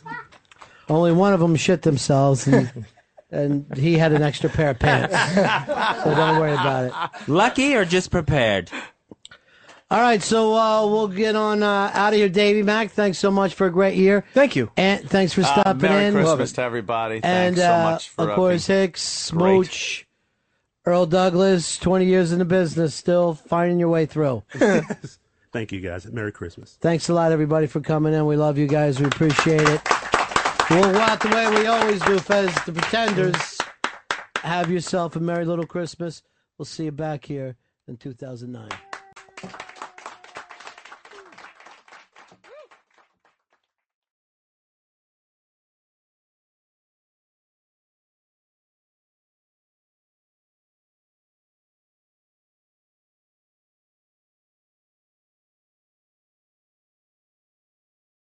Merry Christmas. We did it. Merry Christmas to every single person out there and a happy holidays to you. What an episode. It's been a great one so far. And we got just a little bit to get through. Let's do First it. thing that happens is Ant's obviously still hanging out. He points out how your fans bring good gifts and how his fans bring weird gifts. And Ron points out, kind of like we were saying earlier, that's the beauty of treating your audience nice. Well, that's true. Yeah, you're going to get nicer gifts. Well, also, they gave them a cake and it was stomped on.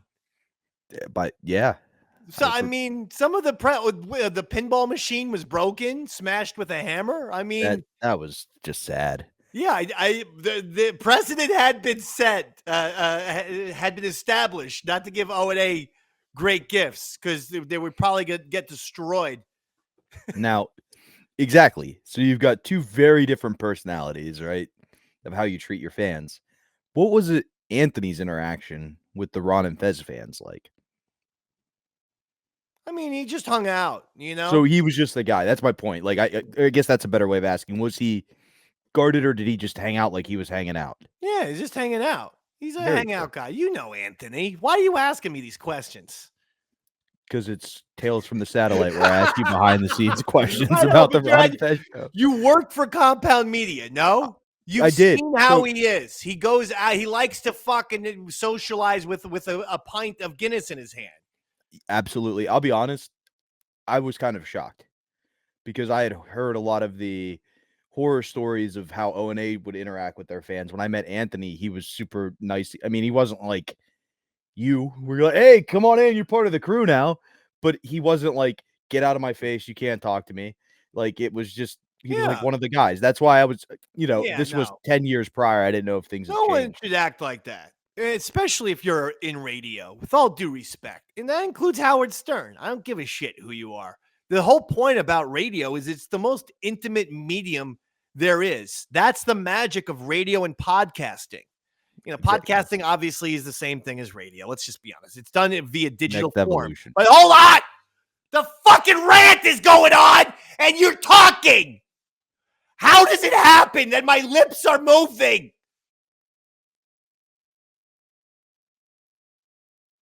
Go on. We're waiting. Please continue your rant about radio and podcasts.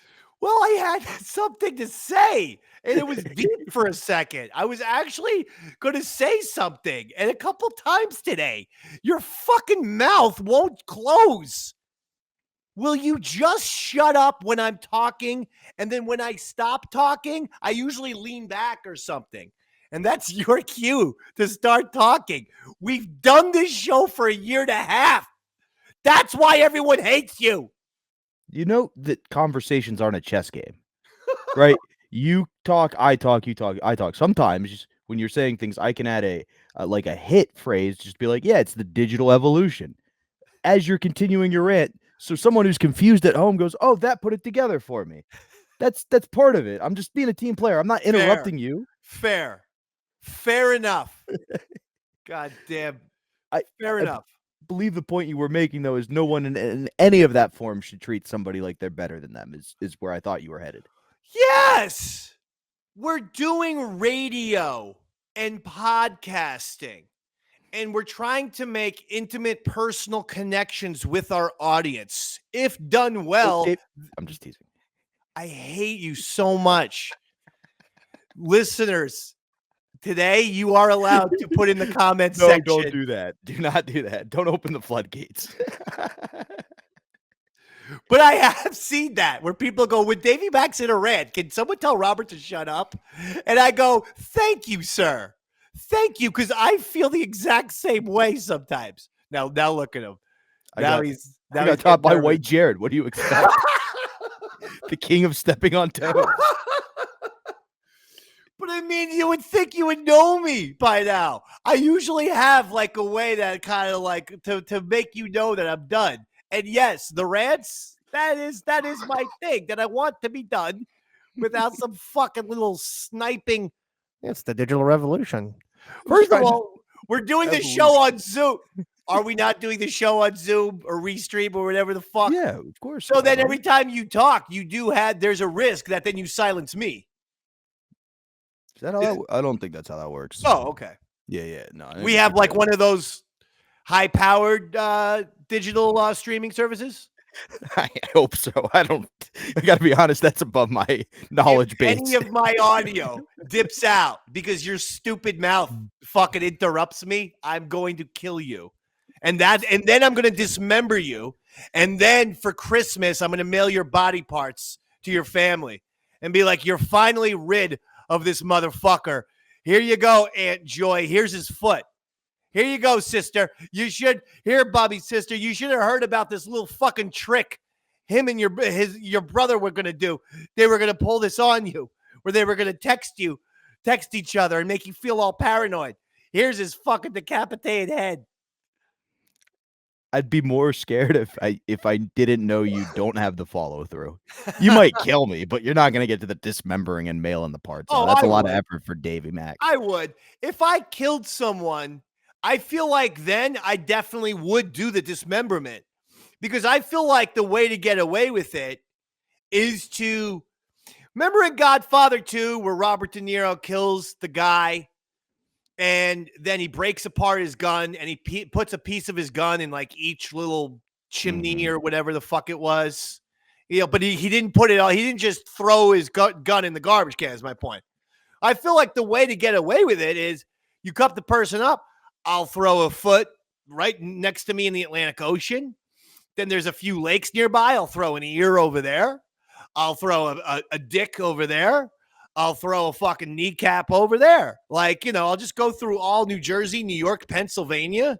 I'll fucking hide all that shit. No one's gonna. What? How are they gonna assemble all this shit then? No body, no crime, Robert. Have you ever heard the old Norm Macdonald joke about how to be a killer? No. So he goes, the first thing I'd do if I was a serial killer, dig a real deep grave. You always hear the body turned up in a shallow grave. Not my grave. It's going to be super deep. That's good. But thankfully, I don't think you have to kill me. I think the sound will be good. And I'm going to work on stepping on your toes less as you're ranting. Don't worry. It's Christmas. Just relax. Oh, Fucking I'm nervous. good. All right, go ahead. So I just thought it was kind of funny. Like you were saying, everybody should treat people like it's not. You're not a. We're not fucking Tom Cruise. I don't give a shit. I don't give a shit. Jinx. I know, of all the times. I don't care who you are. And that includes Howard Stern. Just because SiriusXM pays him like he's fucking Harrison Ford or some shit, that's on them. Like, no one should walk around in our business like there's shit don't stink. Then they are the piece of shit. Seriously, I actually truly feel that way. And you do see radio people who get overinflated egos, and you're like, bro, you're in radio and podcasting. Don't get me wrong. I love it. It's my business. I'm proud to do it. But chill the fuck out with the narcissism already, bitch. And there's a difference between like making sure people take it professionally. Like, hey, a lot of times you got put in the role on the Ron and Fez show where you would be the guy passing the mic on the bleachers, or there's a certain like, hey, you got to treat the studio with a level of respect in order, you know what I mean? Like, other than that, though, just have fun. Stop taking it seriously and just relax. Yeah. Right? That's right. That's right. I think the best example, and I've told the story before, is when you invited me to come do the show the first time.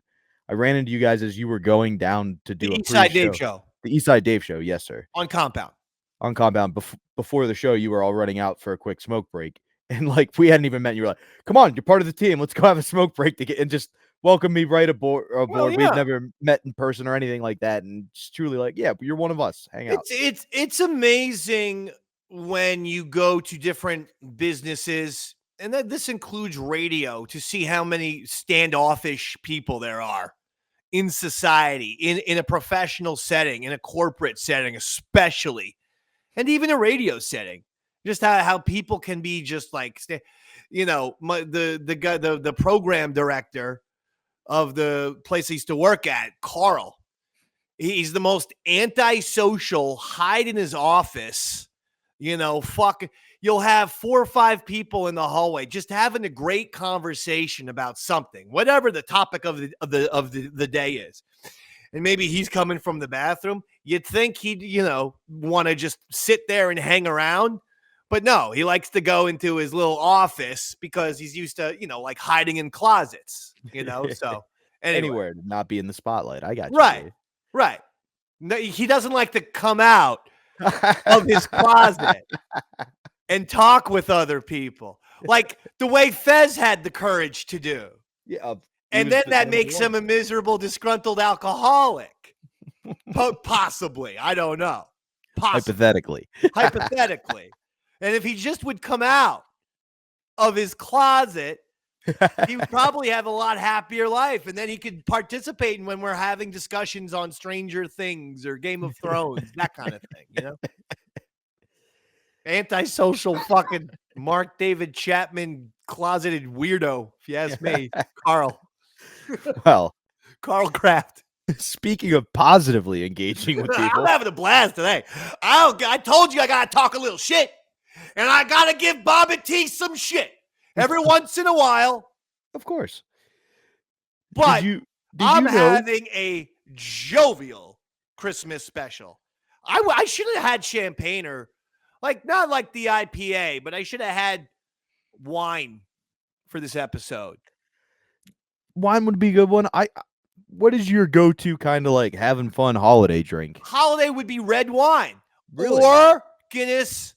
Or you're really looking to have a good time at the Christmas party, Jack and Coke. Wow.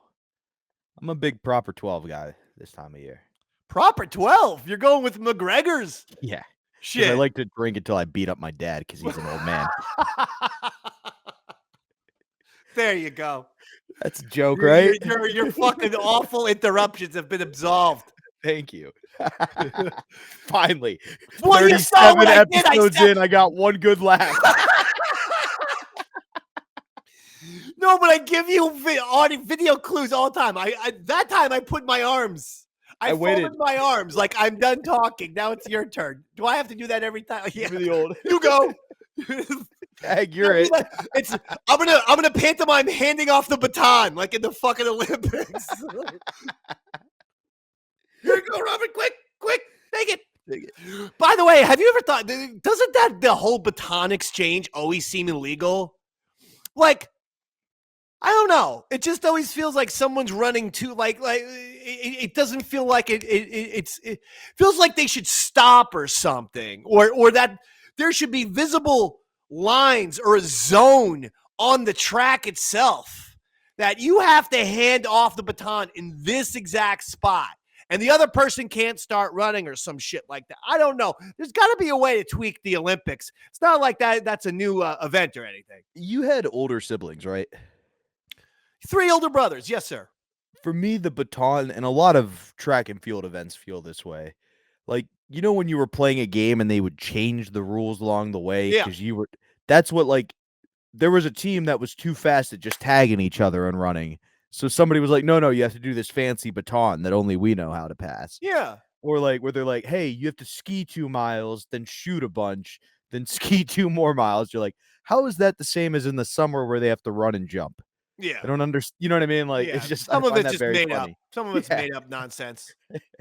But you know what's not made up is that you guys had such a good interaction with your fans that they brought you legitly nice gifts. Presents! My favorite thing about Christmas, receiving. Hey, nothing wrong with that. And I love gifts. What do we get?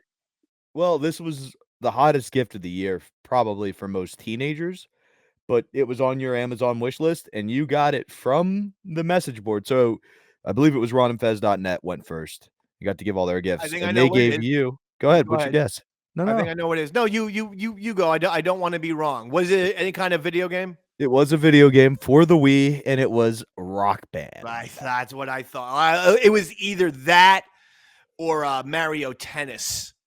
But wait, I think that came with the Wii. Oh, no, Mario Tennis didn't. Just regular tennis did. Anyway, Rock Band, phenomenal. Game. I still have Rock Band. I was going to ask, do you still have the game? And what's even crazier is they got it for the Wii. And I remember this Christmas, like it was very difficult to get because the Wii was a newer system. It was the more expensive game than a PlayStation or something. So. I have the Switch now. I have the Nintendo Switch, the latest model. Or, well, it's not the Switch 2.0, which I believe is coming out. That would be the latest model. But you know what I'm saying. The latest version of Nintendo is the Switch. And I really wish they had Beatles Rock Band. And not only was it fantastic to play all the Beatles songs, but some of the videos were like unfucking believably awesome. The like Octopus's Garden and Here Comes the Sun were just trippy, fantastic videos. I love them.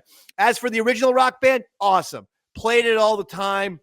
I still actually have Rock Band for my PS4 that barely works. However, it can be turned on and I can play some of the games. So when I turn it on, I still have the microphone. Every once in a while, I'll pump that thing up and I'll start doing Rock Band again. I mean, come on, it's fantastic. Who doesn't love karaoke? It's karaoke, essentially. It's karaoke, but you get to do 4 people's worth. Right. Like it's the ultimate fun game. No. I know what you mean. I was usually the singer. I was a guitar guy. Except for Mr. Roboto by Styx. Because I could get it perfect even on expert. I love Styx so much back in 8th grade. Is that a lie? No, I loved Styx in 8th grade. Because don't forget, Guitar Hero, I also was a big fan of because of Slash. And I got Slash to sign my Guitar Hero guitar. I remember that. And then I got Duff McKagan to sign it as well. And Steven Adler. I've got 3 of the 5 original Guns N' Roses members. I just need Axl and Izzy, baby. And those are the easiest to get. Axl's super friendly. I tell you what, it'd be easier to get Axl these days than Izzy Stradlin. That guy's pulled a J.D. Salinger. He fucking comes out of his hole once every 5 years. Like, we see him do a guest spot at some GNR concert in Los Angeles, and then we don't see him for half a decade. People just assume he's passed, but every once in a while he's like, nope, time to come out. Yeah, I don't know. Yeah, he's the mysterious Guns N' Roses man. Great gift for you. That same board got Earl a $100 gift card to a camera shop and a year's subscription to some photography magazine. And this was the era where he was super big into photography. Pretty good gifts here.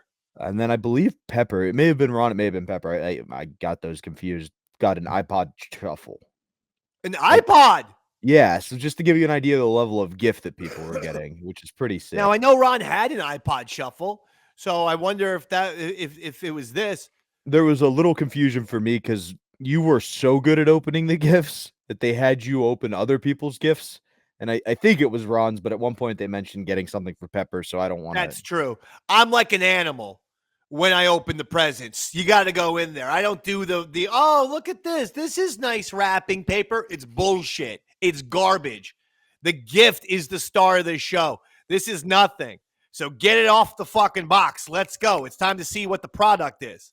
And you have the reaction that people have in mind when they buy a gift for somebody. Like that level of excitement is what people want. So yeah, I get excited. Get that. I get excited. If you get me a good gift, I'm going to tell you. This is great.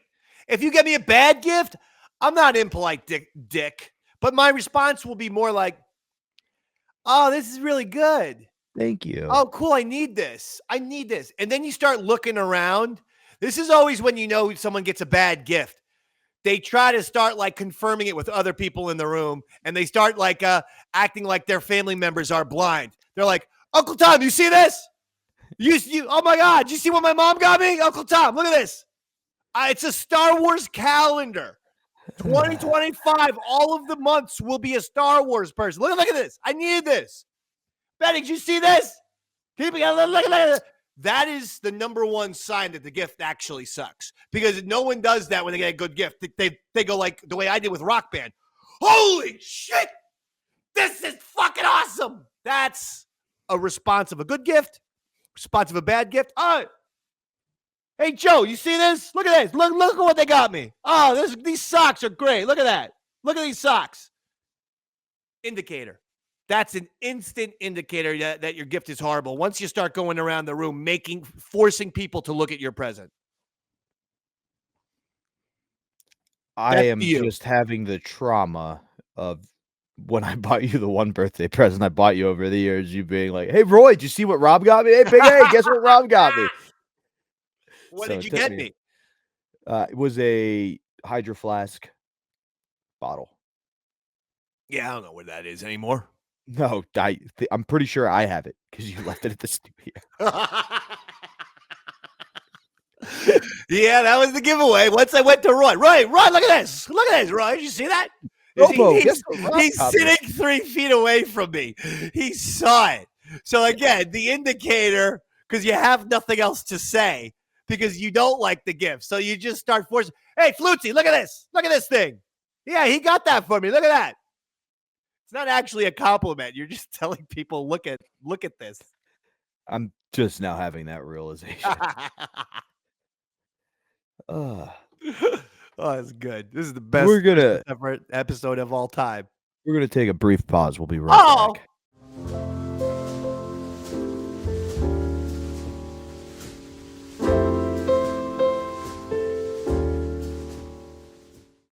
Maybe we should play some Sleeves.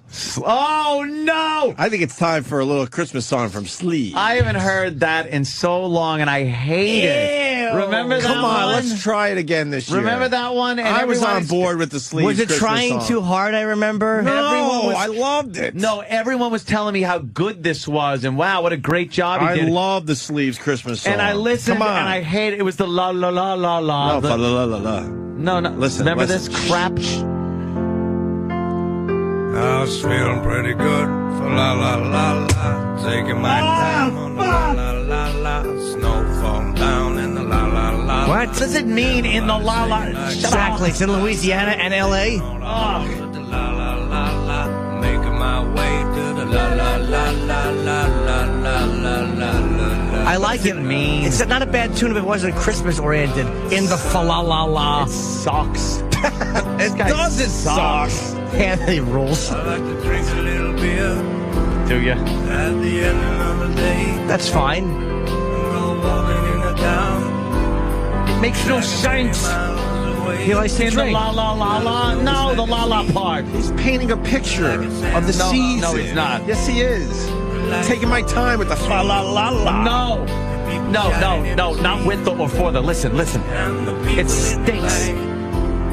All the children in the light. Singing holy, Holy shit, this sucks. Now listen. La la la la. Where's the la la la la? Where is it? Yeah. If he's feeling good, feeling pretty good. La la la for la la la la. Taking my time on the la la. Taking his time on the la la la. What is the la la la la? He's fucking sitting back and enjoying the moment is what he's doing. No, he's not. No, he's not. He's a pederast. He's been drinking and he's watching the kids sing Holy Night as he fucking drills holes into their slacks. He's slowing down the pace, man. He's got no fucking words. Slowing down the so he pace. threw in la la la la. And Don't just even enjoying think. the season. He's got no words. Yeah, he's stuck. He's got no words, so he put in la la la la. Yeah. Sitting on the pier. Look across the bay. Yeah. He's just mellowing out. Thinking of Otis Redding. Yeah. And how he went down in the plane. La la la la. Buddy Holly and a la la la la. Big Papa was in there. Also la la la la. Leonard Skinner and a la la la la la la. I stuck my dick in a la la la la. Got a case of AIDS. La la la la. Oh. Holy night. That sucks. That rules. God damn. I'm sorry. It. I really like it. I'm sorry. No. Why? Too much No. emotion going on? No, it has nothing to do with emotion. I was feeling pretty good in the la la la la. Yeah. What's a la la la la? The Christmas, if he came up with a place, Christmas I was feeling season. pretty good sitting in my house, and then he's got to rhyme something. I was just feeling pretty good sitting in my house. I went outside. La la la. He can't think of a rhyme, so he fucking la la la la's out of it. I wouldn't mind if catchy, he the la la la It's la. like when the stupid Chili Peppers and Anthony Kiedis just started fucking blabbering at the end of a song because he couldn't think of more words. That would be a good song if he wasn't saying if he was saying fa la la.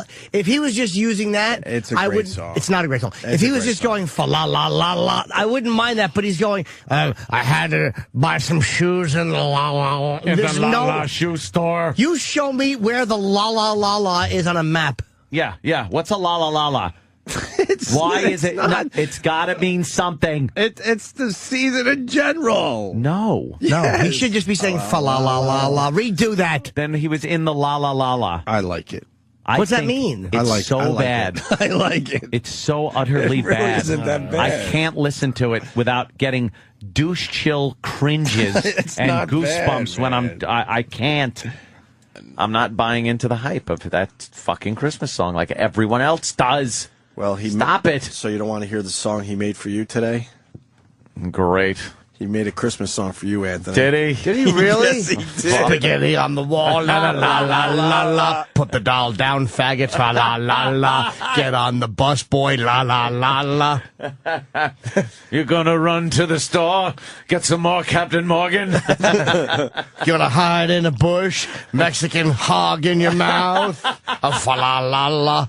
Lick the guy sets you up.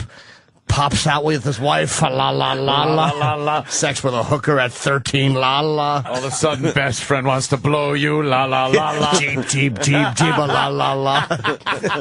Keep your eyes closed. Richard taps you on the back. So you guys love the song. Secretly, you love the song. Yeah. Want to hear your Christmas song from Sherwin? I don't see as how I got much of a choice, but here we go. Hear what Sherwin thinks.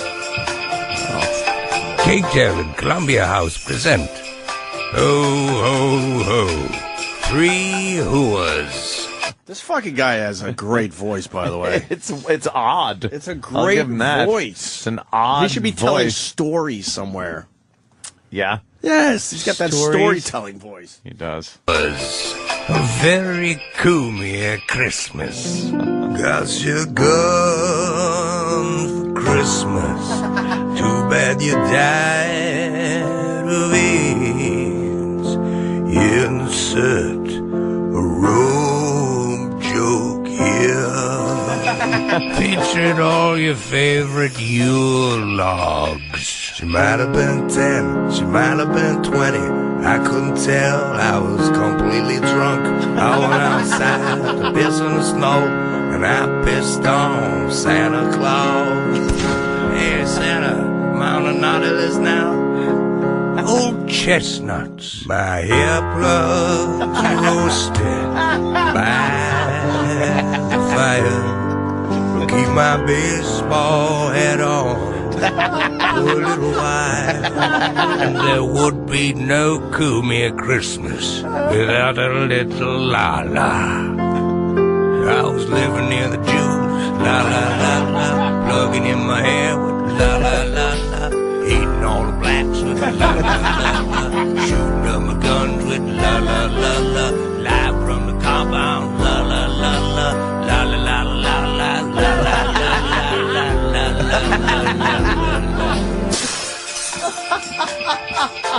ho, ho, ho. 3 hooas. A very Cumia Christmas. Holy shit. How do you not love him now? That's great. All right, that's you gotta love fucking Sherwin now. Very that's funny. fucking funny. That is so fucking good. I want my own now. I want one, Sherwin. I want one. And Jimmy wants one. No, too. Jimmy doesn't. Jimmy, you want a No. Sleeves Christmas song. Yeah, put on 15 pounds, la la la la. Fucking coattail rider now, a la la la la. Third mic bag of shit. I'll do it for you. Miss Bill Burr now, a la la la la. Wish you were in LA taping, a la la. Fuck that. I don't need my own. Wow, I You just gotta made your say, own. I gotta say, I think You're a fan after now. all this, You're a fan. No, I think after all this time, I may have hit a nerve with Sleeves. And we are back. Boom. Just in time to discuss the end of year awards, or as Fez put it, the senior superlatives. Ah, yes, the superlatives, the senior superlatives, the end of the year awards on the No. Ron and Fez show. Usually listeners were involved. A lot of listener nominees, voting, things like that. So the year prior, it went on for like an hour and a half, the award ceremony. Like Yeah. and it felt like Long. it wasn't intentional. It Like, was long. long, but not for an intentional. Like it was so long it became funny, but I don't think that was the original intent. Well, what we did was, I think I was maybe even responsible for coming up with a lot of the categories, and I probably did come up with too many categories. But my always thinking was, okay, come up with as many as possible, then edit down, then pare it down. Then we go through, And I'm not sure if we kicked out, I'm not sure if we kicked out any of the categories last year. So as a result, the fucking awards show was almost as long as the Oscars. Arguably longer. That's for sure. So Yeah. my question is, going into it this year, was there a little tongue-in-cheekedness about continuing to keep it too long? I mean, it was referenced. We definitely wanted to do less and make them faster. So we were, while cognizant of the fact that our awards show went 3 hours or whatever the fuck it was, or an hour and a half, 2 hours, whatever it was last year, there was a cognizant decision to make it quicker, less categories. Makes sense. But certainly if there's another time to reference the last year fucking marathon, I mean, my God, it might as well have been like a Jerry Lewis thing, raising money for the handicapped. Which I thought was just mean that he would make them answer the phone, the one thing they're not good at to raise money. Nobody thought that through. Come on. But we're not going to go through all the superlatives because that would take Well, but then also forever. they can hear it. Yeah, exactly. They heard it. We're not going to rehash it. But I did want to throw out a couple of the names and awards I thought were funny. Yes. Or names I didn't recognize. So for poster of the year, board poster of the year, and Anthony makes the great, should be spelled Bored, I thought that was funny. Is a guy named Gaz? Gaz, hell yeah. Poster of the year, absolutely. Gaz, part of ronfez.net. I think he joined FBA as well. Maybe it was a part of Whackbag too, yeah. And let me tell you something about Gaz. Little inside scoop. Little fucking Davey Max Tales from a Satellite Magic. My number one source. For board gossip. Wow. I had them. I would say 4 or 5 inside sources that I would never reveal. But shit, man, it's fucking 17 years since, or 16, 17 years, depending on whether you're watching this on patreon.com/EastSideDave. It's 16 years since this episode. If you're watching on YouTube, it's 17. Anyway, the point being, I would call a few people before board gossip days and say, what do you got for me? Anything, any drama, any bullshit going around? Any people who's fighting with each other? What the fuck is going on over there? Gaz would always give me a story or two. Like he would give me good old fashioned dirt, man. He was my deep throat. He was my motherfucking, you seen All the President's Men or read the book at least? Yeah, I've seen him. Good. Great movie, great book. I've done them both. Gaz was my deep throat, man. He got me the good shit. So, yeah, poster of the year, absolutely. And I don't know where he is now, but I love him. God bless you, Gaz. Very interesting. I don't think I really had heard the name that much. So it makes sense. You want me to tell you some other sources? Sure. You know what? Mikey Boy. Ooh. Solera. Okay. HDG. These are becoming more obvious. I would have guessed all 3 of those. Would not have guessed Gaz. And then occasionally I'd call Crazed or Spandy Man, just to see if they could confess something. If I could get a confession out of them, which then I would use as a story for board gossip. Wow. Sometimes that would work, sometimes it wouldn't. But yeah, I had different sources. But I honestly, I think I called Gaz first. Gaz, I usually would be my number one first phone call. Gaz is the man. Yeah. So just not, like I said, we're not going to run through all of them. Just some other awards I thought were kind of funny. Do Baby of the Year? My daughter, Juliana? No, it actually went to Baby Fuck. Oh. But wait, Baby Fuck? The grown woman on PayPal. Yes. I mean, what was that thing called? Palster. Pal Talk? Pal Talk. I thought it would have been very funny, but Fez made her one of the nominees. And Ron just goes, you gave it away. God, that's good. That's funny. There were a couple that I thought were just evident of the year, and it's very funny to look back just out of context.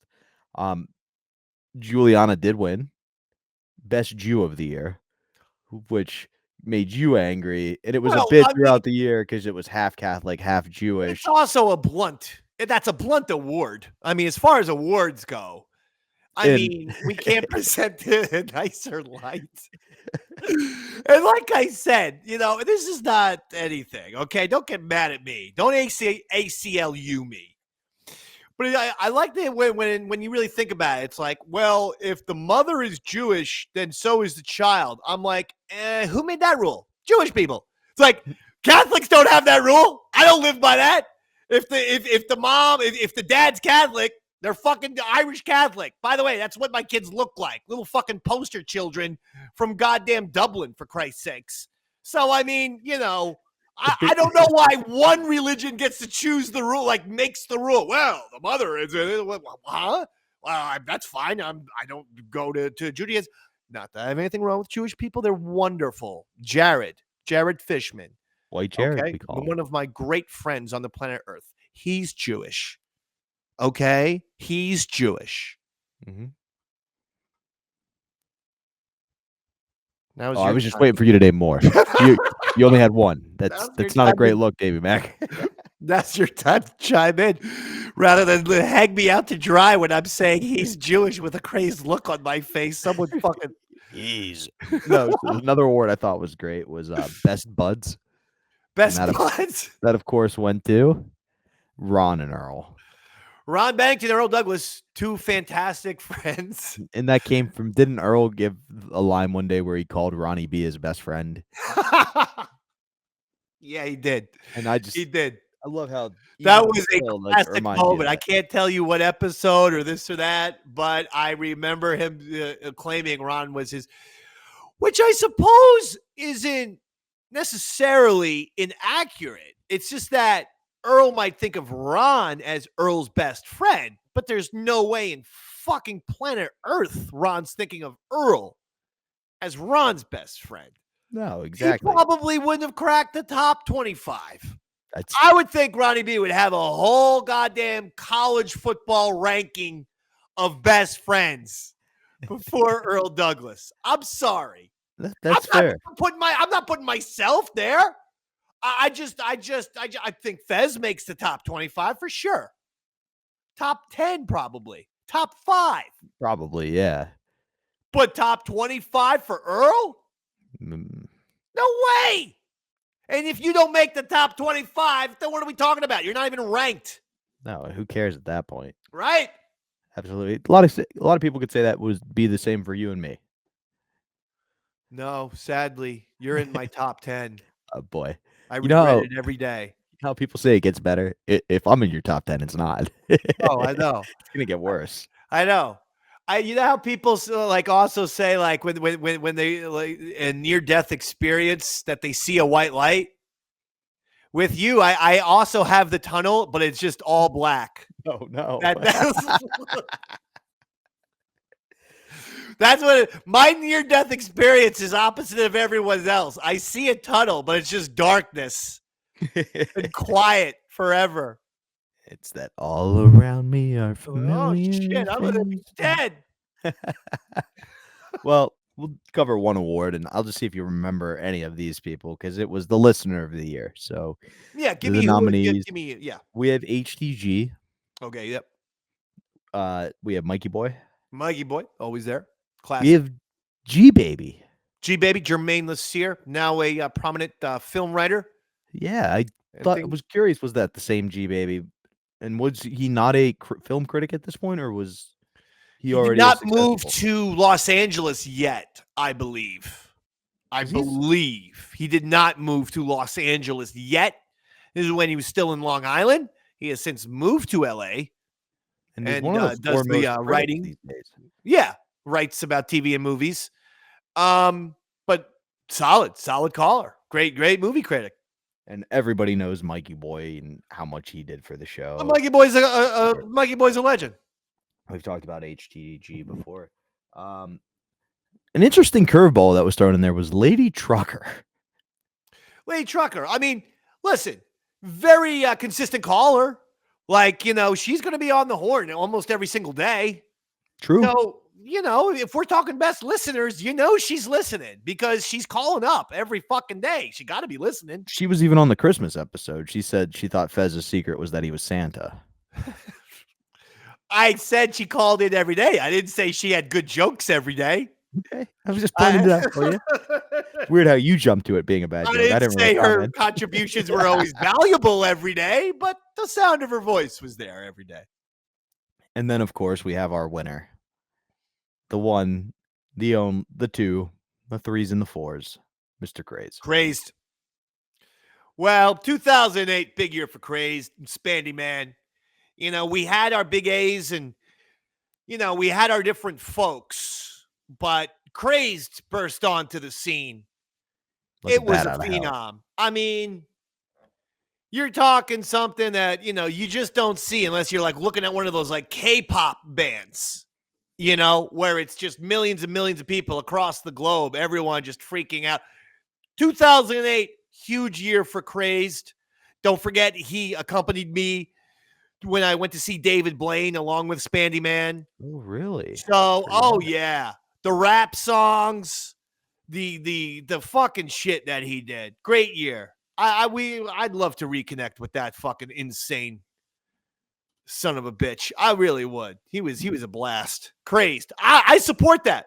I think this is a fucking great call. I really do. Interesting.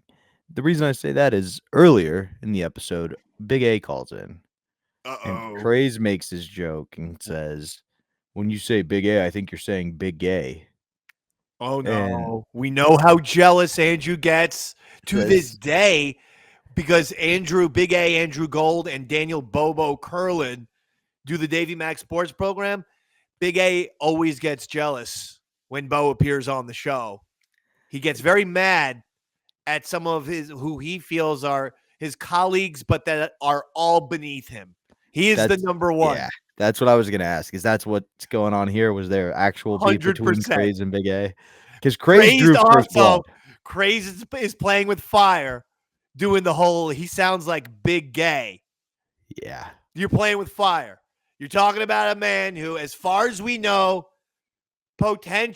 possibly, has murdered upwards of 36 prostitutes in Hunts Point, Bronx, New York. Okay, That's Crazed? what we know of Crazed. Yeah, that we are aware of. So you don't want to be playing with fire, son.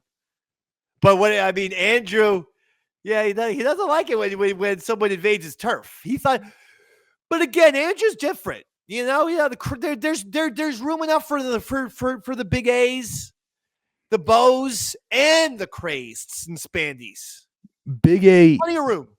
Doesn't like it if you don't give him the respect he feels he deserves. Like when I met Andrew and was like, "Oh my God, you're Big A!" Like we've been best friends ever since because I gave him the radio credit he's earned, and I'll give it to Andrew. He has. He's gone through the ringer.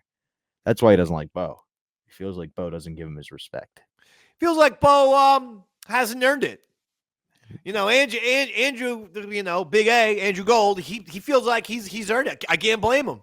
The speeches, the things he done, all of his beautiful toasts to Fez, constantly referencing Fez's nipple size, saying his nipples were bigger than teacup saucers. I mean, these are important things that he does. Well, I think Big A's earned it, and I think we've earned this episode. You're a winner. Let me tell you something, Andrew Gold. You're a winner. You're always number one. You're always Ichiban. And yeah, while I might tweet to Bo on a DM level that, Bo, you're number one, so be it. But verbally, Big A, Andrew Gold, number one of all time. Ichiban. There's only Big A, Big A, Big A, Big A, Big A, Big A. I mean, there's only one Andrew. I mean, come on. Who had a full-on song, a chant that had 40,000 Englishmen chanting his name at a soccer game, which is how we got that audio? It certainly wasn't me singing Big A and then multi-tracking it in the Delette system to make it sound like a crowd. Oh, there's your production, Bladder. There's your production, punk. And there is your Christmas summary of Tales from the Satellite. That's it. That is it, buddy. If you want to see Big A, make sure you head over to Eastside Dave Country /TV, YouTube.com/. I'll plug my own shit. Let me do my plugs. You do your plugs. First of all, what do you have any events coming up for the Patreon audience? The YouTube people are going to have to take a time machine to see you. Page, check me out. I'm at Maxie's for New Year's Eve. It's in Shippensburg.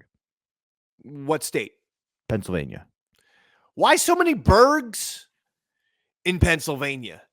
So many. It's fucking nuts. And Bergs, Villes, and town Ville. There are every city is just a burg or a ville in Pennsylvania. But there's a Millersville, Millersburg, Millerstown, Miller's Crossing, and you're like, none of them are even close to each other. Was this Miller just not wearing a rubber?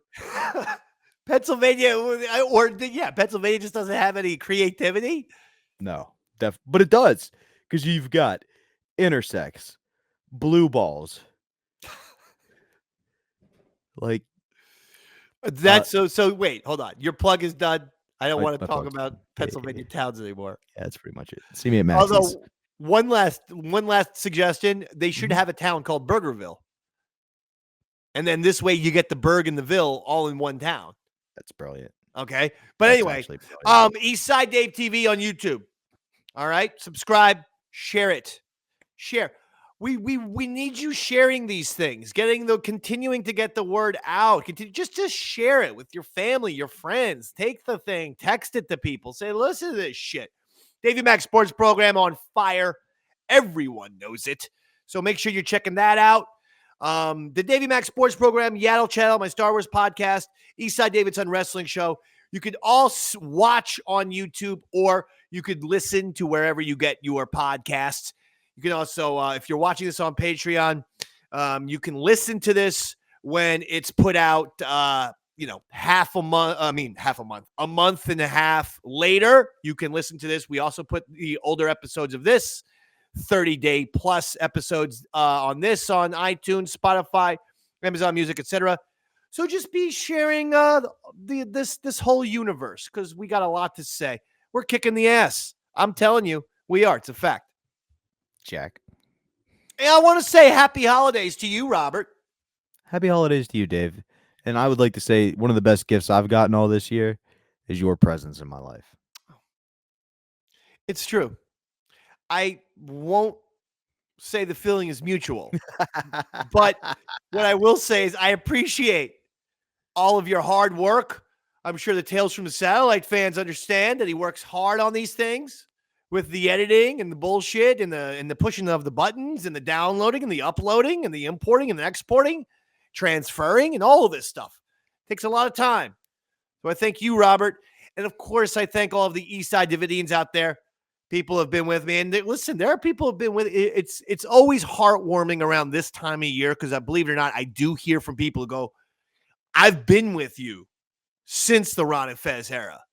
Since you went to Ron and Fez, but then also did Special Dave, Sam and Dave, Special Delivery starring Sam and Dave.